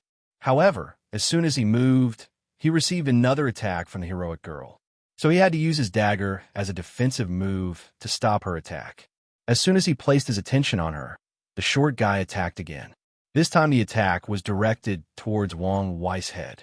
As he moved his neck slightly to evade this stab, the heroic girl seemed to have anticipated this, so she immediately followed the short guy's action and stabbed him in the heart.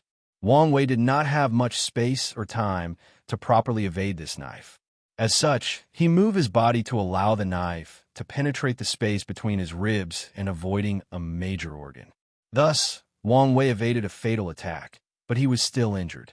Right after the knife entered his body, Wang Wei immediately kicked the girl on her sternum and pushed her away from him. Wang Wei's goal was to deprive her of her weapon. However, she seemed to be experienced and still held on her knife as she flew a few meters away. Wang Wei started bleeding. The pain was actually nothing compared to his experience in the pagoda trial. As such, he just looked at his bleeding chest and ignored it. He knew that he had no time to use proper treatment on it. Furthermore, due to the 10,000 things adapt to one sutra, his body will try to keep him alive on its own. This fight was far from over. A few seconds later, the heroic girl got up from the floor. Although her sternum was injured by that kick, she was still in good shape and could fight properly. Wang Wei's situation had become worse. Not only was he fighting two experienced people at once with a drained stamina, he was now injured. The heroic girl and the short guy continued to attack Wang Wei without hesitation. The guy always went for the throat, while the girl went for the legs to immobilize Wang Wei and prevent him from dodging. Wang Wei kept using Zhou Peng's dodging method to its full power, only using the slightest movement to move. Tilt his head a little when facing an attack toward his skull or eyes, slightly bend his torso to dodge an attack on the upper body, lower the shoulder to evade a stab toward his arms. Wang Wei only moved a few centimeters at times. By repeatedly dodging the attacks of these two people, he became more and more skilled in this dodging method. However, things did not go as smoothly as his fight against Zhou Peng. There were many wounds on Wang Wei's body. There were cuts on his face, arms, torso, and legs. Although most of them were shallow wounds, they still had blood coming out of them. Furthermore, as Wang Wei shed more blood, his stamina began to decrease rapidly. And so, it became more difficult to dodge, thus increasing the amount of wounds on his body. This was a vicious cycle that would probably lead to his death. Of course, Wang Wei knew that he would not die. The sect has already planted secret techniques on him that would save his life when his life is truly in danger. However, Wang Wei was not reconciled to rely on them. It had only been a few days since he entered the Spirit Road trial, and he had only fought 3 times and was about to be sent out. How could he accept such failure? This fight was nothing but child's play compared to the Heaven Mandate battle, yet he was already losing so badly. He would not accept such tremendous failure. Wang Wei took a deep breath to calm his agitated mood. He concentrated and eliminated all of his thoughts that are not relevant to the fight.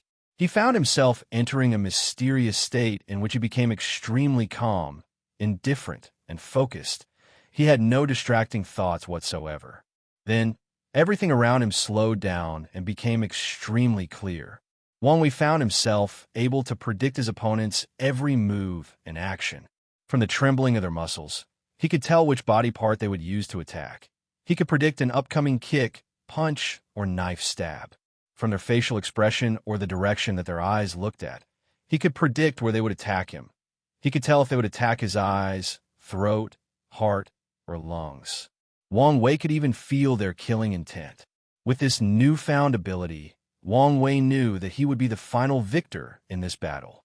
As such, he immediately attacked with the intention to end this fight as soon as possible. Wang Wei rushed the short guy first. When he saw the short guy stabbing him, he saw all of his action in slow motion. He could see how and when the guy lifted his hand to stab him and that the direction of his attack was toward his shoulder. He could even feel the heroic girl's presence behind him ready to attack his spine. Wang Wei immediately evaded the stab, then swiftly moved behind a short guy while he was still in the motion of stabbing. Then, he held the head of the short guy. Followed by an abrupt crack sound, Wang Wei twisted and broke his neck. Then, he kicked him in the direction of the heroic girl. When she saw her partner flying towards her direction without stopping, she immediately stopped her attack and pushed him aside. However, Wang Wei was ready and had already anticipated this. The moment that she pushed her dead partner aside, he threw his dagger and plunged it straight into her throat. She did not have any time to evade. The heroic girl fell down on her back with a dagger inserted in her throat. Blood splattered all over the ground, her eyes still opened, and a look of confusion on her face. She could not figure out how she died so quickly and suddenly. The odds were obviously in their favor. Wang Wei did not have time to contemplate what he learned from this fight. He immediately took his dagger and the other two and rushed toward his base. He was gravely injured, and he could feel that the state he was in was gradually fading. Wang Wei could tell that he would pay a price for entering such a state while being so injured, so he needed a safe place before the repercussions arrived. When he arrived at his base in the forest, the first thing he did was to activate all of his traps, then put on all the herbal healing cream that he had created with different kinds of herbs he found in the forest. Wang Wei had created it in case he was wounded and needed something to heal his injuries. After doing all of this, he passed out. All he could remember before passing out was a very intense headache. However, Wang Wei knew that he had survived this ordeal and became more powerful because of it.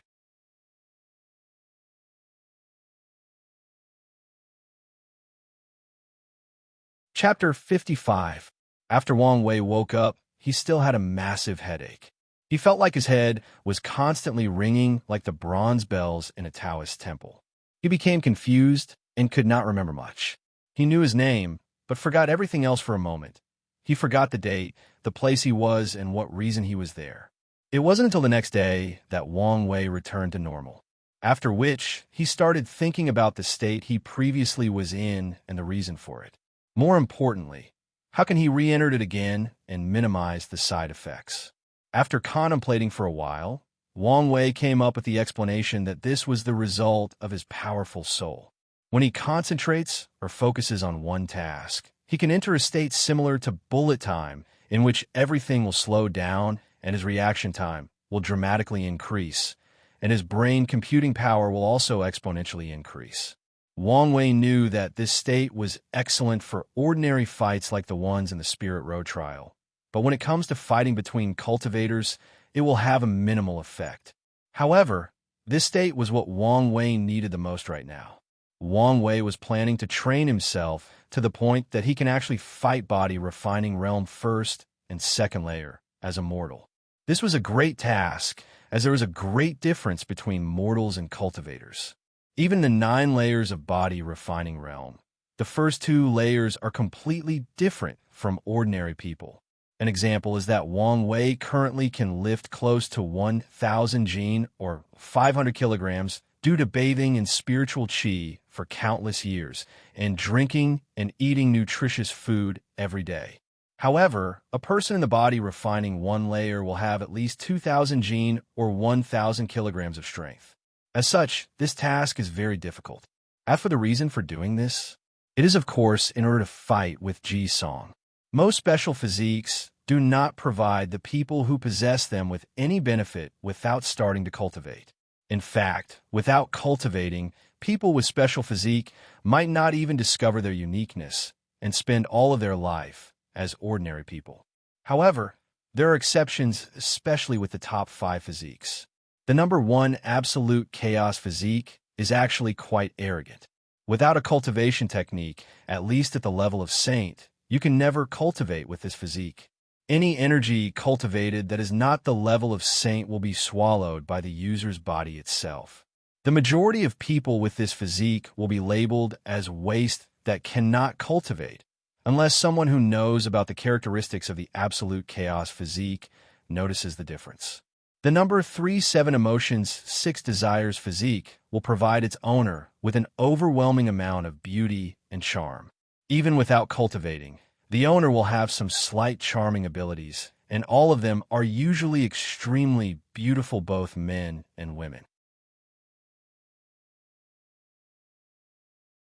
The number 4 yin-yang eyes will provide the owner with the ability to see things that normal people cannot observe, like souls, ghosts, killing intent, luck, and even the spiritual qi in the air. Wang Wei's eyes only have partial abilities of the yin-yang eyes. The number 5 elements balanced physique will provide its owner with a long lifespan. Without cultivating, a person with this physique can live for more than 200 years, which is comparable to body refining realm cultivators. As for the number 2 heavy axe physique that Ji-Song has, it will provide its owner with boundless strength or innate divine strength. As a result, Wang Wei knew that he was not Ji-Song's opponent right now, as the Crown Prince currently has the strength of body refining second layer. Of course, Wang Wei also knew that he still had a slight chance at winning. Although Ji-Song had the physical strength of body refining realm cultivators, he did not have their speed, nerve response, and control of the body through blood qi. As such, as long as Wang Wei used the right technique, he could still win the fight. Wang Wei spent more than a week to properly recuperate. In fact, he had healed after about 3 days, but spent the rest of the time training to be able to enter and exit the mysterious state at will, and also found a way to minimize the side effects. After healing, he headed out again to start his hunt anew. Soon time passed, and only 5 months were left for the Spirit Road trial to end. The second segment has been going for some time now. Somewhere near a valley, more than 20 people surrounded a man dressed in animal leather, while a bunch of other people watched the fight and commented on it. "Who is that person being surrounded?" asked a thin teenager. "That's the hunter," responded another burly man with fear and respect in his eyes. The burly man was accompanied by a group of 3, 1 female archer, 1 swordsman, and 1 person with a dagger. "Who's the hunter?" asked the thin man in response. The burly man looked at him weirdly, then said, "You must not be from nearby regions?" The thin man smiled wryly in acknowledgement of this statement. "The hunter is a powerful participant that has fought and killed most of the powerful heaven chosen in the nearby regions in the northeastern domain. Only a few people have managed to survive from his hands," explained the burly man, who was the captain of the team of 4. The thin man suddenly asked, "I wonder who is more powerful, the hunter of the northeast domain or the tyrant of the southern domain?" The female archer suddenly became interested, walked over and patted the thin man on his shoulder, almost breaking his bone. "Boy, who is this tyrant you spoke of?" The thin man grimaced in pain, then moved her hand from his shoulder, robbed it with the other hand, and made sure it was all right. "The tyrant is the most powerful heaven chosen of the southern domain. He is ruthless and powerful. More importantly, there is a rumor that he might possess the heavy axe physique." "The number 2 special physique, huh?" muttered the female archer, ignoring the fact that he might accidentally injure the thin man. It would be an interesting fight between the 2 of them. Meanwhile, the hunter that these people were actually talking about is in fact Wang Wei himself. In the past several months, he had garnered a strong reputation due to his constant challenge of different geniuses. Right now, he was being encircled by more than 20 people. However, he still had a calm look over his face. He had encountered more dangerous situations than this. Wang Wei immediately entered the mysterious state. He could now read all the movements of his opponent. He rushed toward the closest one with his steel knife. He lowered his body to dodge an oncoming punch, then cut off a single muscle to make the enemy's arm unusable, then pierced his throat. Wang Wei rolled to the right side to dodge the upcoming attack from behind. He did not even look over. It was as if he had eyes on the back of his head. Without any pause, he rushed to his next opponent. He went straight for this girl's throat. However, when she tried to block the knife with hers, it turned out that Wang Wei's move was actually a feint. Immediately afterward, he bent down on the floor, did a 360-degree sweep on her legs, then plunged his knife on her throat before she even hit the ground. Afterward, Wang did a front flip to bypass the body, then ran towards the next target. However, a warning of danger came toward him. He immediately tilted his head slightly and caught something with his left hand. It was an arrow. "Am not falling for the same mistake thrice," muttered Wang Wei. Then he looked in the direction that the arrow came from. There were at least 5 archers. Wang Wei rushed in their direction, designating them as the most dangerous of the group. However, someone immediately yelled out loud, "Protect the archers." Wang Wei did not give them enough time to regroup. However, there were still a few people that gathered together to protect the archers. Nonetheless, this situation was in fact in favor of Wang Wei. With the swiftest of speed, he pierced the brain of the person closest to him. Then he used the body as a shield and ran towards the archers. A few seconds after his kill, 5 more arrows arrived towards him, which plunged themselves into the dead body he was carrying, protecting Wang Wei from 5 fatal attacks. He then threw away the body at the group of people that were protecting the archers. Before they could reload their arrows, Wang Wei threw 2 of the knives hanging on his waist. The knives flew swiftly in the air and hit the shoulders of 2 archers, thus successfully managing to disarm them and prevent them from firing again. However, the other 3 had enough time to reload and shoot at him. Wang Wei avoided the first arrow heading for his head and used his knife to change the course of the second arrow heading for his heart. However, he did not have enough time to avoid the ones directed towards his lung. As such, he used his left arm to take on the arrow instead.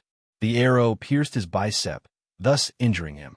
Nevertheless, despite his injury, Wang Wei did not stop moving forward. It only took him a few seconds to arrive in front of the remaining archers, then immediately killed the functioning 3 first before killing the useless one by slitting their throats. Wang Wei did not immediately take out the arrow from his arm, as he learned the hard way that this arrow was the thing preventing him from bleeding. He just cut the ends of the arrow to prevent it from hindering his vision and mobility. Afterwards, he proceeded to slaughter all of the 20 people who encircled him without leaving anyone alive. However, he did not attack the people watching, as he did not regard them as his enemies. After the fight, Wang Wei returned to the base that has been his home for the past 7 months, then took his shirt off. There were countless scars all over his body. His skin that used to be as smooth as a baby's, but was now tan. He now had a perfect physique with defined muscle tones and at least 8 packs. He was not too big, not too small, just the right size or the golden ration like a Greek god. Wang Wei was bandaging his left arm after putting healing cream on it. Then, he looked at his right hand. The number 333 was boldly printed there, signifying the number of people falling in his hands as a proof of his growth the past few months. Suddenly, Wang Wei felt a sharp pain on his shoulder. He looked over and saw that the tracking talisman started moving. He knew that this meant that Ji Song was heading his way and that their oncoming fight was soon approaching. As long as he wins, when he wins this fight, his plan will come to fruition and he will take another major step toward the supreme throne of Great Emperor.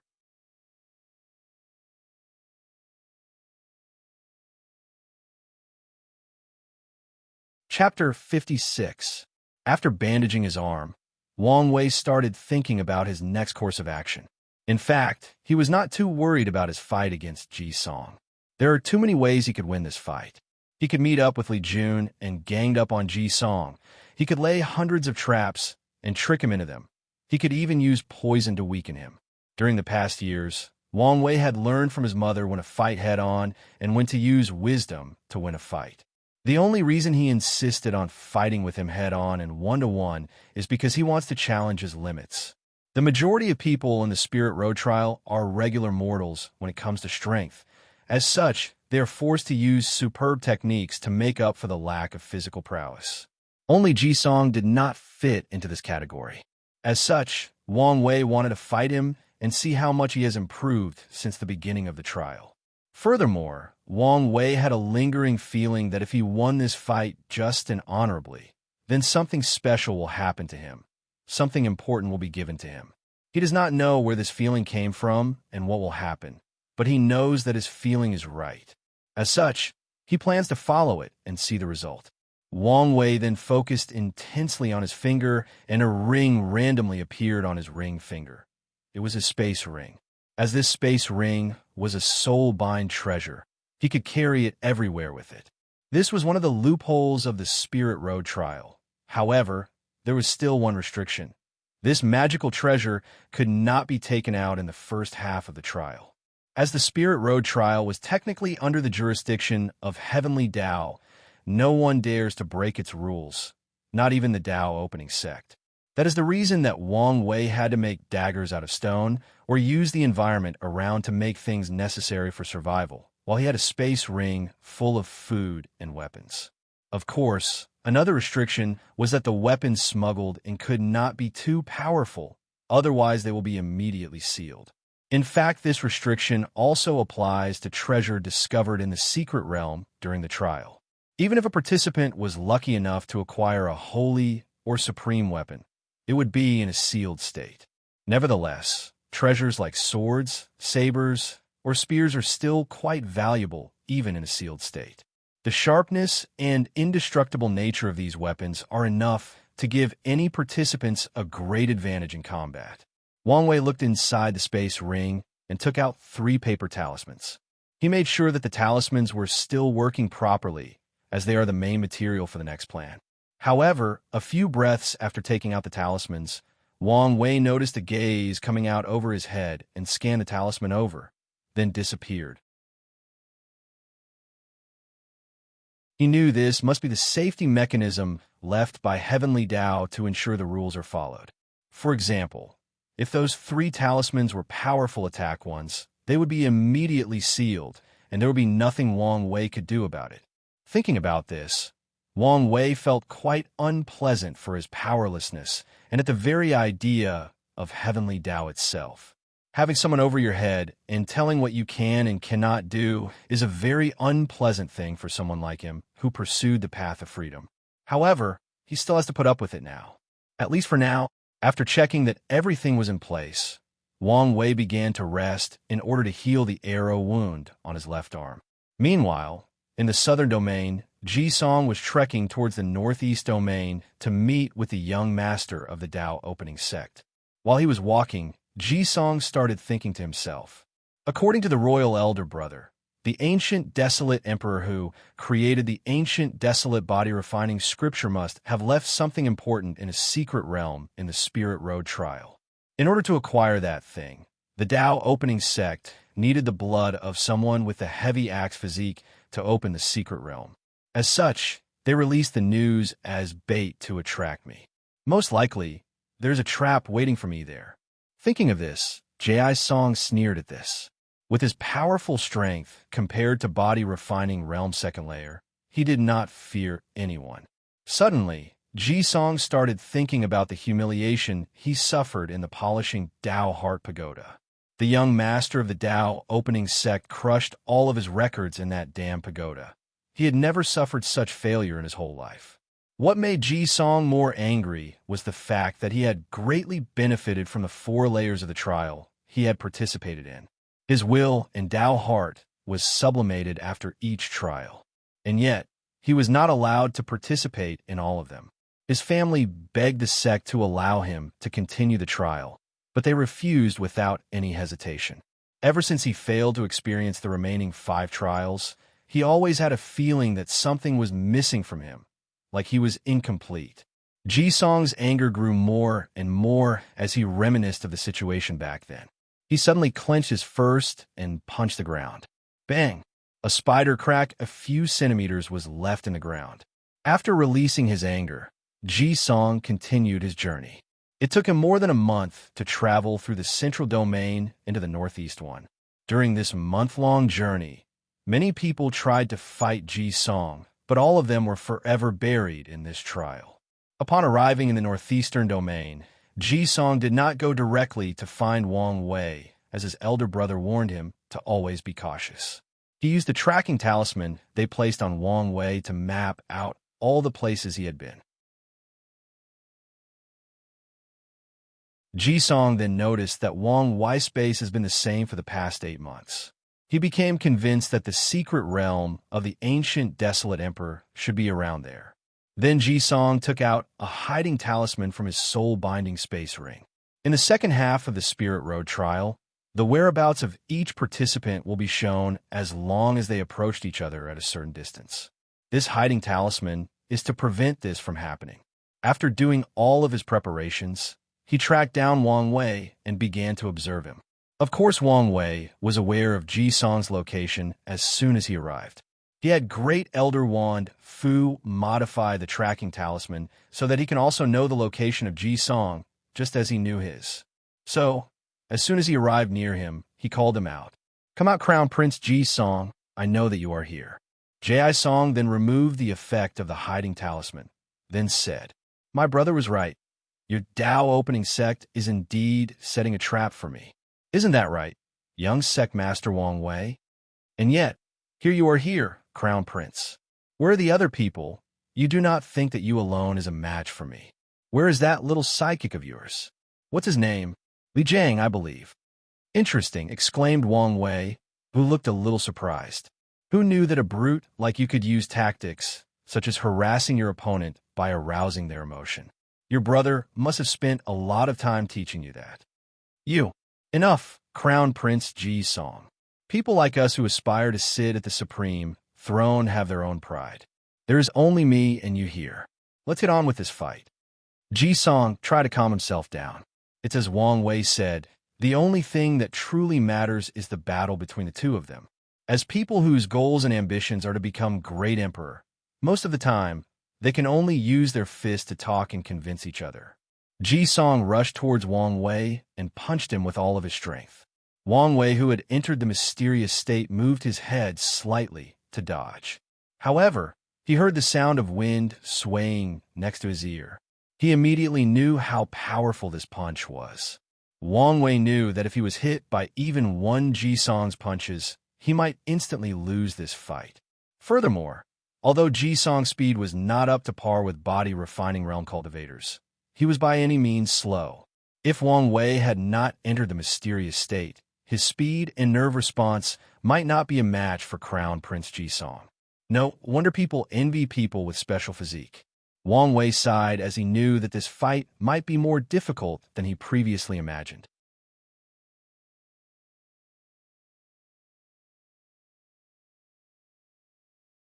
Chapter 57. Ji Song kept attacking with his powerful punches, while Wang Wei kept dodging them.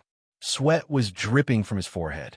These punches were so powerful that he fears that he might be destroyed if he is hit with just one of them. However, Wang Wei did not immediately attack. He keeps dodging the attacks in order to measure the physical fitness of Ji Song, then creates a battle plan best suited for his opponent. Meanwhile, Ji Song became increasingly more furious as Wang Wei kept dodging his kicks and punches. As such, he mocked, "Is this all you're worth? If you're a man, why don't you fight head-on with me?" Wang Wei smiled, took out his dagger, then said, "You can take out a weapon too if you want. My fists are my weapons. I respect that." After saying that, Wang Wei lunges towards Ji Song. He ducked to evade a punch, then plunged his knife into Ji Song's abdomen. However, the knife did not do as much damage as he imagined.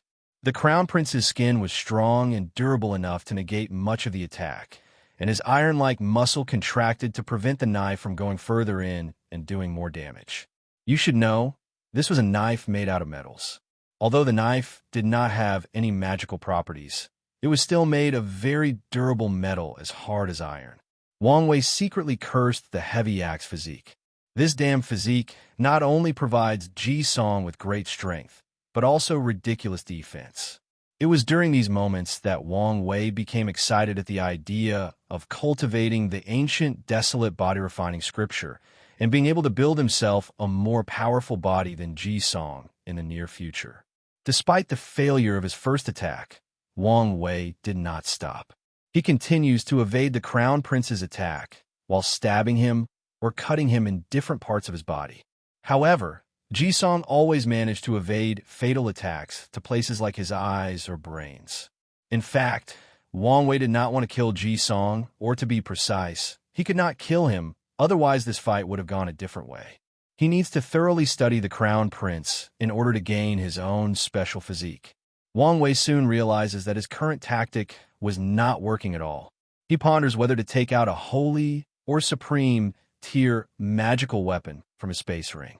Although the magical abilities of the weapon will be immediately sealed, the sharpness was enough to pierce Ji Song's skin and injure him. However, Wang Wei soon gave up this idea. He knew that if he took out such a weapon, then Ji Song could just take out a Holly or supreme tier weapon like armor. After all, he is also from a powerful emperor lineage. By doing something like this, their battle would become endless and meaningless. As such, Wang Wei decided to change tactics. Ji Song punched with a force of more than 3,000 jin, 1,500 kilograms. The punch hit a tree in the forest around them, destroying it and scattering it into thousands of little pieces. Wang Wei took advantage of this brief moment to stab Ji Song again, this time hitting the same spot of the previous one. This time around, the dagger entered deeper into his muscles, drawing out a few drops of blood. This tactic seemed to be working. With his newfound momentum, Wang Wei began to kite Ji Song, while stabbing him with his dagger repeatedly. With a mysterious state, he could always stab him in the same spot, over and over again, thus overlapping his attacks in the same place. This method allows Wang Wei to bypass the iron-like defense of Ji Song. A few minutes into the fight, Ji Song had countless wounds all over his body. Although these wounds are not too deep, they still hurt him enough to slowly bleed, thus also slowly draining his stamina. He knew that he cannot go on like this, so he tried something new. Ji Song concentrated all of his strength on his leg, then rushed toward Wang Wei with terrifying speed and threw a punch with all of his strength. Wang Wei's face immediately changed. The Crown Prince's speed was too fast for him to respond. He could hear the sound of the punch approaching. The fist got bigger and bigger as it approached his face. All of Wang Wei's senses started screaming danger. Wang Wei knew that he could not take this punch head-on, and he also did not have enough time to evade. As such, he decided to sacrifice his right arm. He placed his right arm in a defensive position and took the full force of the punch. Immediately afterward, Wang Wei heard the sound of his bones breaking, followed by a deep and intense pain. He did not scream, but groaned. Then, he stomped on the ground to allow the remaining force of the punch to travel to the ground. After a few breaths, a bunch of cracks appear in the ground with Wang Wei at the center. He vomited a few mouthfuls of blood, then looked at his broken arm and ignored it.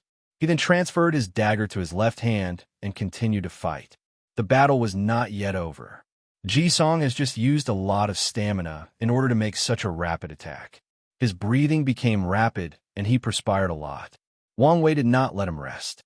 He used the remaining left arm and continued to stab Ji Song repeatedly. Despite the pain from his broken arm, Wang Wei did not stop. Meanwhile, Ji Song's situation became increasingly worse with the passage of time. The adrenaline rush he had at the beginning of the fight has ended. All the wounds on his body started acting up. He was in great pain, and even his vision became blurry. Ji Song knew that if this fight continued like this, he would definitely lose.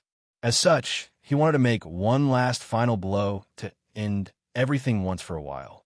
He rushed towards Wang Wei and threw a punch.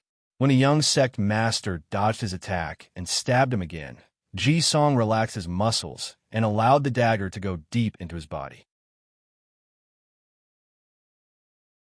Wang Wei became shocked with the current unpredictable moment. Before he could react, Crown Prince Ji Song kicked him on his side with all of his strength. Wang Wei could hear the sound of ribs cracking as he flew away more than 20 meters. He crashed into more than 5 trees before falling into the ground. In just a few breaths, he could feel the bitter taste of blood mixed with dirt in his mouth. His ears start to ring and his vision becomes blurry. He coughed up a pile of blood mixed with a few pieces of internal organs. Wang Wei could tell that his spinal cord might be gravely injured.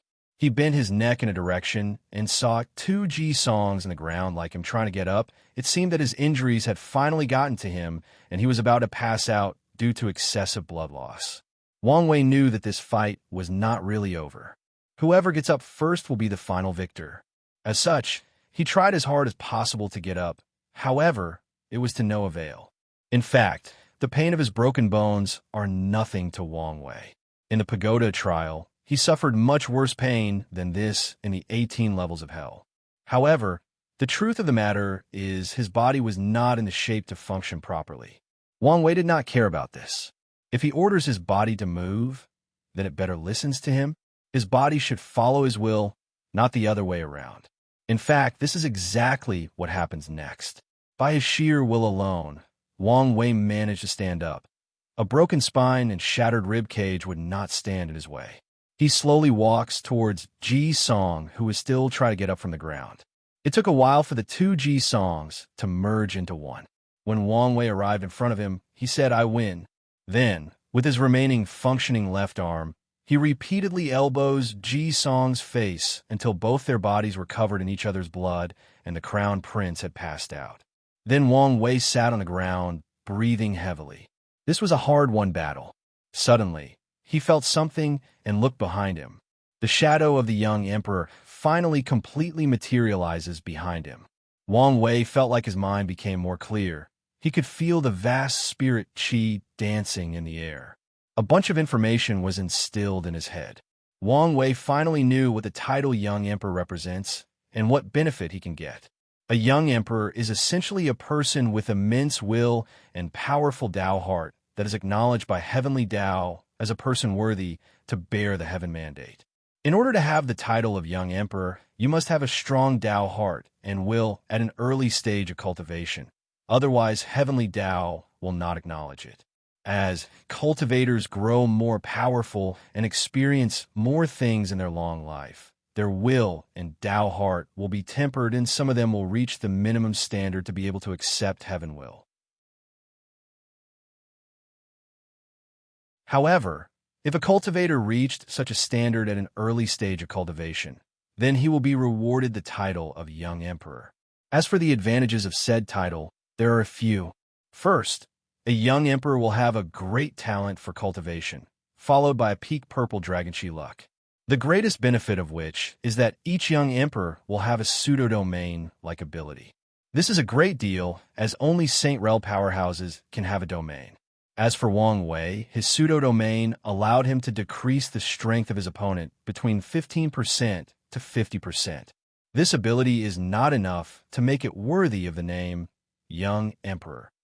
What is truly heaven-defying is the fact that this ability applies to any cultivator under the Great Emperor realm. That is to say, in front of Wang Wei, a Supreme Realm true monarch could lose half of his strength. That is truly scary enough. You're tuning into the Romance Rendezvous YouTube channel. We're so grateful for your support, and don't forget to subscribe to join us on this incredible journey through captivating stories. Your generosity through donations truly makes a world of difference, as it's the primary source of revenue that allows me to expand and enhance this channel for you. Thank you from the bottom of my heart for being a part of this adventure.